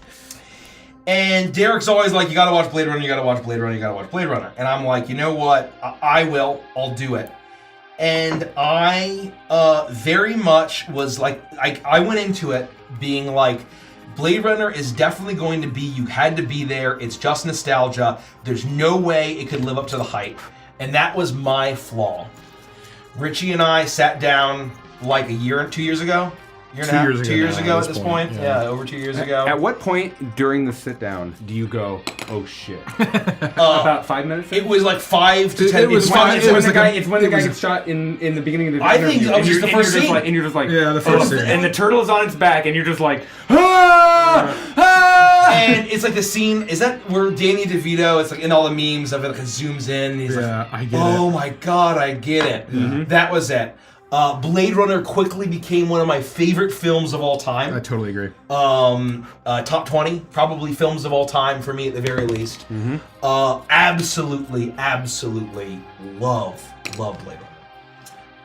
I will, and again, not to yuck anyone's yum.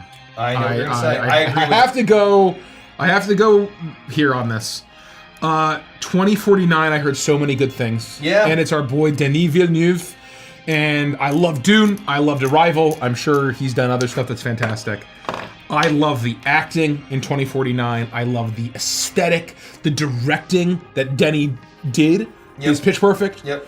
The costumes, Ryan Gosling, the characterization. soundtrack, it's perfect. The script was just bad. It was weak. It was a very weak script. It was a weak script. And to me, that's a tragedy where everything else was firing on all cylinders I struggled and with it. so good. Yep. And Yep. And I love Cyberpunk probably more than anyone who is a Legends of Evantris person. And I struggled with 2049. I didn't know if it was because I was going to warm over years. It was one of those things where, like, I'm contrasting it with fucking Blade Runner. well, one of the and top that was 50 my movies of all problem. time. Is that we watched it right after Blade Runner, and so we had just watched this fucking masterpiece, So how do you do it? like a near perfect film. I'm one of my like back burner projects is I'm making a cyberpunk RPG that I would love to do at some point, right? Like I have ideas for how that would work and why it would be more cyberpunk than any other More cyberpunk human than ever human. cyberpunk than More cyberpunk, human right? than human, No, I think is I what you love mean. cyberpunk. It's one of my favorite themes of all time. Yeah. But There's a I cyberpunk. struggled with 2049, Yeah, same. and there's some high highs in that movie. There's some really amazing moments. Yeah, no, and But they're amazing as a cohesive shots. whole, there are other cyberpunk movies that I would consider higher than it. To me, the plot and the script really failed me, and so I think it is a beautiful. It's an aesthetic masterpiece, and so I still recommend people to watch it just to look at it, and just to immerse yourself. To me, there was a failing. Weta do the effects? What did the Weta did effects? and they made miniatures of the city, and that's why it looks so fucking good. 'Cause Yes. It's not CGI. What I will say that it failed at, that Blade Runner did well, was that don't it know felt that. empty. Yes. That in Blade Runner, the streets was packed with all of these fucking people from all over the place. They're all speaking different They languages. invented their own language. Yes, yeah, and it feels like cyberpunk. And then you go to Because it's 2049. speculative fiction. Right. And again, maybe because it's so far in the future, more people have left. There was a great. Like, that was the point. I think the idea is that in between there's a massive nuclear war, right? Well, right. and And- there's more of a nuclear war, and a bunch of people have left the planet. I think was the idea, but maybe not. And so if that is the point, then totally fair. But again, I can't didn't recall. necessarily mind that per se. For me, it was the script and the plot. I also really disliked the casting choice of what's his nuts as the antagonist. Oh, what? I mean, if you just- can even call him an antagonist. That's the fucking Ariana Grande effect. That's my hot take. Is that I actually wasn't bothered by it. He was fine. I wasn't He was bothered by fine. it. I really You could struggled only with see it. Jared Leto, right? Yeah, I can only see. For me, it's like the script didn't do anything. Like, and that's not always true. I saw him I- as his version of the Joker when he was in fucking Suicide Squad. But I never saw that. if, to me, if you're gonna have a two-parter double feature and you want to have a cyberpunk night, watch Blade Runner, the original with Harrison Ford, the director's cut. I don't know if you can watch any of the other versions, but don't. Watch the director's cut, and then finish it up with some hot, sexy Ghost in the Shell action. Oh, That is where I should watch that. or You've rewatch never it. seen? No, we've never seen Oh, I Ghost. get to do this to you now. Yep. Yeah. What? Well, Yep. I think we have, but it was many years ago. We Yeah. are probably 12 or 13. That was the film that got me long. into it. I remember the OG. I remember going to Blockbuster and always picking it up and being like, boobies are on this. boobies. I hate to be this anime guy because this anime guy is a classic trope. But the reason she's naked is meaningful to the No, film, of the course, story. I agree. I don't think it's Look, gratuitous at all. whenever there's fan service that makes sense, I'm all for I'm it. good with it. And even frankly, even for fan service, I it mean, doesn't make sense. there's also an argument to be made that it's just the form and it's like sculpturesque, and they're thinking about human bodies and robots and the difference, the gray area that's starting to emerge Yeah, what does it because mean it's to be projecting all this human, stuff. and what does it Ghost mean in to, the Shell. yeah. Ghost in the Shell is talking about stuff that still hasn't really been grappled with in fiction Yeah. in the quarter century since it came out. 25 years of more than that. of stories. Midnight. I think it was 91, maybe. Sorry, go ahead. It just blows my mind that we haven't seen more stories take the next narrative step and of logic of asking ourselves about the human condition and the confrontation of blending technology and futurism and the singular. I could go on for a fucking. It was a very thoughtful. Our buddy Goose Nobody's taken the Yeah, next just- step. wrote like a 40-page dissertation on Ghost in the Shell. Like talking about everything you just said. My worst take, my worst take, and I don't know if it's not a guilty pleasure because I wouldn't call it that, but and again, it might be the circumstances, but I enjoyed the Scarlett Johansson Ghost in the Shell. You film. saw it? I never saw it. I saw it. Really? Wait, you saw it, but you haven't seen Ghost in the Yes, Shell. yeah, I saw. So Well, that's and, why you enjoyed it. And this isn't the even this isn't hell? defense. It's like the only Les Miserables I've watched is the Russell Crowe version. Well, right. But I saw it on the flight because it was one of the options, and I drug the fuck out of myself for flights because it gives me horrible anxiety. So it could just be the drugs that I was on. Yeah, it was probably- because I also enjoyed the most recent Pirates of the Caribbean movie more than I thought I would, and I also saw that on a flight. I was And so- I was seething. That the character name. I have to say hello to this chatter again. Detroit Become Human? Hell yes. Oh, is that fucking Firework? Clancy Brown's in that? Hell Yeah. yes. He eats a cheeseburger and it looks delicious. Fucking insane. It looks delicious. I saw some TikTok the other day, and it was CGI Clancy Brown, just like the actor, but CGI. And I would do a Let's Play for our channel in For Detroit? minutes. In minutes. Detroit Become Human is Become fucking Human? fantastic, and the reason is because I had to play it twice. The first time, I was like, they're not going to treat me too harshly for making the wrong choices. I'm going to make what I think are the wrong choices for Tom Clancy, the detective character. I'm gonna make him really, really reject technology and reject this person. So I just kept pushing it and pushing it and pushing it. And on the other side, I'm doing the Kara stuff, and it's going badly. And I'm a master at the QuickTime events. I'm doing fine there, but I'm just making QTs. narrative choices that are driving me. I got the worst ending. Holy shit! They go hard when you fuck up. Holy shit, I find myself in like the nightmare like dumpster camp for Kara, and everything is going really badly and we just get fucking destroyed. I lose Grey's Anatomy motherfucker very quickly, like halfway through. He just gets shot while on parade. Oh wow. Isn't he like a main character? To going for like robot like civil rights and shit. Yeah. He just gets killed. And then finally, Tom Clancy's character, sorry, spoilers for Detroit Become Human. Finally, not Tom Clancy, Clancy Brown. Clancy Brown's character, Tom Clancy. Well, I have been watching those. Yeah. Hunt for Red October. Clancy Brown, the detective character, he gets pushed so hard. I've been pushing him and prodding him for so hard for that thing. He just up and ends his own life right in front of me. What? Yep. And I'm just like, Yep, and then the fucking that's- credits roll because I've accidentally all the fucking main characters. That. What? I was tears down my face, and I was like, reset, new game, let's try this again. Good for you. It was That's awesome. intense. It was so fucking hard. I didn't think they were going to go that hard. I didn't know. Yeah. Great game. This is my first completed model this entire night. Can you show it off on the? Yeah, on the yeah. Look at this fucking Careful guy. with his arms a little bit, but yeah, it's this is a gore. Fun fact, I believe I guess not anymore, but up until the Crooked Moon, our all-time viewer record on Twitch was when one of the actors from that game raided us during Curse of Strahdanya. Oh, Remember that's that? right. Deckard, Yes. he played You one of the don't have to worry about it. androids. You don't have to worry about He it. played one of the androids. I don't know. He rated us? He rated us. He's an insane streamer. Yeah. He's Yeah. just fucking awesome. Yeah, It's it a was, goat it was man. during The dude- oh, it was God. during Curse of Strahd, and we spiked to like 700 viewers for a half second. Brian Deckard, thank you. There we go. Oh yeah, there we go. Because they were playing D&D. It was their finale episode, and it was the last episode of their campaign for D&D. Yes. He's a And we happened to be gore. playing, and their viewership was crazy, and so he rated us, and that was our all-time viewer record for years. So I always think of him. And, It's Phil Pip's Chad cousin. Truly. Detroit Become Human is a masterpiece. Damn, I gotta fucking. I love it. Check this game out. And what are we doing in October? What are we doing this October? Yeah, this October. Hopefully nothing, but I'm sure we'll be doing a lot.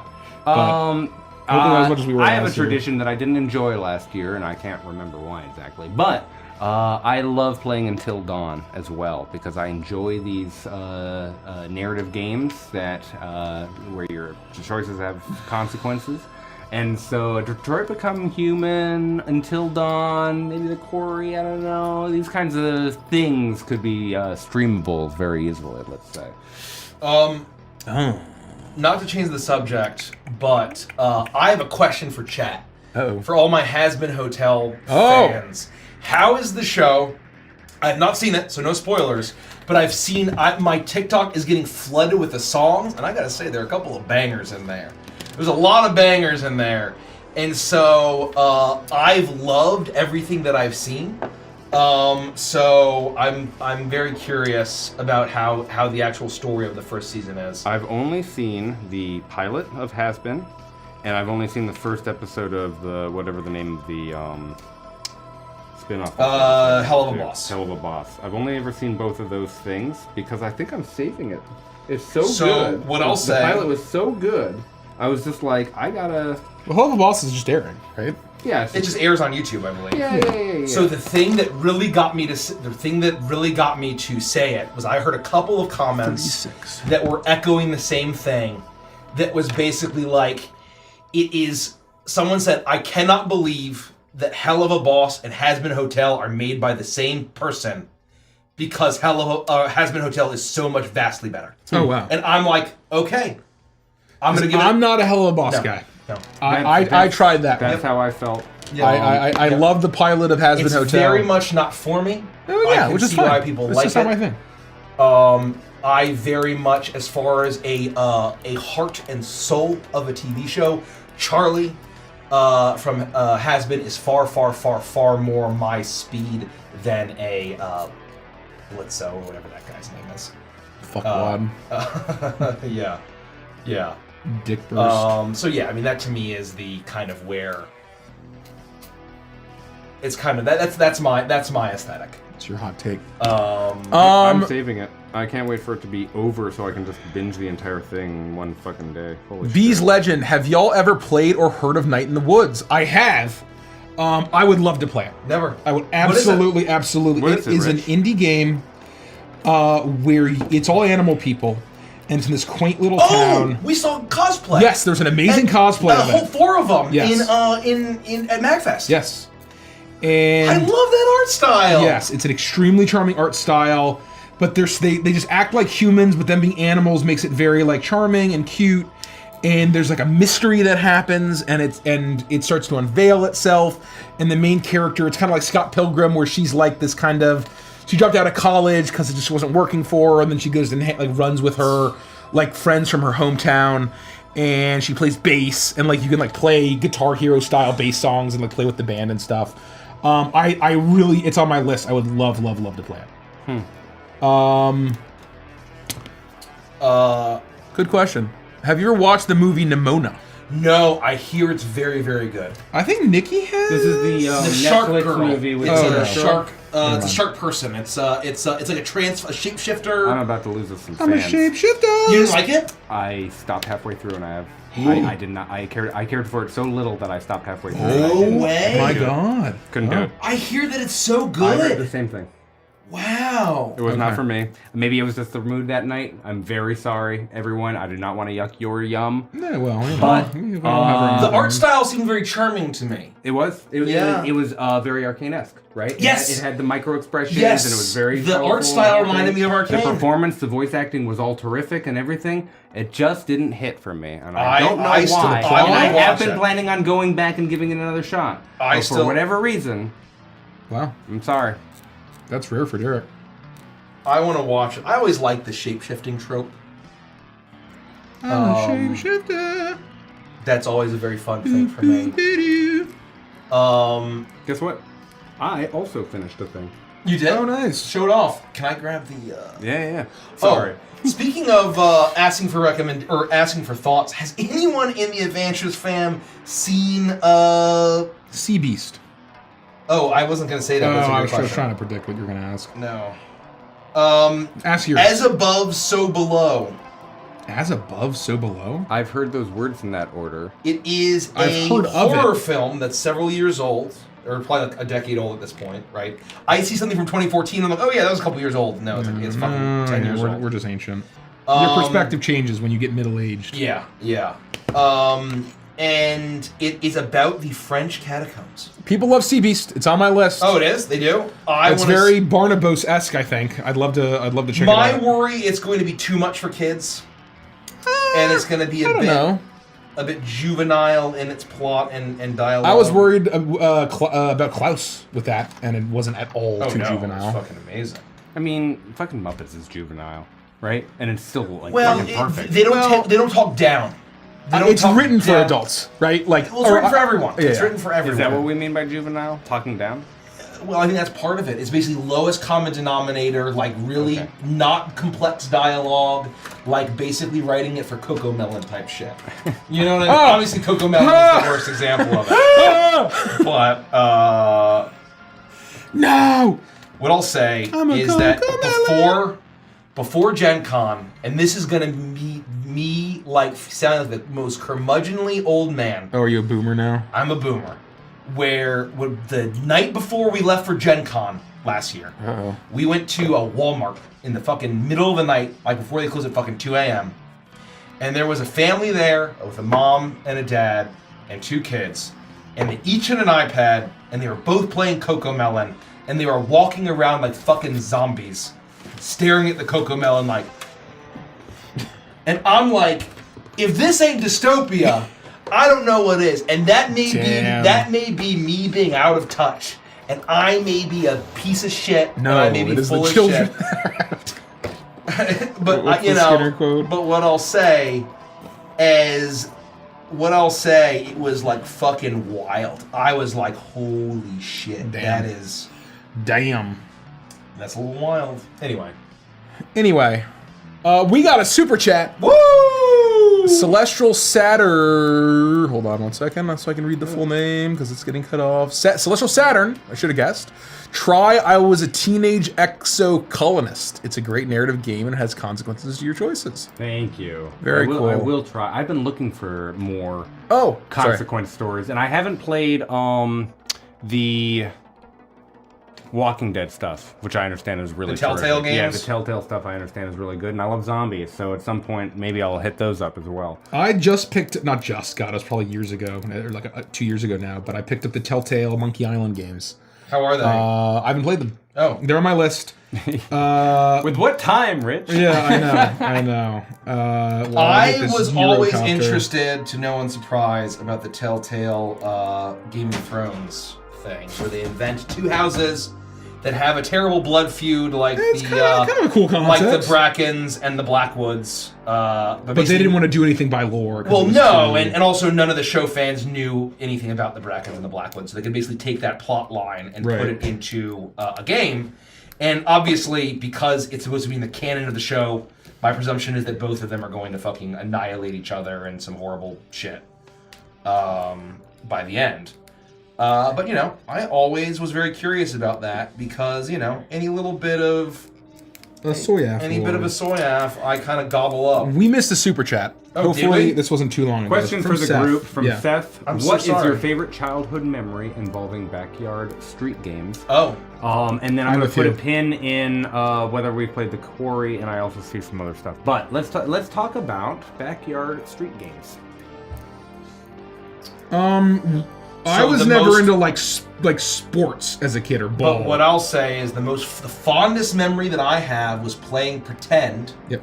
in the backyard. We played a lot of pretend, and what I'll say that I have very strong memories of was Star Wars. Yep. The answer is- LARPing, basically, as kids, with our Star Wars lightsabers and toys. Yep. And various blasters. Blasters and Chewy's lightsabers bowcaster and all of that. So and- yeah, I would say that the Star Wars pretend playing is what I very fondly remember.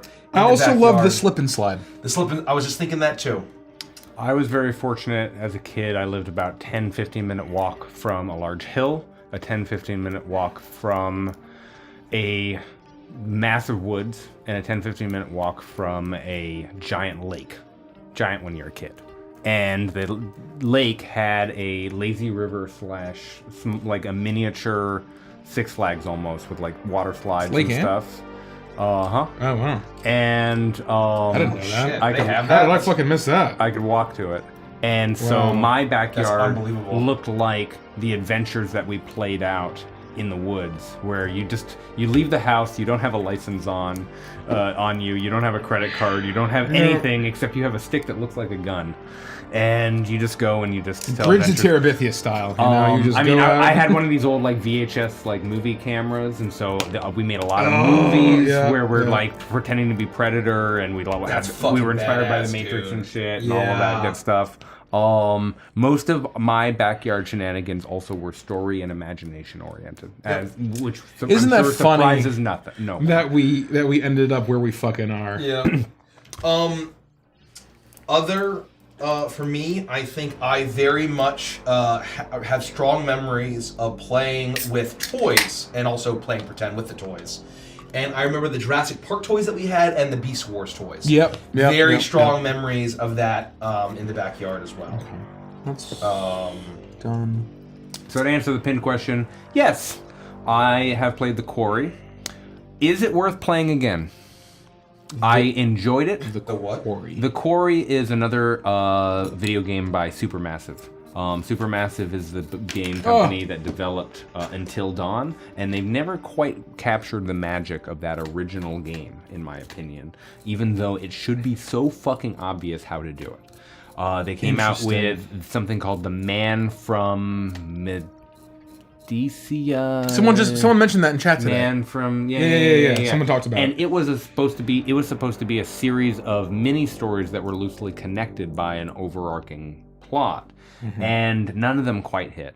They even got some really big actors for it, and none of them quite slapped. Oh, wow. And I don't know what happened to the people who were involved in the first game going into the next few games, but they never quite hit. And then the Quarry came out, and it finally got close. And I felt the same kinetic energy that I fucking loved about the Until Dawn through the entire thing, and then it ended, and I was like, I don't know how dramatically that would change if I played it again. Could my choices really diverge it as much as an Until Dawn? Does that matter, though? Like, I guess it depends if that's what you're looking for. Well, because that's the fun of Until Dawn, is that I can play it again, and you could lose a character in the first act and never have them again, or they could survive through the entire thing. And they could be there for different scenes, and you could have access to different content that you wouldn't have access to otherwise if they weren't alive. Yeah. And Detroit is this insane morality tapestry. I didn't get that feeling from the Quarry, but if it's there, I would play it again, because the 80s vibe of the camp ground kind of horror and all of the actual nature of evil and everything, there was some fun stuff in there, and it was really well made. But is that like I enjoyed it once. Fire Tower, you know what I'm talking about? Firewatch. Firewatch is that's similar? Yeah, but that's a one and done. It's a masterpiece. But it's a one and done. That's a game that you can finish kind of like What Remains of Edith Finch in like 8 hours or less, and you just finish it, and I think that's awesome. And you're just like, you know what? That was an experience. That was exactly what I wanted. I had an experience that was worthwhile. Yeah. I got my money's worth. Yeah. As a lot of folks say. God, there's something I was gonna say. Firewatch is, I think, the only game I ever played also that's ever had a what's the word I'm looking for? Two people having like sex chat on the radio for like a good 15 minutes. It's like that awkward moment. Like phone sex. It's like watching her. Yeah, phone sex. Thank you. It's like watching Her, where you're like, oh, I'm just gonna watch. Oh yeah. I'm just gonna watch Joaquin Phoenix's face for 5 minutes while Scarlett Johansson breathes into a microphone. This is interesting. That's very funny. I love that. I loved Her. Holy shit. Her is excellent. Her is very rewatchable. Yeah. I honestly don't remember it very well. What has that director done? He's another director like Aronofsky who I have. What I mean is, what has he done recently? I can't who was that? that? I don't know. That wasn't Chris Columbus, was it? No.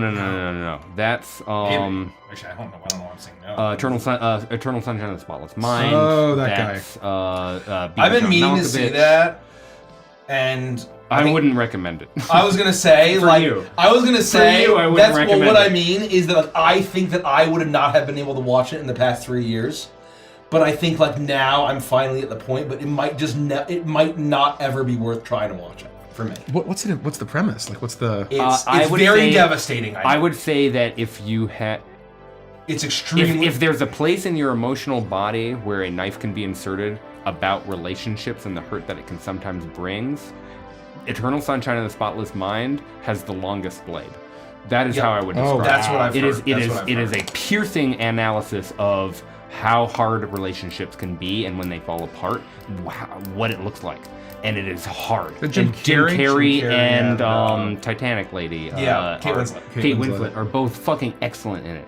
But I cried for 2.5 hours.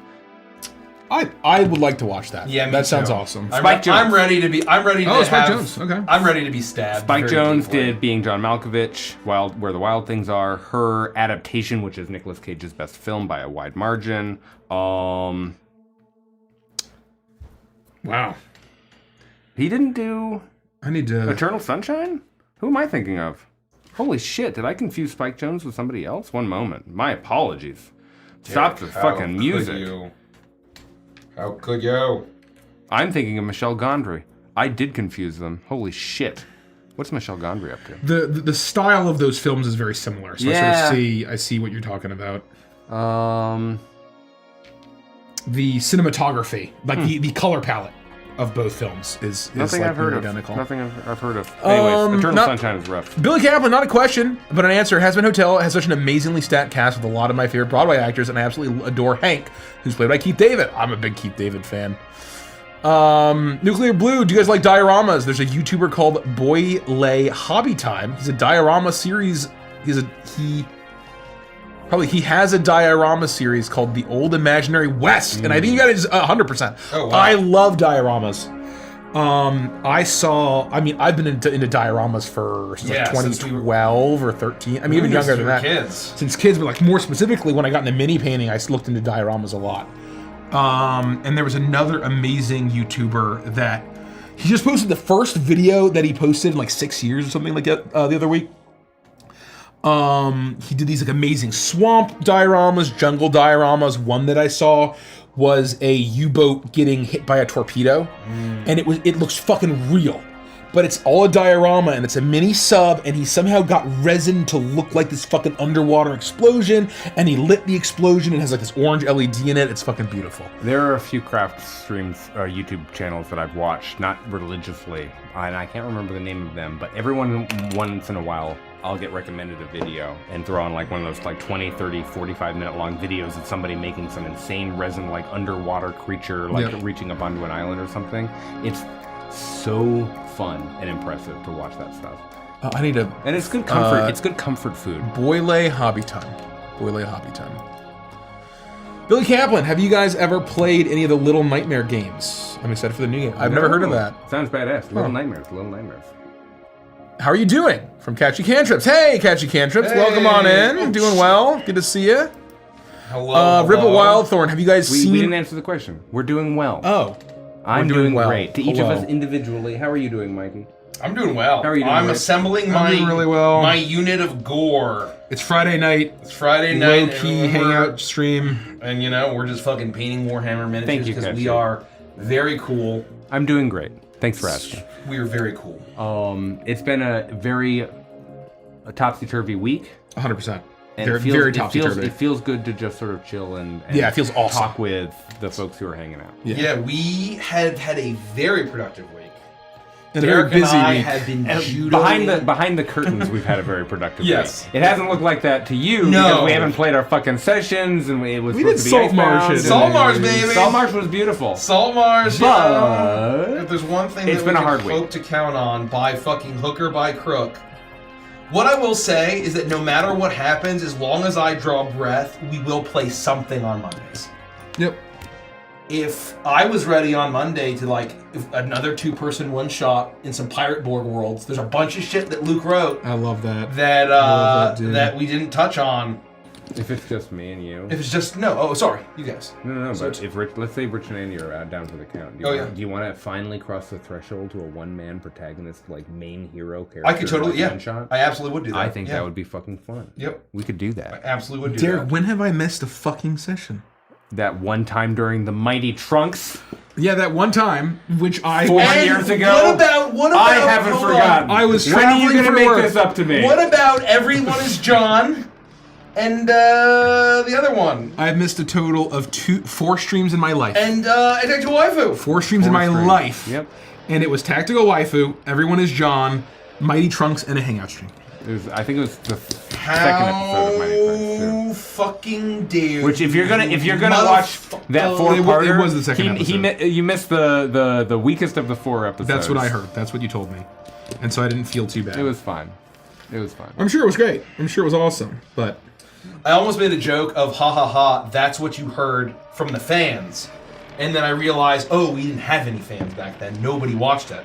yeah, So- that's very funny. No, I try to look into as nose unwarped a alone mirror over as there. possible. Of course, it was alone. And The they were like, OGs. oh my god, that episode fucking sucked. No. Have you guys ever seen or played Ori and the Blind Forest or Ori and the Blind Forest. and the Will-O-Wisps? They are beautiful games. I love the aesthetic. I love the music. Whenever they... Mike also loves owls. I love owls, and so I know that there's a barn owl that's kind of a big deal. And I think in the sequel, isn't there like a little baby barn owl that's like your little companion or something? I think so. That shit is absolutely up my alley. We have a buddy who he doesn't play many modern, I guess he plays a lot of PC games, but like console games he doesn't really play, and he absolutely adores it. And so I've been meaning to, check it out. But I have not. A Lover's Rose writes, I'm contemplating going... I'm going to answer this question in the most selfish and annoying way I could possibly answer it, on purpose. So I'm contemplating going to GaryCon this year, and I'm unsure if it is worth it. How would y'all convince me to attend? Well, we'll be there. I don't know if... what I would say is this is going to be a brand new experience for us. I have no idea what it's going to be like. Yes. So all we can say is that it's the 50th annivery of D&D. That's right. We'll be there. I mean, like, legitimately, though. And it's not pronounced Jerry, which is neat. There's going to be a bunch of different... my understanding is that it's going to be very... it's by gamers for gamers. Everything that we've been told is you don't show up and it's not hyper selly or hyper merchanty or hyper industry or hyper the new kid on the block or anything. Apparently people show up to fucking roll dice and tell stories and play games. There's Hawaiian shirt night. There's a Hawaiian shirt night, there's a sci-fi day, there's a fantasy day, there's like the actual GaryCon weekend, I'm told, is people are sitting down to just fucking do the shit. And that seems pretty cool. I don't know if that's true. I'm gonna go this year and find out. So a lot of celebrities go just to play. They're not there to like be guests or whatever. They're just there to play fucking games. Yeah. So it's pretty darn interesting. But that said, it's very much old school D&D. Like the average age is like 50, I think, At of least the 50 people plus, that attend. yeah. 50 plus, the average age of attendees. You can go to the honored guest page and you can read this like giant fucking 300-person list of titans in the Dungeons and Dragons and tabletop role-playing game community world. And if you get about 3/4 of the way down, there's this guy whose name I'm blanking on because I'm really good at blanking on names. Who's wearing like a conductor or train engineer outfit with like a little cap, and he's got these huge fucking glasses and the whole thing. And it turns out that his claim to fame is he worked with Gary Gygax on the original Monster Manual because he was the artist for all the original monsters. Whoa! And he still attends GaryCon. That's amazing. And so I want to shake that man's Keith hand. Baker, Zeb Cook. These are legends. Legends. These are legends. These are people who, if you've loved something about 5th edition, at some point their voice has been in the choir why you've liked this game. And so GaryCon is very much the D&D convention, the tabletop role-playing convention for people who really like that shit. I'm thrilled to be an honored guest, and I'm thrilled to go in general. Yeah, excellent way.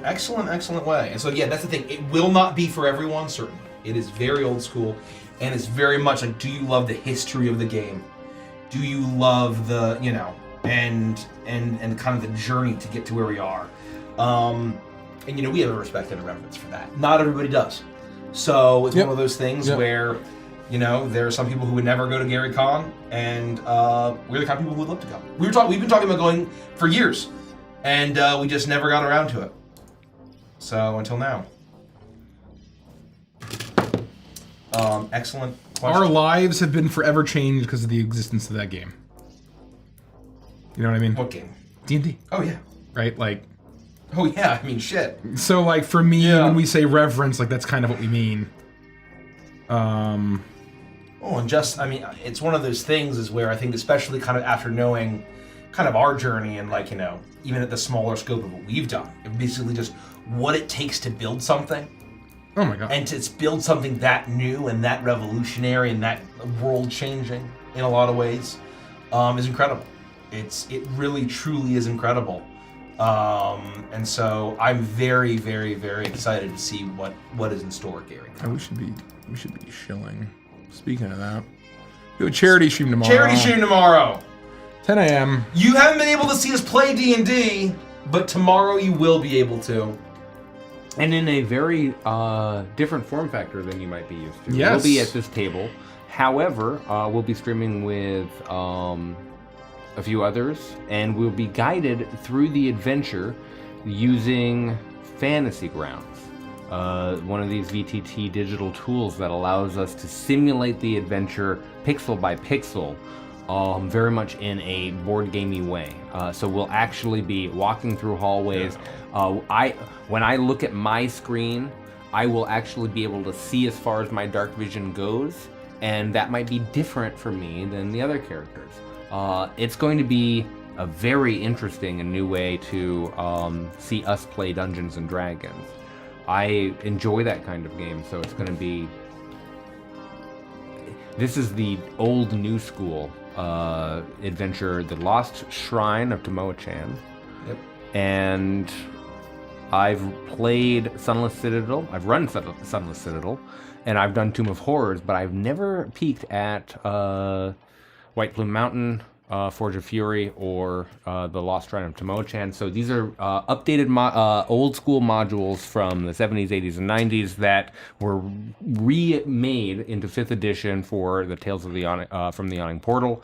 And so that's what I mean when I say old new school, is that these are old adventures updated for 5th edition.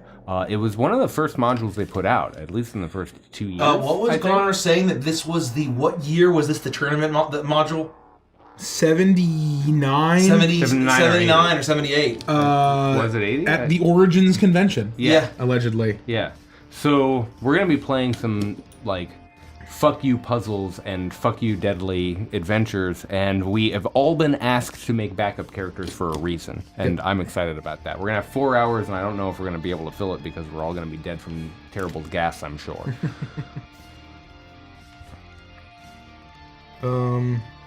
So tune in. Yeah, tune in. 10 a.m. tomorrow. 10 a.m. Eastern Standard Time. Anything else before we close? Oh, it's after midnight. Oh, yeah. Do you have one question here? Oh, No, that's it. So I think that we can wrap up. Derek we're having a sleepover tonight. That's right. We're going to put on our jams. We're going to put on our jams. We're going to watch a movie. We're gonna play GoldenEye. We're We're gonna play a little GoldenEye. All golden gun. All golden guns. All odd job. You know, if you guys want me to bring my CRT television and N64 sometime, I can do that. I mean, That I'm not against that. extremely That sounds pretty badass. I'm not against man. it. That sounds pretty I will badass. admit, I'm not against it. Shit. So I am almost done. I'm almost done with my unit. I'm gonna finish my unit and then pack up. And you know, we're just gonna hang out, and then we'll be back up tomorrow. And In just a few hours, we will be back here. We will be back. 49. I need to cut out 49. I believe you. Yeah, we're gonna braid each other's hair. We're gonna have some bowls of cereal because I think that's really important. We're gonna have some leftover And pizza. that brings up our newest sponsor, Magic Spoon. It's actually very low carb and very low calorie, and you get to experience eating cereal like you used to. And surely it's not filled with a bunch of junk that's really bad for you. Magic Spoon. We're not actually at all associated or sponsored. I just thought a lot of my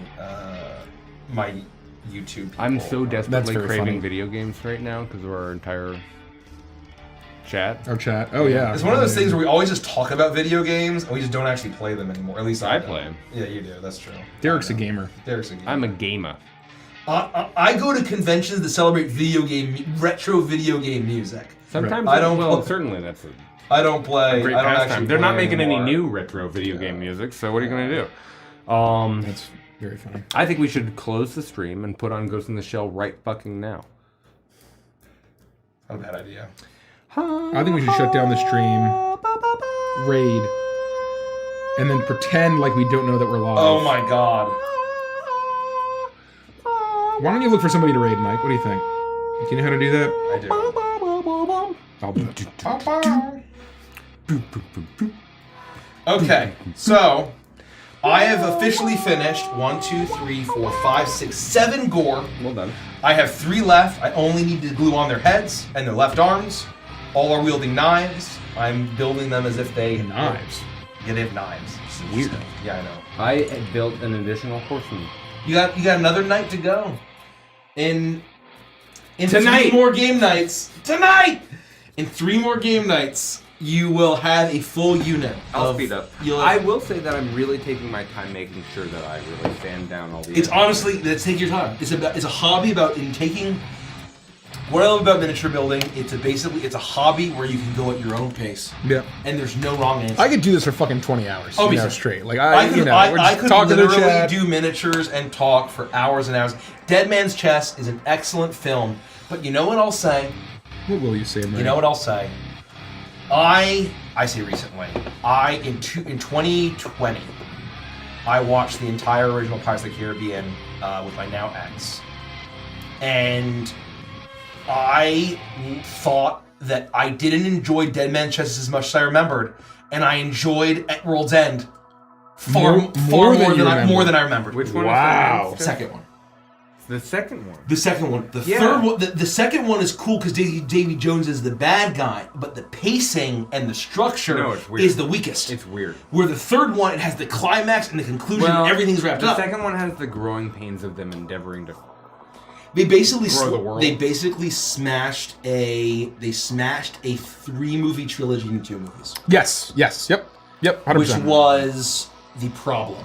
They should have just said, you know what? The first Pirates of the Caribbean movie is the prologue, and we have some grand fucking high fantasy, nautical, magical some story that we want to tell. Yeah. And they should have had the nuts to film 3 movies But simultaneously. Will Eisner was like, it's the mid 2000s.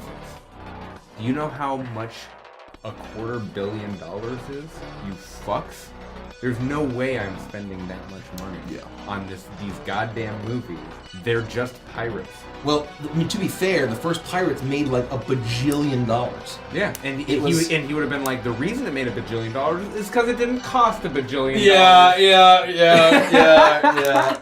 Jesus. Thanks for the raid, Thank you for the raid, Stargana. Oh, and thank you, Down to Die RP 22 minutes ago. I'm sorry I missed that raid. I've been really focused on my gore, is what I'm gonna say. I still love Dead Man's Chest. I love Song title, please. This is Razorback by Carl Casey. White Bad Audio. White Bad Audio. Just listen Carl to all their Casey. shit. It's all good. Oh, I need to look for someone to raid. Holy shit. Vamp for me. Vamp for me, vamp for me, vamp for me, ba ba ba. Vamp for me, vamp for me, vamp for me, ba ba ba. Let's see. Ba ba ba. Ba ba, gotta go to Twitch. Gotta go to Twitch. Twitch.tv. Let us see. Gotta find somebody to Gonna raid. find some hot tub streamers to raid. Here, I'll start singing some thoroughly We're modern definitely not doing that. Millie for everyone who likes musicals, because everyone, clearly. So I'm gonna look for. Is there, Oh, is I there, almost fucked this up big time. My eyes are fully open to my awful situation, so I'm writing you a letter to demand is it an miniatures? Is the hobby or explanation. Warhammer? When the floor wax that Right, we bought Warhammer, from you Warhammer. arrived here Monday morning, we discovered upon usage that the fumes should have a warning. Since the only possibility is that your wax is rancid, I request a full refund of all the money you Oh, that's a channel. invested. And unless you can convince me you've improved the floor wax batter, we will take our business elsewhere. So I Are hope you you sure solve it's a this matter. category? Is Warhammer? Search Warhammer, and then it'll come up. It'll be the first thing. No one knows that song. It's a great song. If you enjoy musicals, go watch Speed Test. No one Thoroughly knows it, modern Derek. Millie. No one knows it, Derek. It's one of the best fucking songs. 50. 50. 50. Ah, there's 50. How's my speed, Miss Dillmount? A little slow, perhaps. We are going to raid Faye's story. Hold on, let me make sure that they're in English. Okay, yep. And everything else is 40k that I saw. She has an Age of Sigmar Oh, nice. thing, so I'm gonna raid Faye story. Spread the love of the Evantress fam. I think, am I logged in? Can I just do it from my phone? Yeah, just go to the stream fucking- manager, okay. pull up the chat, and then type /raid channel. Okay, live. Creator mode. I just go to chat. I don't need, stream manager. Stream manager. Can I go to chat? I just open up chat. Chat. / Yep. raid. Yep. Faye story. You got this, Mike. Go. Did that work? Hey, it worked. We are gonna raid Faye story. Spread the love of the Adventures fam. She We is only painting. have 5 seconds. She is painting. Oh, No, what? you got time. Oh yeah, no, it's up. It's booting it. So we are. We spread the love. She's working on Age of Sigmar or some kind of. She's an Age of Sigmar map. She's cool looking painting miniatures. Spread the love. It's fantasy related. Join us Fantasy tomorrow related. for our Join charity us stream. Charity stream at 10 a.m. Classic Eastern time on Dungeons the and Dragons. Gary Con Live. Sarnax. So we will see Frost. you tomorrow. Other characters. 10 a.m. Eastern. Maybe no one Caprice cares about. and Frost Today. dies. Watch us all die. Okay, we love you guys. Click raid now. Good night. Good night. Make sure that we're off.